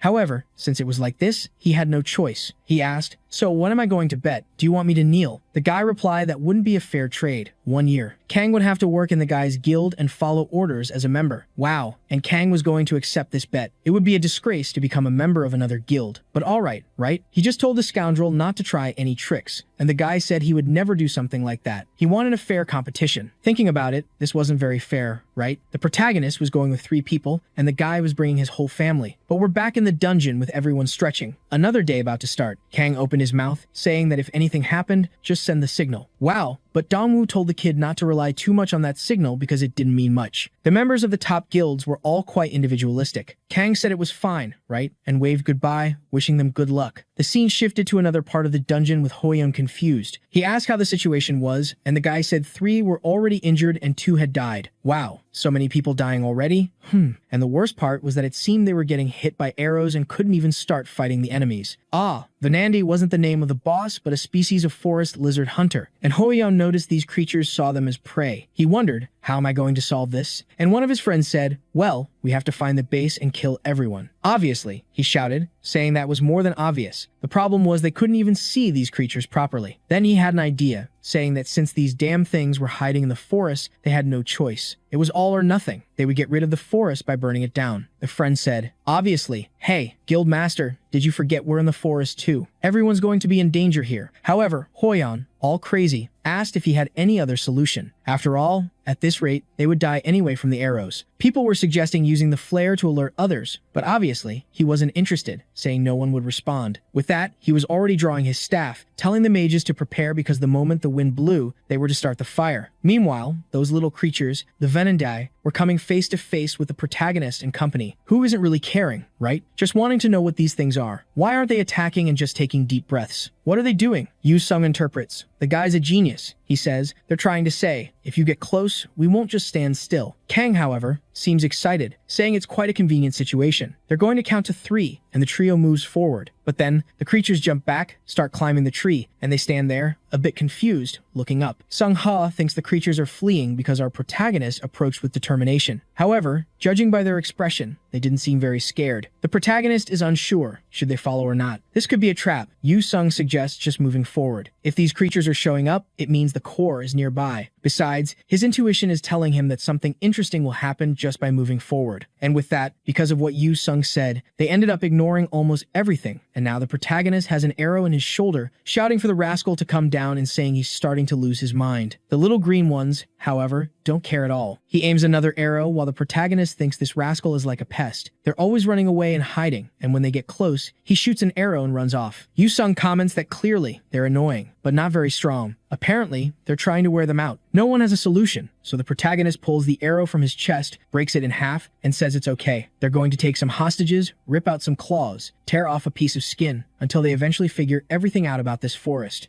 In the next chapter, the protagonist is holding someone by the neck and saying, hey, if you guys don't stay still, I'll cut the neck. The creatures, however, just stare at each other, and everyone has to make a run for it. It's as if the monsters don't care whether their friend lives or dies. The trio runs, while Sung mentions that at least it's entertaining. A while later, they're sitting in the forest, and the protagonist comments that this is madness. They killed their own hostage. How is that possible? Sung Ha agrees, saying these creatures are quite unreasonable. Now they have to come up with a new plan. They can't just sit there thinking they'll solve it like this. Just then, they see one of the flares going up. As we know, red means a dangerous situation. Sung asks, so, what are we going to do? The protagonist suggests they should go. There's a goblin playing a trombone, and a bunch of others going crazy, and suddenly, they're facing the army. The guy with the orange hair, Si-Wan, tells everyone to hold on because reinforcements are coming soon, right? You're lucky it was the protagonist's team that saw this because I doubt the rest of the friends would have come. However, the guy doesn't seem too thrilled seeing the army approaching. He remembers there won't be any reinforcements. He's already wondering, when did everything go so wrong? Maybe when the guild master started acting strange. At that moment, they should have decided to quit. The bad part is that the guild's reputation would be ruined, but in the end, it's his greed that's going to drag all the members to their deaths. He shivers when he feels a stomp nearby that shakes the ground. Not only are there goblins in front, but a bunch of trolls are coming from behind. He's slipping up, they didn't even need to attack, and he's down. The goblin is ready to say goodbye, moving on to the next life. But not quite. A precise arrow from Sung Ha hits him in the neck. The guy is confused, and the protagonist takes a deep breath and lets out a loud shout, calling everyone to charge. He's activating that lion's roar, leaving everyone in shock and wanting to fight him. Wow, he's activating Wayne's secret. I can't even remember what skill that is. The power of the giant wielding the giant hammer, going at it happily. The first smash hits the goblin, a spin to the side. What's this? Did he tear it with the hammer? As always, defying the logic of weapons. Another one is coming from the side, and he gets hit in the face too. Si-Wan is a bit confused, and another barrage hits everyone's forehead. And here comes the creep, saying this is a mess. I'm already scared of the faces he's going to make. The fool noticed. The badass guild arrived and took down 3 ogres at once. He's in shock, wanting to know if this Kang guy is a regular ability user like them. Clearly not, right? This guy is useless. My god, even with the protagonists and the company helping. He stands up thinking, just because 3 people came to help doesn't mean we're going to survive. It's impossible to cheer him up. But then, another member comes and says, "Hey boss, the Dangun Guild is here. The one with the beautiful thing." Now there's no way you can still be doubtful. Even with Han Si-yeon boosting morale, the team charges forward, slicing bellies, arms, heads, all the goblins getting cut down. Everyone celebrates the flash storm. A while later, smoke rises. It seems like we managed to resolve everything. Siwon, the fool, is the most oppressive person in the world. He was saved, and he's disappointed, saying that the Dangun Guild doesn't seem to have lost any members. And to make matters worse, the baddest guild has 3 members and seems to be doing better than them. Meanwhile, his team on the other side, Right, is all dead on the ground. That's the price of greed. You shouldn't have brought your team if you're useless. The protagonist scolds him, shouting, "Hey, why are you standing there with your hands clenched? Trying to hold something in? Aren't you the one responsible for gathering your guild members? Come on, we have a strategy meeting." Yeah, Siwon wants to stay there in his depression, but the protagonist has already called for a meeting. In another part of the forest, the Venendi are finding everything messed up. It's the fools from Hoyeon's team, Right, who set everything on fire. The problem is, obviously, now they're kind of stuck too. People want to know what they're going to do, and the idiot is there, right? Now I don't know. He's telling everyone to retreat, but let's see. Back with the protagonist, he says they need to go straight to the core. Sion, the beautiful one, says they don't even know where it is, so it won't work. Yeah, first, they'll have to split up and find it. Kang, however, points to the side and says, well, the core is in that direction. Besides, it doesn't seem that far, so why split up? Oh, he doesn't want to be far from the young lady, does he? She's there with a confused look, wanting to know. Can you sense the core's energy? He's confused. What? You can't. Based on my experience, I think we'll get there around midnight. So, the best thing now is to just keep moving forward. The fool is there with his mouth open, while the beautiful one says, if that's the case, let's go. But of course, besides being useless, he wants to disrupt the plans. He says, no guys, isn't it too risky to leave now? We just fought. If the Venandis show up, we're all screwed. That's a basic argument. They're smart. The worst thing we can do is give them time to prepare. Moving quickly now is the best option. The guy, however, continues, but everyone's tired. We're going to die, right? But the guy with glasses says, don't worry, we have healers to relieve everyone's fatigue. Yeah, the guy realizes. While you're there with your team all worn out, they're focused. But useless once, useless forever, right? He's trembling there and saying his team is already at the limit. Wow, dude, are you going to cry right in front of him? Kang Hayoung, he already asks. Hey, your name is Han Siwon, right? Why are you so scared, man? First of all, if you don't come with us, what do you think we're going to do? Escort you to the outside? And the guy is already trembling, right? The protagonist warns, hey, man, remember, this is a dungeon. It's a place where the weak perish, and you'll meet the same fate if you keep acting like this. To be honest, the truth is you only survived because of us, and you die because you're incredibly weak. So why do you think your opinion is the best to save the guild members? We're going to work together to find a solution. But if your plan is to just stand there being useless, why did you come to this dungeon? Wow, the protagonist didn't hold back, delivering 7 harsh criticisms in a row. The poor guy opens his mouth to say, but the protagonist gives him a hard stare and stands up, saying that's enough. He's finished eating, and it's time to go. The moon is teasing in the sky, hammering on the head, and another adventure of pulling arrows begins. The group is shouting, wanting to know how long it will take, and he just tells them to keep moving forward, clearing the path. Look at Siwon, he's actually being useful for once. However, there seems to be a strange sound echoing through the forest. Ah, they finally found the cursed core. Wow, but there's a little troop getting in the way of everyone, leveling up about 10 levels. Sifwan is in shock, saying he can't believe they actually found it. Meanwhile, Sion tells everyone to use all the flares to attract the rest of the team. With that, the sky is painted in various colors as the fight with the goblins continues. At that moment, the guy from the Immortal Guild realizes they're late. The guy from the Black Knight says they need to get there to help, and it's the same for Dongo. Reinforcements start arriving, and it's like, wow, humanity isn't that weak after all. The gang arrives strong. And just as I said that, the protagonist looked back, startled by the arrival of the great warrior Venandi. The creature arrives right on time. However, Kang doesn't care about anything, already jumping in the direction, swinging the big hammer in midair. The crazy thing is, Venandi seems scared and, wow, really hit him square in the skull. I think even the protagonist was a bit confused, and the creature died. Apparently, it was easier than he imagined. Pato then comments that the difficulty in the dungeon was in the number of monsters and the intelligence of the Venandi. However, the boss fight itself was actually quite easy, and the loot was a sword from the great warrior Venandi, incredibly huge. The protagonist only collects items twice his size. Besides that, he also got a bow, right? Hands it over to the skilled one. Meanwhile, Dongwoo pulls a spear from one of the creatures and looks a bit downcast. He already imagined it wouldn't be easy, but even so, they still lost a lot of people. I thought it was a one-sided fight, with them beating everyone. He's grateful that at least it wasn't a total annihilation. He says, well, let's start collecting the loot, guys. do the math and distribution, and then head out. And everyone is saying yes, yes. However, suddenly, Sung-ha's expression changes.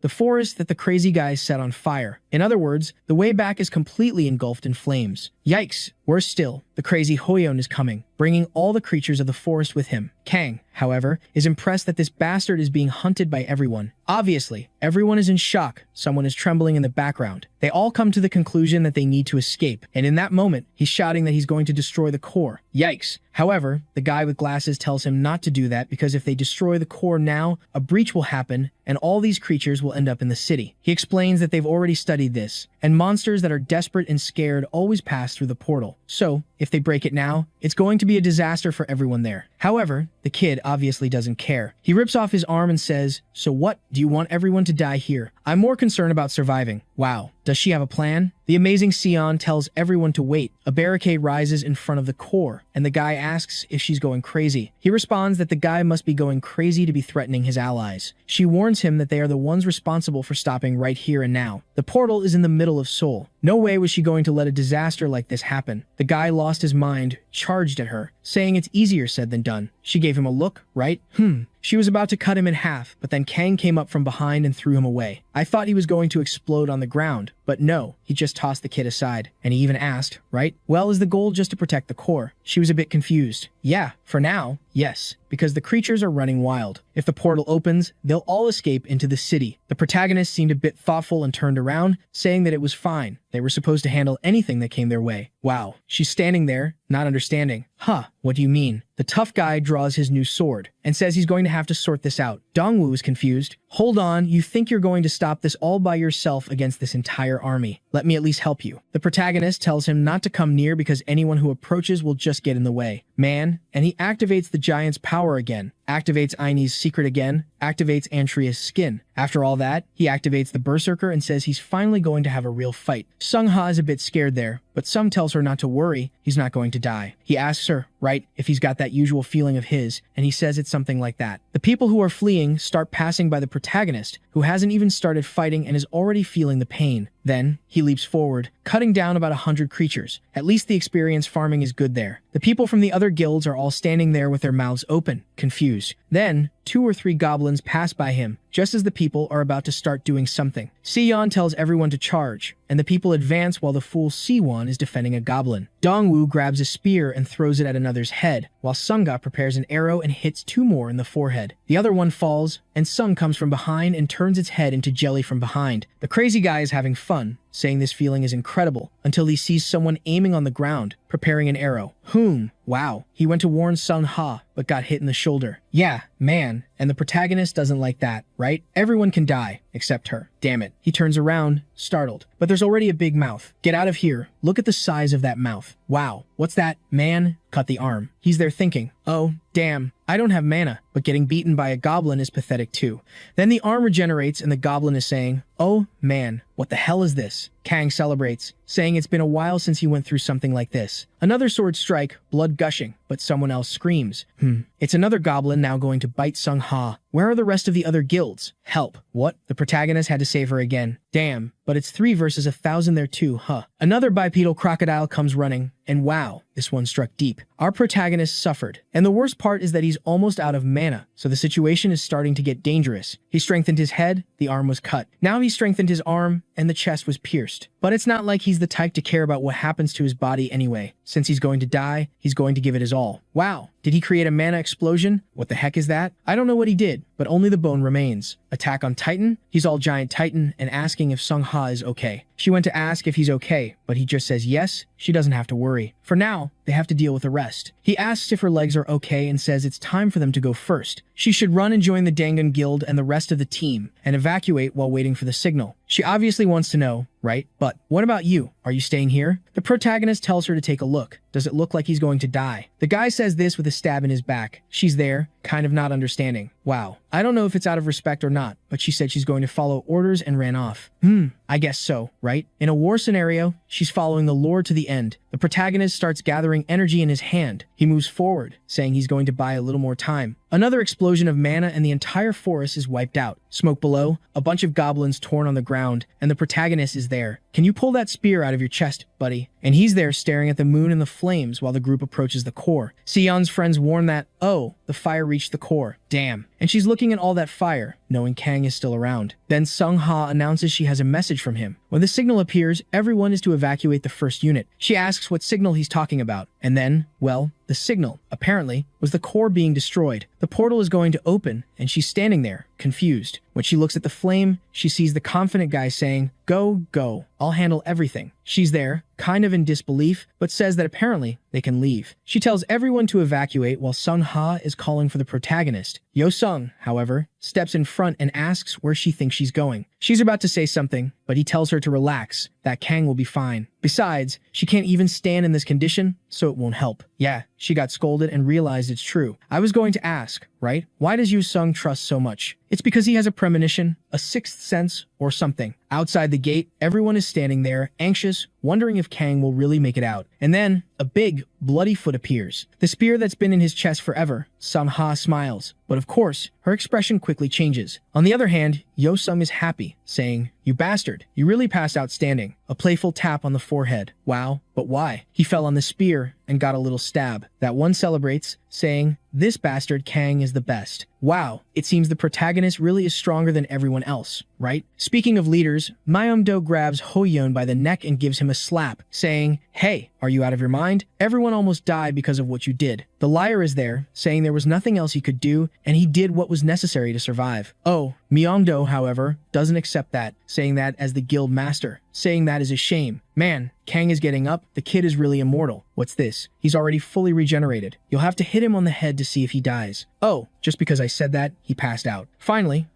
man. We're waking up in the hospital, and look at the little one on the right, all healed up and happy. Kang gets up with his hand on his face, saying it hurts like hell. She cries and clings to him. Look at the protagonist, right? Just farming, the rascal. With that, the day ended when Korea completed a rank C dungeon for the first time. Wow, dungeons in this world are tough, right? There are still types like B, A, S, SS, dear God. The problem is that the price to clear this dungeon was numerous sacrifices. The Guardian Guild, which had already lost its leader at the start, was almost completely annihilated. Not to mention that other guilds also acted in ways that put everyone at risk. And the Fire Dragon Guild was at the center of this controversy. And with that, in a single mission, 2 of the top 10 disappeared. Everyone online is wondering, right? If they disappeared, who are the top 10 guilds now? Obviously, the heroism of our protagonist, who saved everyone from annihilation with 3 members, was enough to put badass in the top 10. Let's be honest. At least in the top 3 here, right? The jerks on the internet are still cursing, saying that's a lie. It's impossible for a 3-member guild to be at the top. Everyone is trash-talking our gang. Sung Ha is there, wanting to leave some comments. Give that like on the video. But Yo Sung asks if she's not tired. She says she has to teach these people who don't understand online etiquette a lesson. And he tells her not to worry, but she's there, burning with anger. Yo Sung stopped. You know what? Where's Kang? He's taking too long. This place is kind of boring without him. It's probably because of some checkup, hospital stuff. But to be honest, I'm sure by the end of the first day, he was already 100% recovered. Sung Ha said his recovery is kind of abnormal. If you cut him in half, he'd probably grow 2 heads. Yo Sung laughs and says he agrees, but he's bored. He invites her to throw some daggers, which is the only thing to do. Meanwhile, Jaemin is there on the computer, suffering, with dark circles under his eyes. What are you doing? Oh, it seems there are people wanting to sponsor, a lot of people wanting to get involved with them. He has to keep organizing the dungeons, the missions they're going on. The poor guy has been working overtime for several days and feels like the rest of the bastards are just resting here. Then the protagonist finally appears and says, "Hey, I'm back, guys. Everyone, wow, finally Kang, you're back." He smiles, saying that apparently, yes, he's a total mess here. And he greets Jaemin. Jaemin is all happy to talk to the protagonist. Then he says, "Jaemin, listen, clean up this table and start working for real, man." The poor guy doesn't even know what to say, man. And for him, the other tables, damn it, were much dirtier. He's wanting to kill Kang now. The protagonist is even scared. Then he turns, saying, "Never mind, right? Clean when you have time. We'll talk later." Then the protagonist goes to Sung Ha and hands her the bow, saying he was hesitant to give it, but here it is. The bow of a great warrior, Vinandi, rank C. Remember that rank C in this work here, apparently, is insane. And this one even comes with an additional ability to infuse magical arrows. She gets all cute, asking if he's really going to give her the sword. He says yes, obviously. She's the only one who will make use of it. It works better the more mana you have. Oh, and it seems you can shoot mana arrows, you know? You don't even need actual arrows. She thanks him, bowing while Yu-sung is there. Hey brother, the protagonist. Here you go, middle finger for you. They're there in joy and fun talking about drinking when someone approaches and sends a message to come in, asking if this is the Badass Guild office. They need to ask who it is, and look, it's him, Siwon, the useless coward. Yu-sung wants to know who this crazy guy is. The protagonist, the description attracting only weird people. Must be some recruiter from some obscure cult. Better not talk. Poor Siwon is in shock that no one even remembers him. How could everyone have forgotten him? Man, they weren't just together in that dungeon, they even ate together. Inside, he says, well, I'm Han Siwon, temporary master of the Guardian Guild. The protagonist, hey man, nice to meet you. I'm the master of the Badass Guild. Want a beer? The guy is in shock that the floor is full of beer and the day has barely started. Why was Kang downing several cans in front of him? Meanwhile, Yu-sung and Sung-ha are having fun throwing daggers. The guy can't understand how these bastards are good for nothing. The brother asks, what are you doing here? We're very busy, man. He stops in anger and leans in, saying that first, he wants to express gratitude. It's thanks to Kang and his team that he was saved. The protagonist is a bit confused. Yu-sung doesn't even remember that this guy was in shock. Look at how he remembers the guy saying, I'm already at my limit. Please, carry me like the trash I am and save me. To which he responds, now I remember who you are. The useless trash I had to put in his place to stop him from being a nuisance. The guy replies, yeah, that was me. The protagonist says, oh man, it's been a while. Huh. So, what are you doing here? Just as he's about to say something, the doorbell rings. The protagonist says, Jaemin, go answer that. There are too many people being a pain. Jaemin goes over thinking, damn, Kang was closer. He should have opened it. But when he goes to touch the door, he calls for the guild master. He says it would be better for him to take a look at who's there. Oh boy, it's Dongwoo all shot up. Funny how he said, look who's here. Someone about to die. Bandages sent to the treasure. The protagonist stares, and the guy thanks them for taking care of him. Oh, actually, this isn't Dongwoo. This is Dongwon. Damn similar names. He asks, Kang, do you remember me? To which Kang replies, of course, man. You bought meat and beer for me. Of course, I remember. Siwon is there in shock. He remembers someone because of meat and doesn't remember him because of life or death. Then the protagonist wants to know, what's up? What are you doing here? And why did they put baby oil on the guy's body? He's all shiny. Instead of answering, the guy stands up and says, I have a favor to ask. Guildmaster, please save my brother. Kang is like, wait, what? A while later, he asks, what do you mean? Your brother was kidnapped? He explains. My brother's name is Sung-chan. Together, we were the masters of the Haesung Guild, a guild that my own brother founded. The protagonist, oh, enough, don't tell that story. Just get to the point of what happened. Poor guy. Sanwa said it must be something with the Jungjin Guild, right? Probably. Oh, the one that caused the trouble, knocked on the door, and all that. And they even ask him to explain how he ended up like this. He says, well, there was a guild war with Jungjin. I told you, right, that these guys are taking some weird drug that enhances awakened powers. With this extra power, they attacked us, and there was nothing we could do. Most members are injured, and dozens of people died. In this story, the side characters die very easily, right? Like, in that guild, everyone got wiped out. In the end, they killed everyone and kidnapped his brother, who was the guild leader. Kang. Wait, but where's the policeman? Obviously, they say. Well, the guild is an extraterritorial territory, right? Like it's not part of the city. And obviously, the police pretend they don't know anything when things happen inside. Kang, however, doesn't understand. Wait, but why are these guys going so far? Are you sworn enemies? Did they hit his mother? What happened? Dongwon explains, I don't know. Our relationship was never very good, but it wasn't terrible either. The only thing I'm sure of is that after they started taking this drug, their personalities completely changed. Strip a man of power and see who he really is, right, guys? Kang starts thinking that this drug is also becoming very suspicious. Besides, Siwon made that promise that he would help after the dungeon, right? So, let's take a look. We're arriving at the parking lot with Yu-sung saying that Poppy is going for revenge. Kang asks, huh, who's Poppy? It's the name of the little van that got beaten up, and he has to avenge it. The two are there, laughing when the protagonist looks back and sees Siwon pretending to be clueless. He had even forgotten that this guy was inside before. Out of nowhere, the guy starts. So the objective of the Guardian Guild is to protect humanity. So I have to help you solve this problem. Kang is a bit confused about what this guy is saying, and Chan mentions that he's talking about this drug, you know. It's really dangerous to leave this drug around that makes people stronger and more violent. We need to solve this together. Oh, and he's starting to connect the dots, right? Maybe there's some connection with the master. Kang stops to think, and it really makes sense. Even Siwon seems a bit impressed that he thought of this, now kind of trying to convince Kang, but it really does make sense. The guy doesn't believe his own theory, and now Kang accepts that,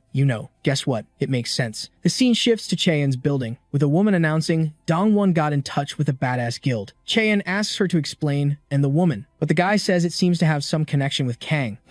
That short-haired woman is angry because our protagonist beat up her guild members. Wow, she's a bit crazy. She smashed a glass in her hand, hurt herself for no reason, saying it's the perfect chance. Is she going to take down this trash? Oh, she's going to get beaten up, poor thing. We're already on the street, and C1 is wondering, why am I driving to the guild out of nowhere? Besides, what kind of weird car is this? Kang, however, asks, what's this about? Explain these drugs better. Is it called monster power? Dongwoo explains, yeah, it seems so. Apparently, it's in the form of a pill or something like that. Now, tell me, why are we heading straight there with only 5 people? Kang tells him, don't worry, I have my connections. His friend thanks him, right? But surely these connections aren't very reliable. Someone's getting a call from the badass guild. Our honest government worker, Tagil, asks, what's up, Kang? The protagonist then asks, hey, Mr. Tagil, do you know what this monster power is? The guy, a bit confused, asks, is it that energy drink? And the protagonist realizes, apparently, nobody knows. He explains it's a drug that makes the awakened stronger. It seems to have some connection with the Jungjin Guild, and the place has become a villain's nest. Oh, Tagil responds, well, I've heard some rumors, but Kang cuts him off immediately. That's it then, man. Send support because we're going on the attack now. The poor guy tries to argue, but obviously, the protagonist doesn't care about anything. He hangs up in goodbye. He calls Dongwoo, our dear Tan friend, and it seems they talked about something too. Oh, he wanted help, but the guy said that because of the guild alliance, they can't intervene directly. Probably, Kang doesn't care about that. Yu Sung questions, isn't there anyone else? You said you had a lot of connections. To be honest, these guys are being two-faced, right? The protagonist saved everyone, and nobody comes to lend a hand to the guy. But it's Kang, right? And it's not like he won't find a solution. He says he can solve this. The clever guy remembers when he used a mask and already checks out the guilds belonging to Jungjin. Look at the schemer's plan, right? He's going to invade the guy's dungeon, make them go in there, and beat them up inside. And we're already face to face. It's an E-rank dungeon called Village of the Dead. In the past, these undead dungeons weren't very popular because the products they gave weren't very good. But it seems something changed, and now they're giving a lot of precious metal, and that's why Jungjin fights hard for this dungeon and doesn't let anyone in. However, we're already inside a cabin, with the guy scolding everyone, asking if this is all they can manage. Bunch of idiots, you spend all day hunting and bring me just this? It doesn't even cover what you eat. That basic scolding at work, right, folks? But instead of flipping burgers, now you have to fight monsters. But obviously, those who are humiliated aren't very happy. They're over there, all angry, saying, hey dude, what a mess. That guy only got strong and became an administrator because he's using those drugs. But then they notice some strange faces in the smoke. Back at the tent, the guy is lighting a cigarette, saying he has no use for that junk anyway. Even this damn lighter isn't working anymore. Hey guys, does anyone have a lighter? And where is everyone from the base? The guards are gone too. Then he hears a rustling in the bushes and quickly grabs his knife, looking around, confused. But right up there, whoa, there's an owl watching him. He gets startled. It seems like there's a lot of noise happening, not sure what's going on there on the screen. Apparently, it's the sound of some birds, but the guy is going crazy, slashing everywhere, laughing, shouting, demanding those bastards from this E-rank dungeon to show up. A while later, though, oh man, the guy's eyes are starting to look weird. He's really losing it. All he can see are some skeletons in the distance, and he wonders if he's going insane. Suddenly, the protagonist is in a jump scare. The leader is wondering, what is this? The villagers of the dead are all terrified. People comment that it seems like they've been through something terrible and no one is even responding. Chaeyeon is confused, saying, whoa, but it's an E-rank dungeon. What kind of great danger could happen in a dungeon like this to leave these guys like that? Someone hands over a paper saying it needs to be delivered to the guild master. Chaeyeon is more impressed by how terrible the handwriting is. The message, on the other hand, is clear. If you want this back, hand over Joe Sungchan and all the monster power, the drugs. If not, I'll take your dungeons one by one. Damn, there's dungeon drug trafficking happening here in real time. The girl is confused, wanting to know what kind of criminal mess they're dealing with. Look, the little criminals there, all in the cabin, chilling, having a beer, playing games. The protagonist is complaining about the beer's temperature, saying he should learn an ice spell. Meanwhile, the two there are like, whoa, this trio's priorities are a bit confusing. Why wasn't he feeling any tension at this moment? Something's wrong there. He then says, hey guys, is it really okay for us to be here like this, so relaxed? The longer we stay, the more dangerous it gets, right? Kang says, come on, relax. I already sent a polite letter. Soon enough, they'll comply. Besides, I already told you, didn't I resolve something similar once before? But then, some guys arrive at the entrance, and the protagonist realizes it won't be that polite. The first one comes in, dragging someone by the neck and throws him in front of everyone. The guy calls him brother, so obviously, it's Dongwoo's brother. The protagonist, however, says, "Hey man, didn't you forget something? Where are the drugs? We're really in dungeon trafficking." The guy with the scratched nose says it's in his pocket and tells him to check. The protagonist goes over, sees 3 pills, and says no way. He ordered them to hand over everything. Apparently, they're asking for trouble. A guy in the back, however, asks if he's lost his mind. He must have no idea how expensive just 3 of those are. He tells him to respect the vice leader until he sees the vice leader is almost crapping himself. That's the guy who got beaten up that day on the street. The protagonist is like, "Whoa, hold on. Don't we know each other?" The guy remembers the day he went straight at the protagonist and got beaten up while repeating to himself, "Don't be afraid, it's okay. I'm the vice leader of the Jongjin Guild. There's no reason to be scared. Everyone's here, I just need to call the team." Then he shouts, calling everyone and ordering them to destroy a bunch of people tearing through the cabin, coming from all sides. However, Kang smiled, saying their entrance was cool. The next day, Chae-yun, the girl with short hair, receives the news that all the members were returned in an incapacitated state. The people they sent to deal with that group in the dungeon were seriously shot down. Most are in a state where it's uncertain if they'll survive. Oh man, Chae-yun, however, demands to know why they're acting this way. She's losing it, wanting to know why Sanjin hasn't returned. What's happening? I don't know. I'm as confused as she is, apparently, right? Because she's losing her mind. And the secretary there is getting a bit scared while Chae-yun orders her to respond. She was about to say she doesn't know exactly because she got axed. Or no, okay, she's at least just destroying the entire room, screaming like crazy. Chae-yun thinks this was expected. After taking this drug, everyone starts acting weird. The truth is, everyone goes crazy, that's for sure. Then, Chae-yun calls for her, orders to bring the drug and clean out the guild's vault and take everything there is. Was it to use the money to buy even more drugs? And she doesn't know that from now on, a real war is going to start. The protagonist hasn't even seen her yet, and the poor thing is almost dying of a heart attack, while wondering what the hell Kang Yun's goal is. She can't understand. His actions make no sense at all. First, she tries to think, well, hold on. He wanted us to release Jo Sung-chan, but why does he want all the drugs? And why is he messing with our guild? Clearly, he must have some purpose that I'm not understanding. She keeps racking her brain, but can't seem to find a single solution or reason. Does it make sense for her to start a war, or is the war itself what he's after? Oh, poor thing. She's going to have a mental breakdown without even understanding what the protagonist is planning. At least she knows that at the pace things are going, they're going to be devoured. The scene shifts to the hospital. Someone says, "Your blood pressure is normal." Wow, but the guy is all bandaged up on the stretcher, and he says he now knows what Kang's goal is. Ah, that's the guy who entered the tent there, who had beaten and been beaten by him before. Kang beat him up, saying, "Wow, it's really you. I recognize you by the punch in the face. Hitting you right in the middle of your face is really satisfying." The poor guy is all twisted, crying, saying he understands that bastard Kang just wants an excuse to fight. The next chapter says Chae-yun got extremely furious with the badass and gathered all the members to declare war. Wow, and it says this war is going to mark Korea's history. But,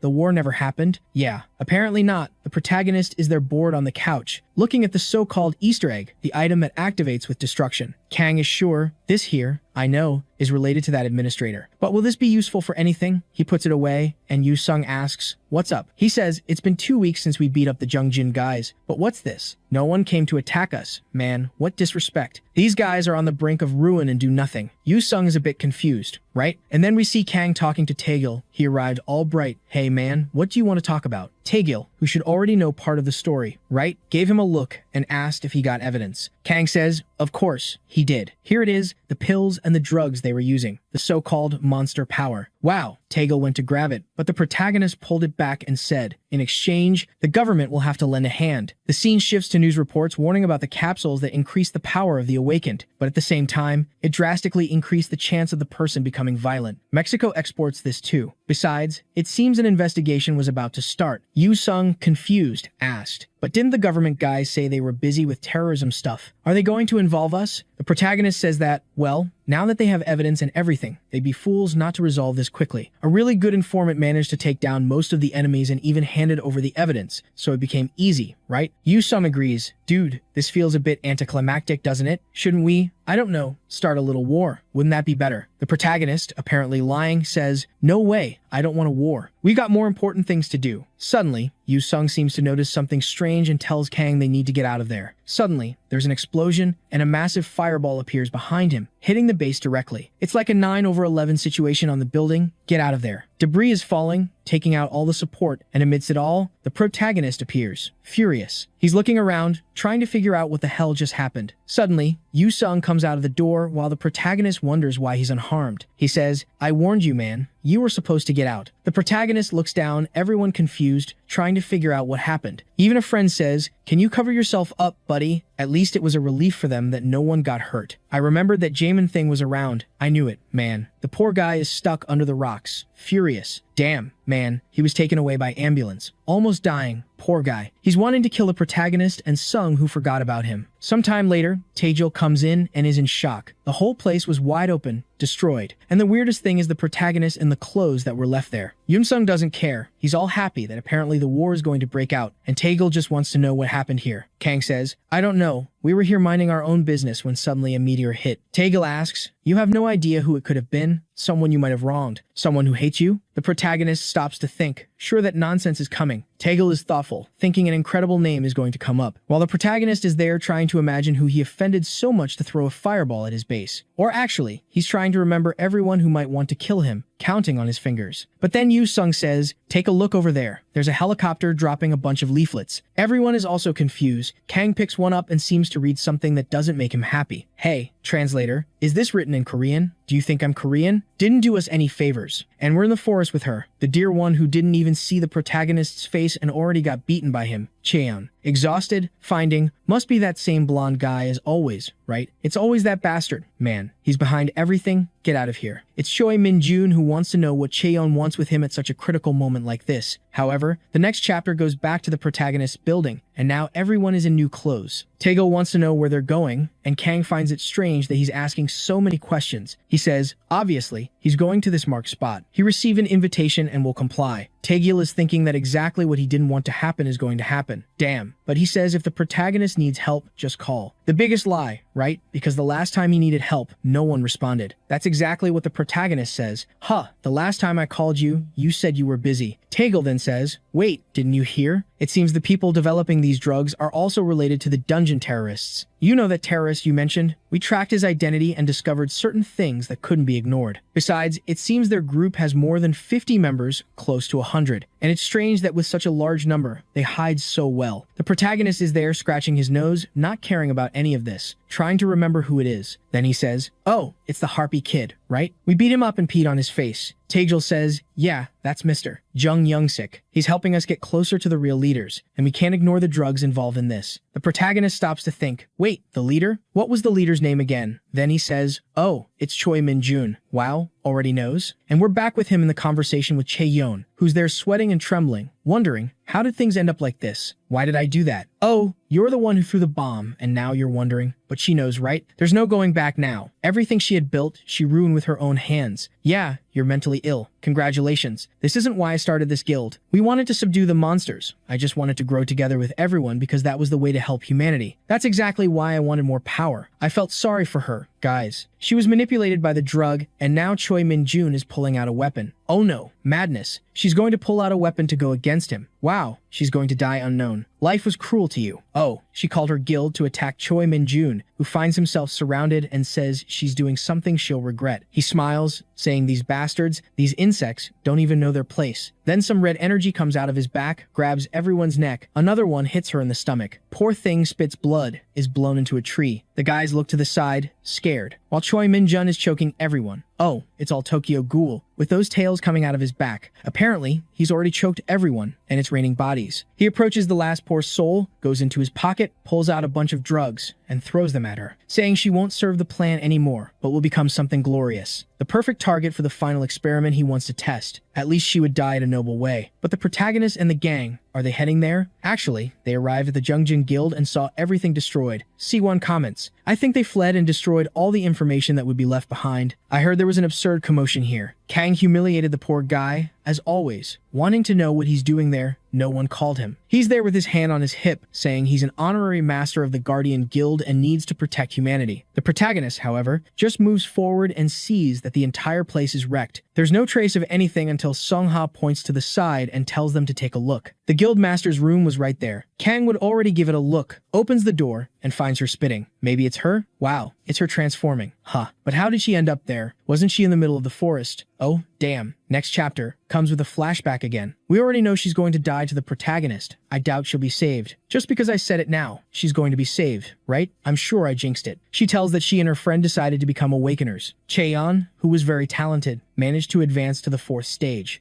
And at first, she didn't even intend to become that strong or anything like that. That's because, in normal life, she was just a simple office worker. However, her friend Jihei was quite different since she was a firefighter. She was even happy to awaken because now she would be able to save more people. Until she died to the monsters, right? Didn't last long. The world is really cruel. Cheon didn't even have the courage to attend the funeral and stayed outside because she was completely frustrated with herself. She was disappointed with her friend who couldn't even save herself. Damn. And she kept thinking that the reason Jihei died was because she was weak. Oh, okay. And that's why, at that moment, she made the decision that she, who had gained good powers, would carry her friend's will and become stronger, no matter what happened. The protagonist, however, is giving her a smack in the head, telling her to shut up. No one cares about her story. The poor thing falls to the ground there, confused, wondering what she did, while Kang says nothing justifies it.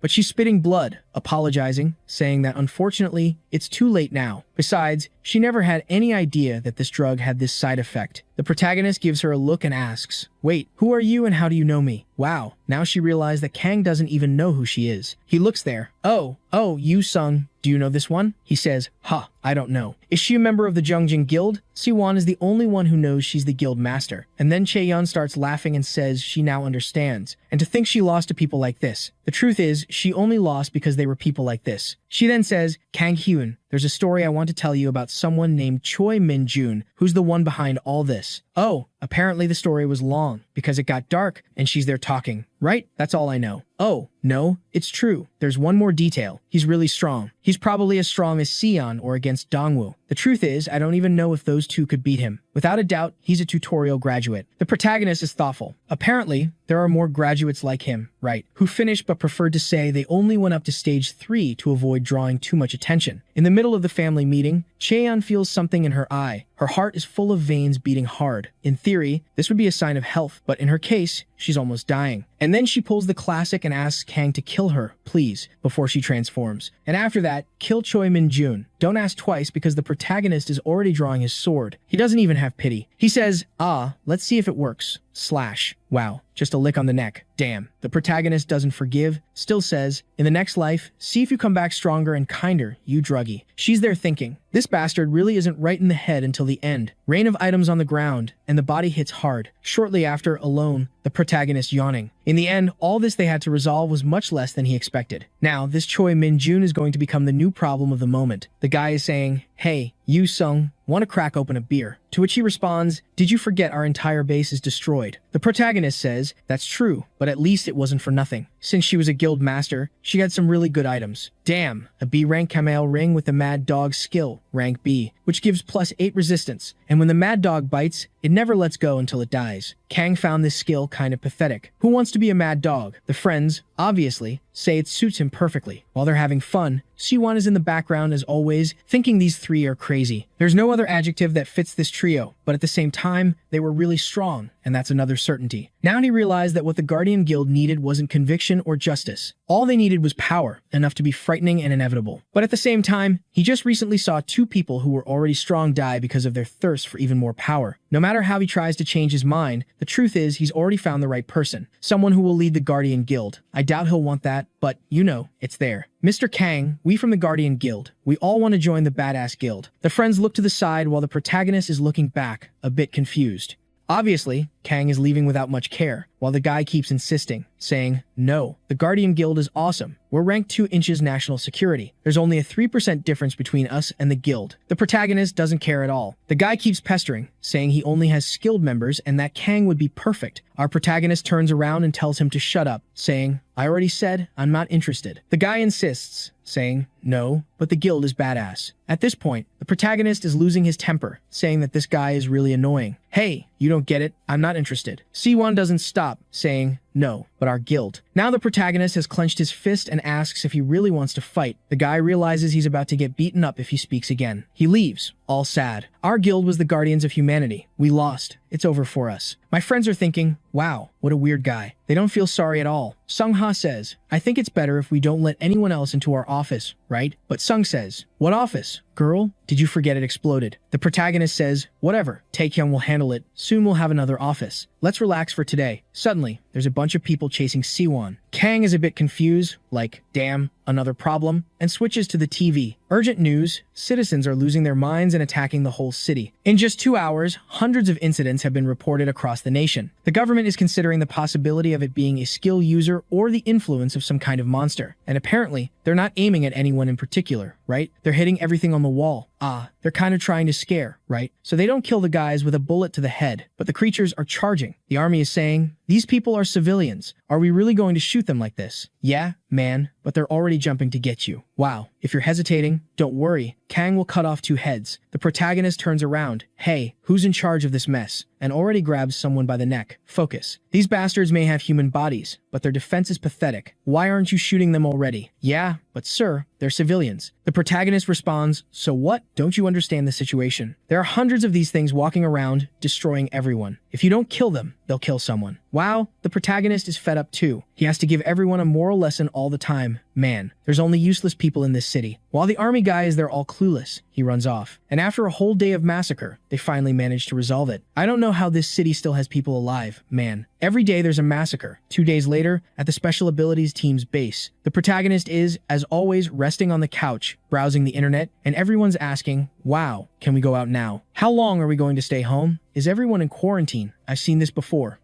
Man, someone sends a video. Hey, did you see this video of Kang Hyun? Yeah, everyone is against him, saying, are you crazy? He's very cruel. I know they were monsters, but watching this is kind of scary. This guy is obsessive, a weirdo. The protagonist tries to manipulate and responds, anonymous person here, I'm a friend of Kang Hyun, and in real life, he's a really handsome guy. He doesn't care that they're calling him a psychopath. Ju Sung calls, he gets startled, but suddenly, Sung Ha says that he really has a nice house. Apparently, this was going to be their base from now on. He says no, he just borrowed it for now. Taegil says he'll soon find an office for them, so they'll wait a bit. He decides to thank the guy for it, calls him, and Taegil answers, wanting to know, what is it? I'm busy. Kang. Wow. What's with that reaction, man? It's not like I called you just because I'm bored and wanted to waste your time. Taegil says, I'm sure that's it, Kang. But what is it? Speak up. The protagonist responds, oh, no. I just wanted to thank you for the little house you sent us. Man, thanks. Taegil tells him to get to the point, as he has a lot to deal with. This incident seems to be linked to the monster's powers from the drug, and now things are a mess. Kang says, all right, then, I'll keep the conversation short. Can you get us some poison? Taegil is like, what do you mean? The protagonist, no, I want something that can corrode extremely and has no cure. Taegil says that obviously, the explanation is too short now. Then he tells him to relax. I'm not planning to hurt anyone. Besides that, do you know any kind of magic book with poison resistance? Taegil is confused that he knows this exists. And what? Getting poison has to do with this too. The protagonist says yes and tells him to answer quickly if he has it or not. Taegil says, all right, he'll try to look into something about it, but it's good to be prepared, right? Because it's going to require a lot of money. The protagonist says he has a lot of money until the guy says it will cost a few tens of billions, and he hangs up. Then he turns around hearing the guys. Yeah, we need a lot of money. Come on, use your brains and think of an idea for us to make money. Right away, Sung Ha raises her hand and asks, why don't we make guild merchandise, like stuff to sell, related to being badass? I don't know if they accepted, but thunder strikes. Someone types on the internet, how to beat up your boss. It's poor Jaemin there. The poor guy is disheartened with this guild, remembering the protagonist, saying, Jaemin, you heard, right? You were supposed to plan a bunch of products for the guild to sell, involving these two. You guys together will make beautiful things, make a lot of money. One day should be enough, right? So tomorrow, I want to see the results. While he's telling himself that this boss is a monster, the protagonist is there wanting to know, right, who's coming.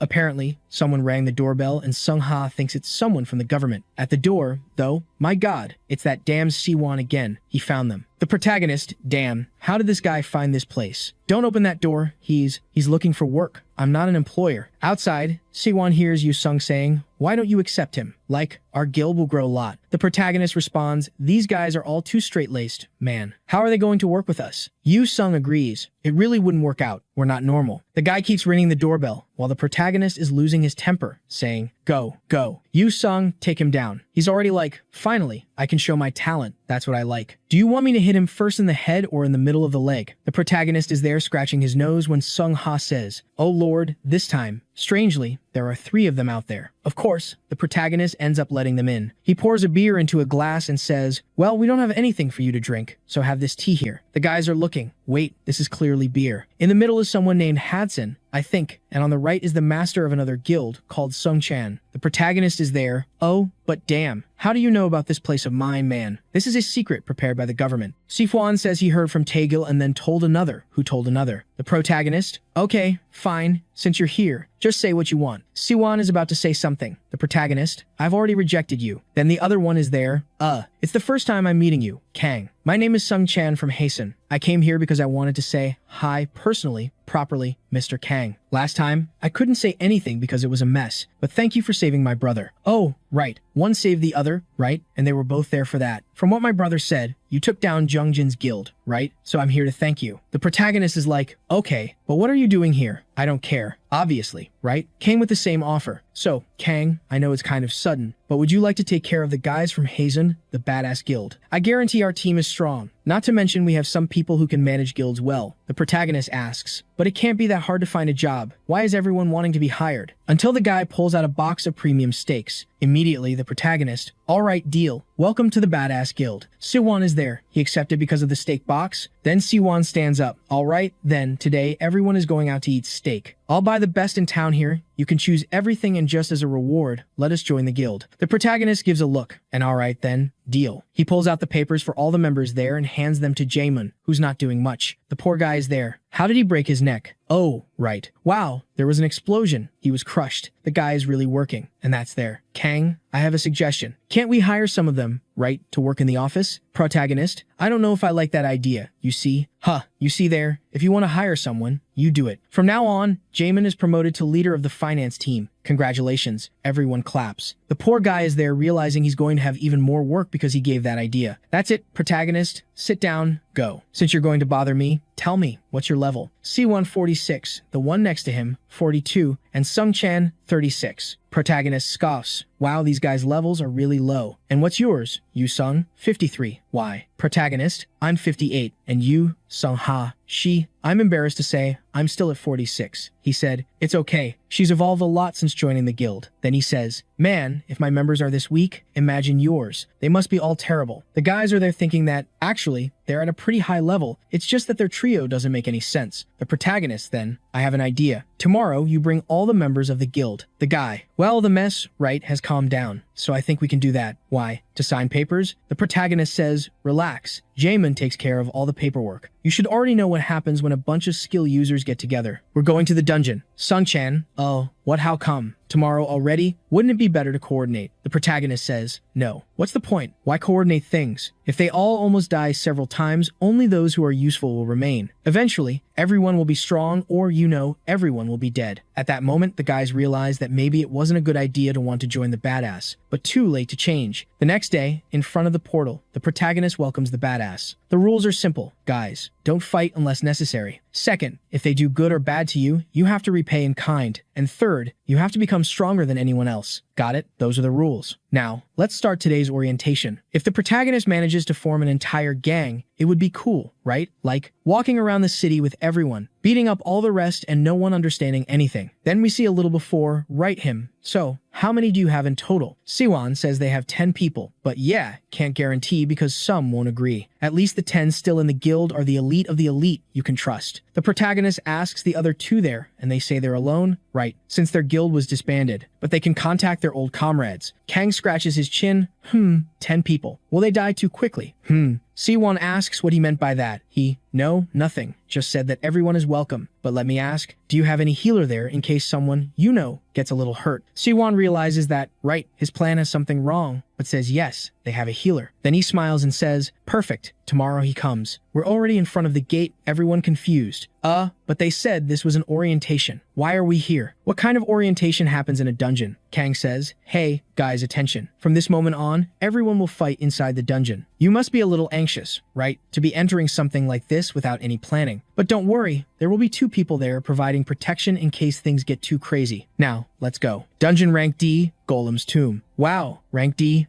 It's not even rank E, so it's not that easy. We're already inside. The guy explodes on the wall. The friends look to the side, while the other faints. Kang shouts, get up and fight, man. How do you want to protect any civilian or protect someone acting like this? Too weak. Siwon is on the side. Kang, I think he's reached his limit, right? Shouldn't we let him rest? The protagonist turns, shut up if you want them to really get stronger. Stay quiet and just watch. Siwon realizes it's going to fall on him, while the protagonist calls, wear out that healer quickly. But the friend tries to explain, even the poor little healer is already at her limit with a bleeding nose, warning that she's running out of mana and will soon faint. Wow, the poor thing vomited from so much healing. Siwon tries to explain, the girl is level 21. There's not much she can do. The protagonist tells him to shut up and asks, have you ever run out of mana? He's a bit confused and Kang repeats, I asked if you've ever run out of mana. Siwon says, of course, but that wasn't supposed to happen. It's her body telling her she's in danger. Kang turns, that's exactly it. When you run out of mana, your vision starts to blur. Everything starts to darken, get blurry, and the muscles in your body start to, out of nowhere, tremble. The heart starts beating in a weird way, all uncoordinated. You run out of breath, the whole body stiffens. In other words, it's the perfect state for you to be in. One of the few moments you can improve your stats, even without leveling up. Some chan is there, but I've never heard of anything like that. It's understandable that someone might gain maybe a little more strength or stamina, but mana? The protagonist explains, you know that's why no healer levels up much. It's not because they don't participate in direct combat, but because they need to be forced to increase their stats, even when they don't want to. That's because the fastest way to become stronger is to reach the brink of death numerous times. Easy to say that when you have multiple lives, right? The people are responding to this, man, but we only have one life. It's over. Another golem stomps on the ground and comes to give a hammer blow to the poor guy holding the shield. Kang, however, steps in front and punches the arm, completely destroying it, and says, I warned you, man. Don't worry, no one will die here today, even though almost everyone will die. Then Yusum is arriving, saying he brought another gang for them to have fun with. The poor guys there are all trembling, saying they're already at their limit, but get ready for combat. The protagonist is all happy, saying today is their resurrection day. On the internet, they're saying, hey, did you see that image Badass posted online? Looks like they recruited a bunch of people this time. Apparently, they recruited the guys from the Guardian Guild. At this rate, they'll really become one of the top 10. But the only strange thing is if those got involved in a mess, it seemed, right, that everyone was kind of beaten up. The guy agrees, saying, yeah, the strangest thing was everyone's facial expression. In the photo, there's the whole gang, which the protagonist already left the guys with bloodshot eyes and pure hatred. Scene changes to meat being fried and someone saying, Siwon, I don't agree with this. This Kang Hyan, man, he's a lunatic. He has no sense of justice or anything in this kid. Master, seriously, man, we didn't leave our guild to suffer like this. Siwon said, pay attention to what you say. I'm not the guild leader anymore. Now I'm just the leader of this team, nothing more. The healer, however, is there crying, saying, I can't take it anymore. At this rate, something terrible will happen. Someone will end up dying. Let's go back, guild master. The other friend says, it's better for us to get out of this mess with Badass and rebuild our guild. For sure, starting over will be much better than staying here. Siwon puts his chopsticks on the table and says, I know. His nature, his personality, it's all the worst possible and extremely unpredictable. The guy smiles and adds, however, he's strong, much stronger than any other awakened I've seen. Of course, you can't expect noble ideas from a crazy guy like him. But right now, integrity and a sense of justice have no place in this world. If we, who were members of the Guard, don't get stronger, there won't be a place for us in this world. And here, at least, I'm sure we'll get stronger. In that rank C dungeon, I realized that to protect humanity, what you need first is not a strong heart, but strength in your fists. Justice without power carries no weight. That's why I'm telling you I won't force anyone. He stands up and asks them to please believe in him this one last time and follow him. After this heartfelt speech, everyone feels a bit shaken, right? And that's okay. 1 week, that's the time they'll give. And here we are already. 1 week later, rank E dungeon, Goblin Swamp. Two of them are complaining, but one says, well, at least this is the safest rank E dungeon, right? It's just a bit annoying that there are so many creatures here, but at least they're not that strong. It's just strange that we split into so many groups. Oh, they're forming several groups, right? And there's just stumbled upon a bunch of dead goblins. So, there are a lot of people following this route, but the guy says, how strange. Is someone advancing without marking their path? Wow. And there are mana stones everywhere here. This is crazy. Let's grab them. These are worth a lot. We got lucky, man. But there's a fight happening nearby. They say, hold on. The sounds are pretty close, right? Could there be people fighting nearby? Or maybe they'll want to come and grab the stones later. Let's take these and get out of here. But as they're leaving, suddenly 4 goblins appear on the right. The 2 are startled, saying there are a bunch of them here. But an attack comes and pierces the head of the first one. Wait a minute, I don't think these guys are from the guild, because there are some crazies arriving, shouting that the scream of a dying goblin is something wonderful. There's nothing better than bathing in its blood. They charge forward. Look at the buffs. Getting healed, man. The protagonist is there. That's it. Finally, you're getting a bit arrogant. While they're in the fight, smashing the goblins' heads, the guys in the background are a bit confused, wanting to know,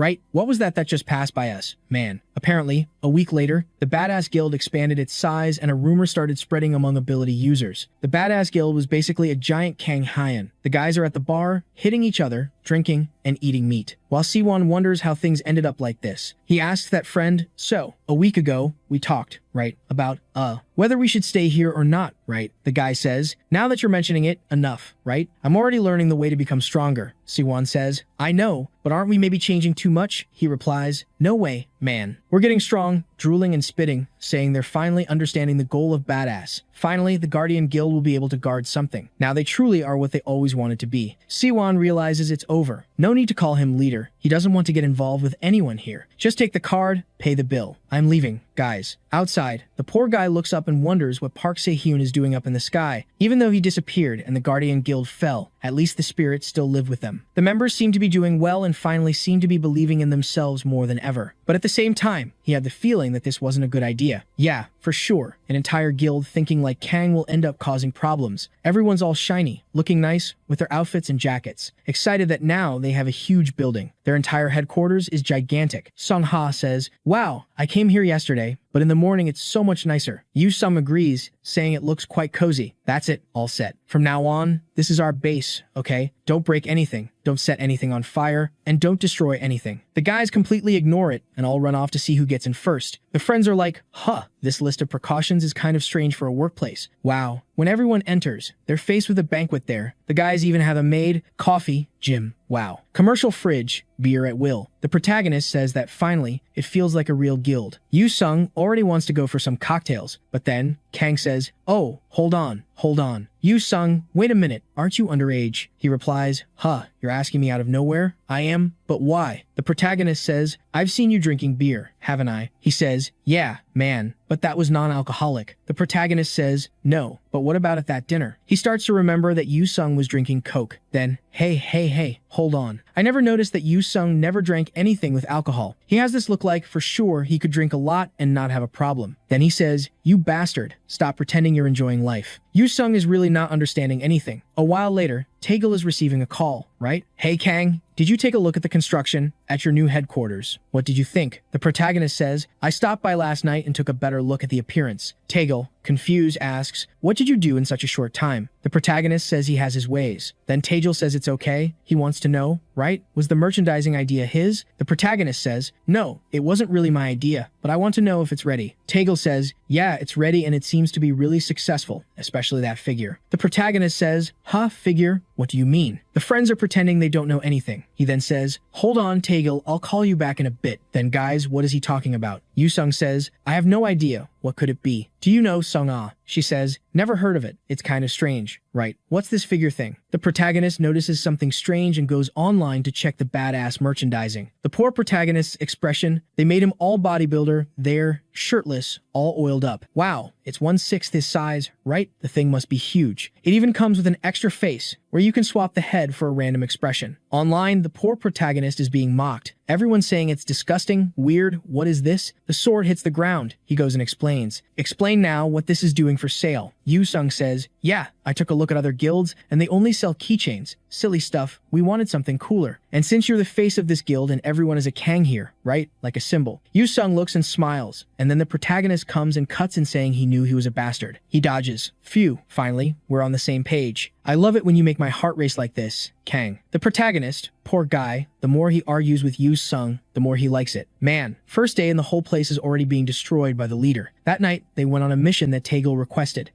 It was to pretend they were buyers of the monster pills there and make contact with the sellers. Since that incident where a bunch of people went crazy, it seems the government guys are finally acting more actively. The two are talking there, but the protagonist apparently says, can't you take that figure off the internet? Yu-sung says, but why? Why would we take it down? We've already sold about 500 units, all pre-orders. Oh, sold 600 of Yu-sung's. The protagonist sold 6,000. Then, however, he receives a message in his earpiece that a vehicle was approaching. The protagonist immediately starts to sense 1, 2, 3, 4, 10 people with mana in total. From the warehouse, someone appears and approaches. Then Yu-sung says, did I ever tell you that my ability is the sixth sense? Kang responds, yeah, you never said it directly. And the friend replies, well, take a look at that woman's face. It's pretty clear who she is, isn't it? Remember when I fought at the academy, when we did the first test? that was the girl I beat up. Wow, really? Do you remember? Wow, that was a long time ago. The protagonist says, wait a minute, that woman became a monster drug dealer. To which Yu Sung responds that he should have trusted his sixth sense even more back then. Wow, man, the sixth sense was really strong. Huh, he should have really broken her head instead of his hand. Then the protagonist takes a step forward. Where's the good stuff? She, however, says, no, show me the money first. He raises his hand and Yu Sung opens the suitcase full of bills. They hit a tracker, though, in that suitcase, to reveal where the base of the bastards is. He's just impressed that the government donated so much money. Really, the guys are bold. The woman asks, are you sure the right amount is there? He says they can count if they want. Now, right, show me what I want. The guy next to her hands over a suitcase. When she opens it, there are some crystals.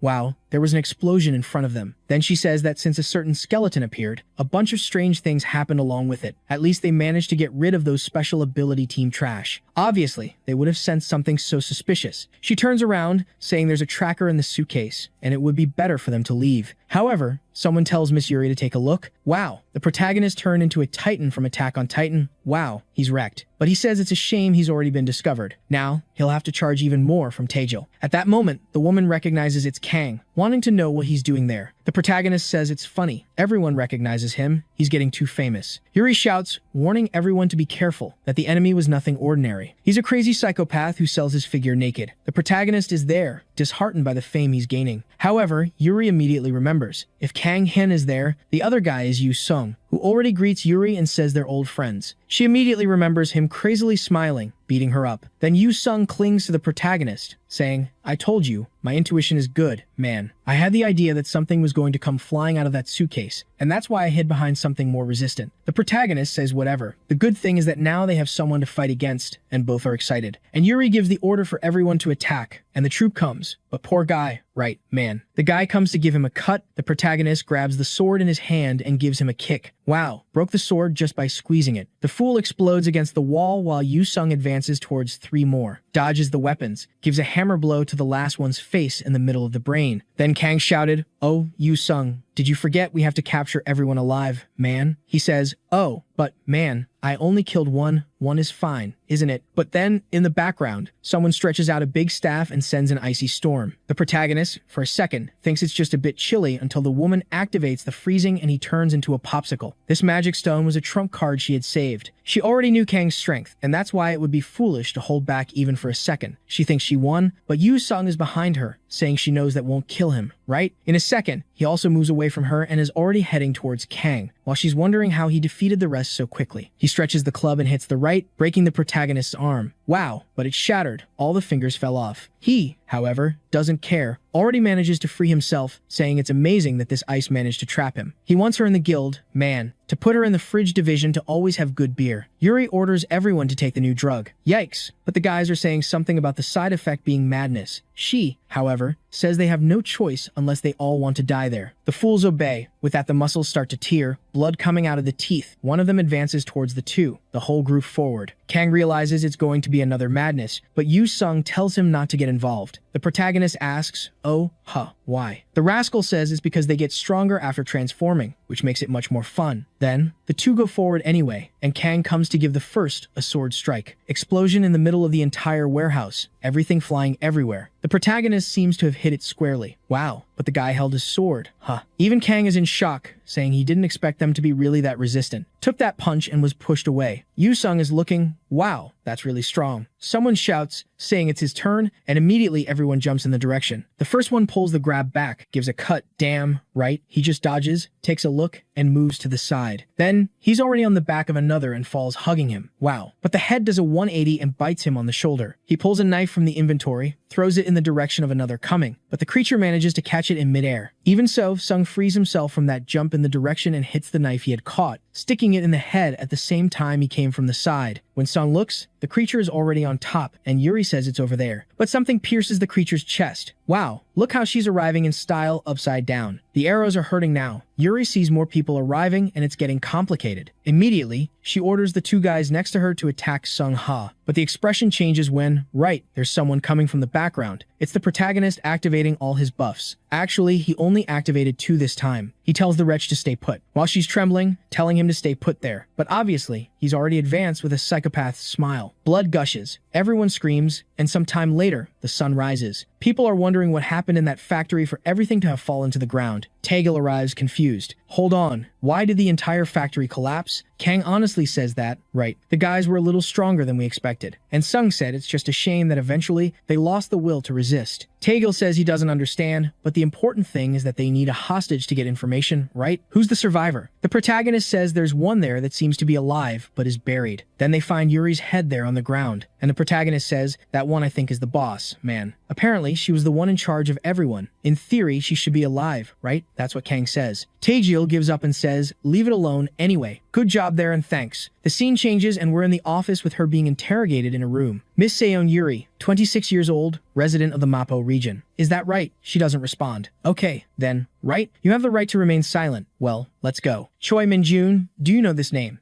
Already went straight to the wound. He's the leader of this organization, isn't he? From dungeons to terrorism, drugs, and everything else. Why are you doing all this? Is it for money? By any chance? She's giving a little crazy laugh there, while Taegil is confused. Why don't you answer, my dear? Come on, we're wasting my and your time. Oh, then she asks, will you understand, even if I tell you? A government dog like you will never comprehend. The woman with a wild imagination is claiming that only one person can save the world. Taegil is confused and tells her to hold on. Is she talking about Choi Min-jun? Are they forming some kind of religious cult? What's going on? She doesn't answer, so he decides to stand up. Wow, he's going for the baton. Did he just put a cloth in her mouth? What's this? Pulling out a finger remover. Is Taegil really that hardcore? I'm not sure. Now I'm in doubt. Could that seemingly nice guy be a psychopath? Because he's already there, saying they're going to take the first one. Wow, and they actually did it. Screaming outside, blood on the floor, and she's suffering, drooling. Taegil, sorry about that. I didn't know you were in those leagues, man. Okay, my respect for him just went up, while she's there with a purple head and he's staring, demanding she reveal the objective. Now, I don't even know who the villain is anymore. The scene shifts to Choi Min-jun receiving information that everyone was killed. And even worse, everyone died despite having taken the new drug. Additionally, Seon Yuri was captured, and they can't even track her. Min-jun is thinking, if it were just anyone, I wouldn't care. But Yuri was really useful. He wants to know what happened. Did someone from the administration send something to Seon? Was it Dongwoo who took her down? Here comes the woman again. It was Kang Hyun. Immediately, Choi Min-jun is in shock, while the woman says, yeah, it's him again, the guy from the Badass Guild. The guy is starting to lose his mind. Every time Kang does something, he remembers the history. That bastard. He stopped the dungeon invasion, then beat up Jung Young-sik and captured the drugs. Really, the bastard is a nuisance. He smashes the glass. Wait, why do they always smash the glass? Is it something cool in South Korea to smash a glass with your hand? To me, it just seems kind of crazy. But he warned, let's deal with Kang Hyun first. That's the goal. The woman is just nodding along until he orders them to leave the base. The lady knows the location, and soon they'll be discovered. Next time, you better show up here with good news. Damn, you just walk around with your hand in your pocket. Do something. He's there, angry at Kang, saying that this bastard alone is strong and his group is quite formidable. What is he going to do? Oh, he stops and gives a little smile, saying he's going to use that person. It's easy, right, you bastard, to use that person. Have you thought about using this person? In this case, yourself. Do something, Blondie. Meanwhile, we're back at Badass. Our protagonist is drinking a green beer. Get out of here. That's spoiled. He's having fun, enjoying it. At the same time, he's dying there, blood coming out of his face. Yu Sung says it's amazing how he stays alive with blood coming out of 7 different orifices. But he wants to know, right? What are you doing? Kang, did you put poison in your own drink? What's going on? Did you lose money on the tiger and now want to kill yourself? Kang says, I'm testing something Taegil told me to prepare for. Basically, building resistance. And Sue wants to know the result. He says he's getting pretty solid. He even recently acquired poison resistance, and now even strong poison is being neutralized before taking full effect. The only downside is that this beer is still causing some damage. And Yu Sung says, well, expected, right? The stuff comes from a rank D boss. For most people, doing that would be instant death. Sung Ha says it's strange they're using this poison because it's quite expensive, right? They're really spending a lot of money on him. The protagonist said the fools sent him on a suicide mission without warning, and because of that mistake, they're going to take everything they can. With that, the poison resistance goes up another level and is already at rank E. This story is really slow, right? Like, the cool thing here is the rank E of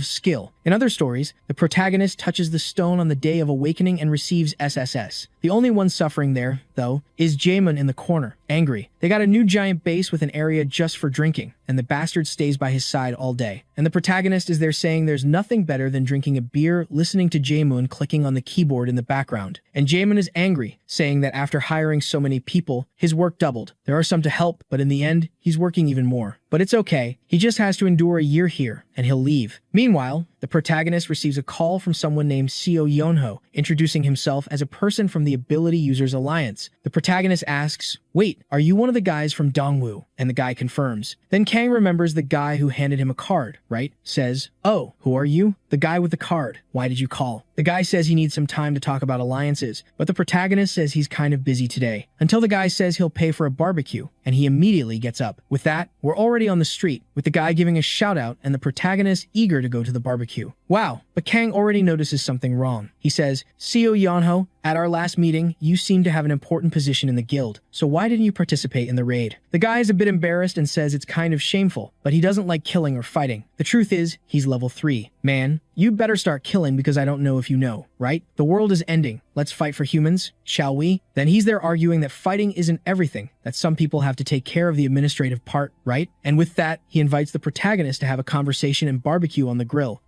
This place is peculiar, very reserved. The guy says there's a lot to talk about, but the protagonist doesn't care. He just wants to start the barbecue right away. Several beers later, the protagonist praised the guy on the grill. Apparently, he knows how to cook meat, but he wants to know, right? What's the deal with the alliance? Why do you want to meet me in person? Yeah, the obvious happens, right? There was something adulterated in the beer. Seo Yonho, you went to poison the guy who was drinking poison all day. It's not going to end well for you. The protagonist is suffering, agonizing, and fainted, fell to the ground. And he's there with that villain face, saying that now they've solved the problem with Kang Hyun. Amel doesn't know where she got herself into. He's already getting up, telling the guys to take care of the body while warning that they were supposed to play with him before throwing him away. Play how? Oh, okay. They're going to beat him up. I thought it was going to be. Oh, never mind, right? That's the organization for getting rid of bodies. They're the butchers. There's not much secret to what they do, right? They cut you up until there's nothing left. Yonho is hearing a lot of cracking, pounding. Oh, man. Thinking these guys are treating the body like a toy. A hand is coming and grabs his shoulder. The fool is going to turn around, saying not to touch his body with that Kang blood. But it's Kang staring at him, saying, "Hey, Yonho, that steak was pretty good, huh? Let's say the seasoning was quite unique." Obviously, with poison resistance rank E, most have a very low effect on his body. And, man, the people were butchered inside. Kang smiled, saying he has so many questions to ask, but first, they're going to have to fight, right? Takes the first punch to the face. Shortly after, he's completely shot, and we're back to the grill. The guy is tied up, wanting to know how Kang found out. "Were you pretending to collapse from the poison? What happened? You couldn't have acted so quickly. After all, we studied you, and we know you don't have that level of intelligence." The guy is tied up and mocking. The guy wants to know, right? "Come on, Kang, tell me, man. How did you find me out?" The guy doesn't care what he lost. He just wants to know how he lost. Kang says, "Well, when you said you were level 3, if you tell a giant lie like that, obviously I'm going to doubt everything else. Just by the amount of mana you're exuding, it's clear you're above 50. The guy is in shock that he managed to notice something like that. And suddenly, the guy, "Sorry, Kang. You know it was the organization? I had no choice." Kang says, "Oh, hold on. I'll ask about the organization later. For now, we're going to eat, okay?" Yonho ignores, while the protagonist is licking the meat. This guy is weird. He offers our guy to join them. The protagonist replies, "Did you hit your head?" "No, I hit your head. But anyway, I'm not going to negotiate with terrorists." Yonho, however, says yes, he knows. His whole group seems like terrorists to outsiders, but if people truly understood, they're the only ones who know how humanity will manage not to perish. He screams desperately, saying they're trying to stop the end of everything, only they can save. Takes 2 chopsticks to the face. The protagonist says the bastard is ruining his appetite. But okay, if you want to talk, then let's hear it. Yonho tells him to ask, and the protagonist says he has no questions, just scissors. He doesn't even know what he wants to find out, but he's sure if he cuts a few fingers, eventually, he'll say something. But while the protagonist is talking about cutting little fingers or big toes, the guy has something in his mouth, and when it breaks, he starts to go crazy, spitting out some purple stuff, dying. The protagonist drops the scissors and says this guy is really annoying. He doesn't care, already leaving the restaurant thinking, what's this business about humanity will perish if not with them? It's the same thing that, apparently, Yuri had said about the country being destroyed in 3 years. As far as I know, it should be 5 years. Besides, the way he was talking, it seemed less like a countdown, and not even related to dimensions. I know it's more than obvious that the difficulty of the dungeons keeps rising. Even rank C gates are now difficult to handle, and if gates above that start appearing, things will get complicated. But whatever, right? There's not much I can do, Just train and get stronger, can't worry. At least I better warn Taegil about what happened. However, when he picks up the phone, he sees he missed 23 calls from Taegil and gets a bit confused. He answers with Taegil already shouting, "Why didn't he answer before?" The protagonist says he's not his girlfriend, and with that, Taegil tells him to take something seriously and come to the base right away. The protagonist wants to know what happened, man, because Taegil just tells him to come quickly and check any news portal. The protagonist is puzzled, right? Come on, tell me what it is. The guy responds, "I can't explain over the phone. Come quickly." Done. Hung up on him, and we switch to the base, with the guy stressed, with someone saying they've already said countless times they won't be able to handle the army. Scene changes. It seems that 2 days ago, the government and the military found the terrorists' hideout. They went there to wipe everyone out and even use special forces. Oh, but one man alone, right? That of Choi Min-jun, took everyone down. The protagonist arrives at the base, wanting to know what place this is. Taegil explains it's his secret base and not to tell anyone because he knows what kind of person Kang is. With that, he says, "Kang, I already warned you. This is an extremely important meeting, so don't cause trouble." Kang says he knows, but he's impressed he's going to meet President Han Sung-hoon. And in the room, there's a bunch of military guys, already the old men, right? Who will be like, "Hey man, you're useless." But later, they'll be like, "Oh my god, I love Kang." Who doubts? And they're in shock. "Oh, Taegil, you brought someone? You didn't say you were going to bring all the best ability users." And Taegil said everyone is very busy, and it was difficult. The military isn't very happy, saying, "For God's sake, huh? You guys from the ability team aren't good for anything. Not even the emergency button works." Another responds, "A situation like this shows there's no discipline. It's really a group of useless people." President Sung-hoon, however, tells them to be quiet. They've already tried to solve this with the military and failed. In this situation, as Taegil said, they need the Awakened to be the main force. Times have changed, and we have to change too. Yeah, but the military is saying, "I agree. That's why the Awakened should obey the military. This guild thing doesn't work. They're basically authorized militias. But be careful, huh? Now I thought Taegil was nice, but look at the villain's face. Thinking, these bastards already messed up everything once and didn't realize it. That's exactly why I warned they should have sent the Awakened. In the end, we lost the chance to take down Choi Min-jun, and he escaped. These guys here don't even care about the crisis. They just want to keep this little bit of power they've had since the Awakened appeared. Even so, it's ridiculous. Countless people died in this operation, and they're still shameless. Yeah, the problem for them and everyone is that they called Kang, who already says, 'What a mess.' I really don't feel like listening to these idiots." Someone is going to question. He already punches the table, asking if they think the Awakened from his group are dogs to come and go when they want. What the hell is this about integrating with the Awakened? As far as I know, you guys did the operation and completely failed. You should be ashamed of everyone you let die. It's even embarrassing to say that the country's top generals are in this room. If I were one of you, I'd quit my position out of shame. Done. Caused a scene. And still, man, I haven't stopped. President. It must be really hard to coordinate a nation with so many idiots by your side. There's only useless people here, so I'm leaving. When you need something, send a message. Wow, he really left. Taegil, on the other hand, loved the feeling of trashing all the generals. It was extremely refreshing. Now he understands what it's like to be a mad dog. Finally, he's understanding Kang, who appears again, saying, "Hey, Taegil, what's the exit to this place here?" "I don't know." The fools are all silent. Obviously, the military, as soon as he left, went crazy, telling the president to go solve this. You can't let a guy come into the room and trash everyone. This was national dignity. They're going to have to. The president, however, is just there, almost laughing. Almost not, started laughing. Crazy in the head too. Saying that's enough. Can't have a meeting. Leave it for later. The next day, on the 5th floor of Badass, the protagonist calls a cheeky blonde for a duel. It's Yu Sung, who wants to know, "You want to train against me? That's weird, huh?" Kang says he needs some training. That's because, right, he knows Choi Min-jun might be a bigger threat than he imagined. First, this guy is definitely a graduate of the tutorial, and if the protagonist is going to fight him, he has to be stronger than he is now. He's been leveling up constantly, but just increasing attributes is too little. What he needs at this moment are real combat techniques. With that, he says, "We're going to fight, but only with fighting techniques, no abilities." Yu Sung turns around. "No, I don't want to. Without abilities, I don't fight. Without abilities, it's so boring. You don't even know how to fight, Kang. You're just going to get beaten up. What's the fun in just beating you up? It won't be fun." The protagonist realizes the bastard is trying to provoke, but he retorts, "Oh, you're the one who's scared. Huh, blondie. Trying to run away from the beating you're going to take?" Yu Sung, however, says, "Kang, do you think I fall for these provocations nowadays? To convince me, you'll have to use some other strategy. At this moment, I'm not gaining anything from a boring fight, so how about we make a bet, huh? If you win, I'll do whatever you want, as long as it's possible. But if I win, we'll launch the Kang V 2 figures and, with that, also the right to like this video that helps Mamoru make more juicy content for his viewers. Activate the cheeky little bell, and I am out."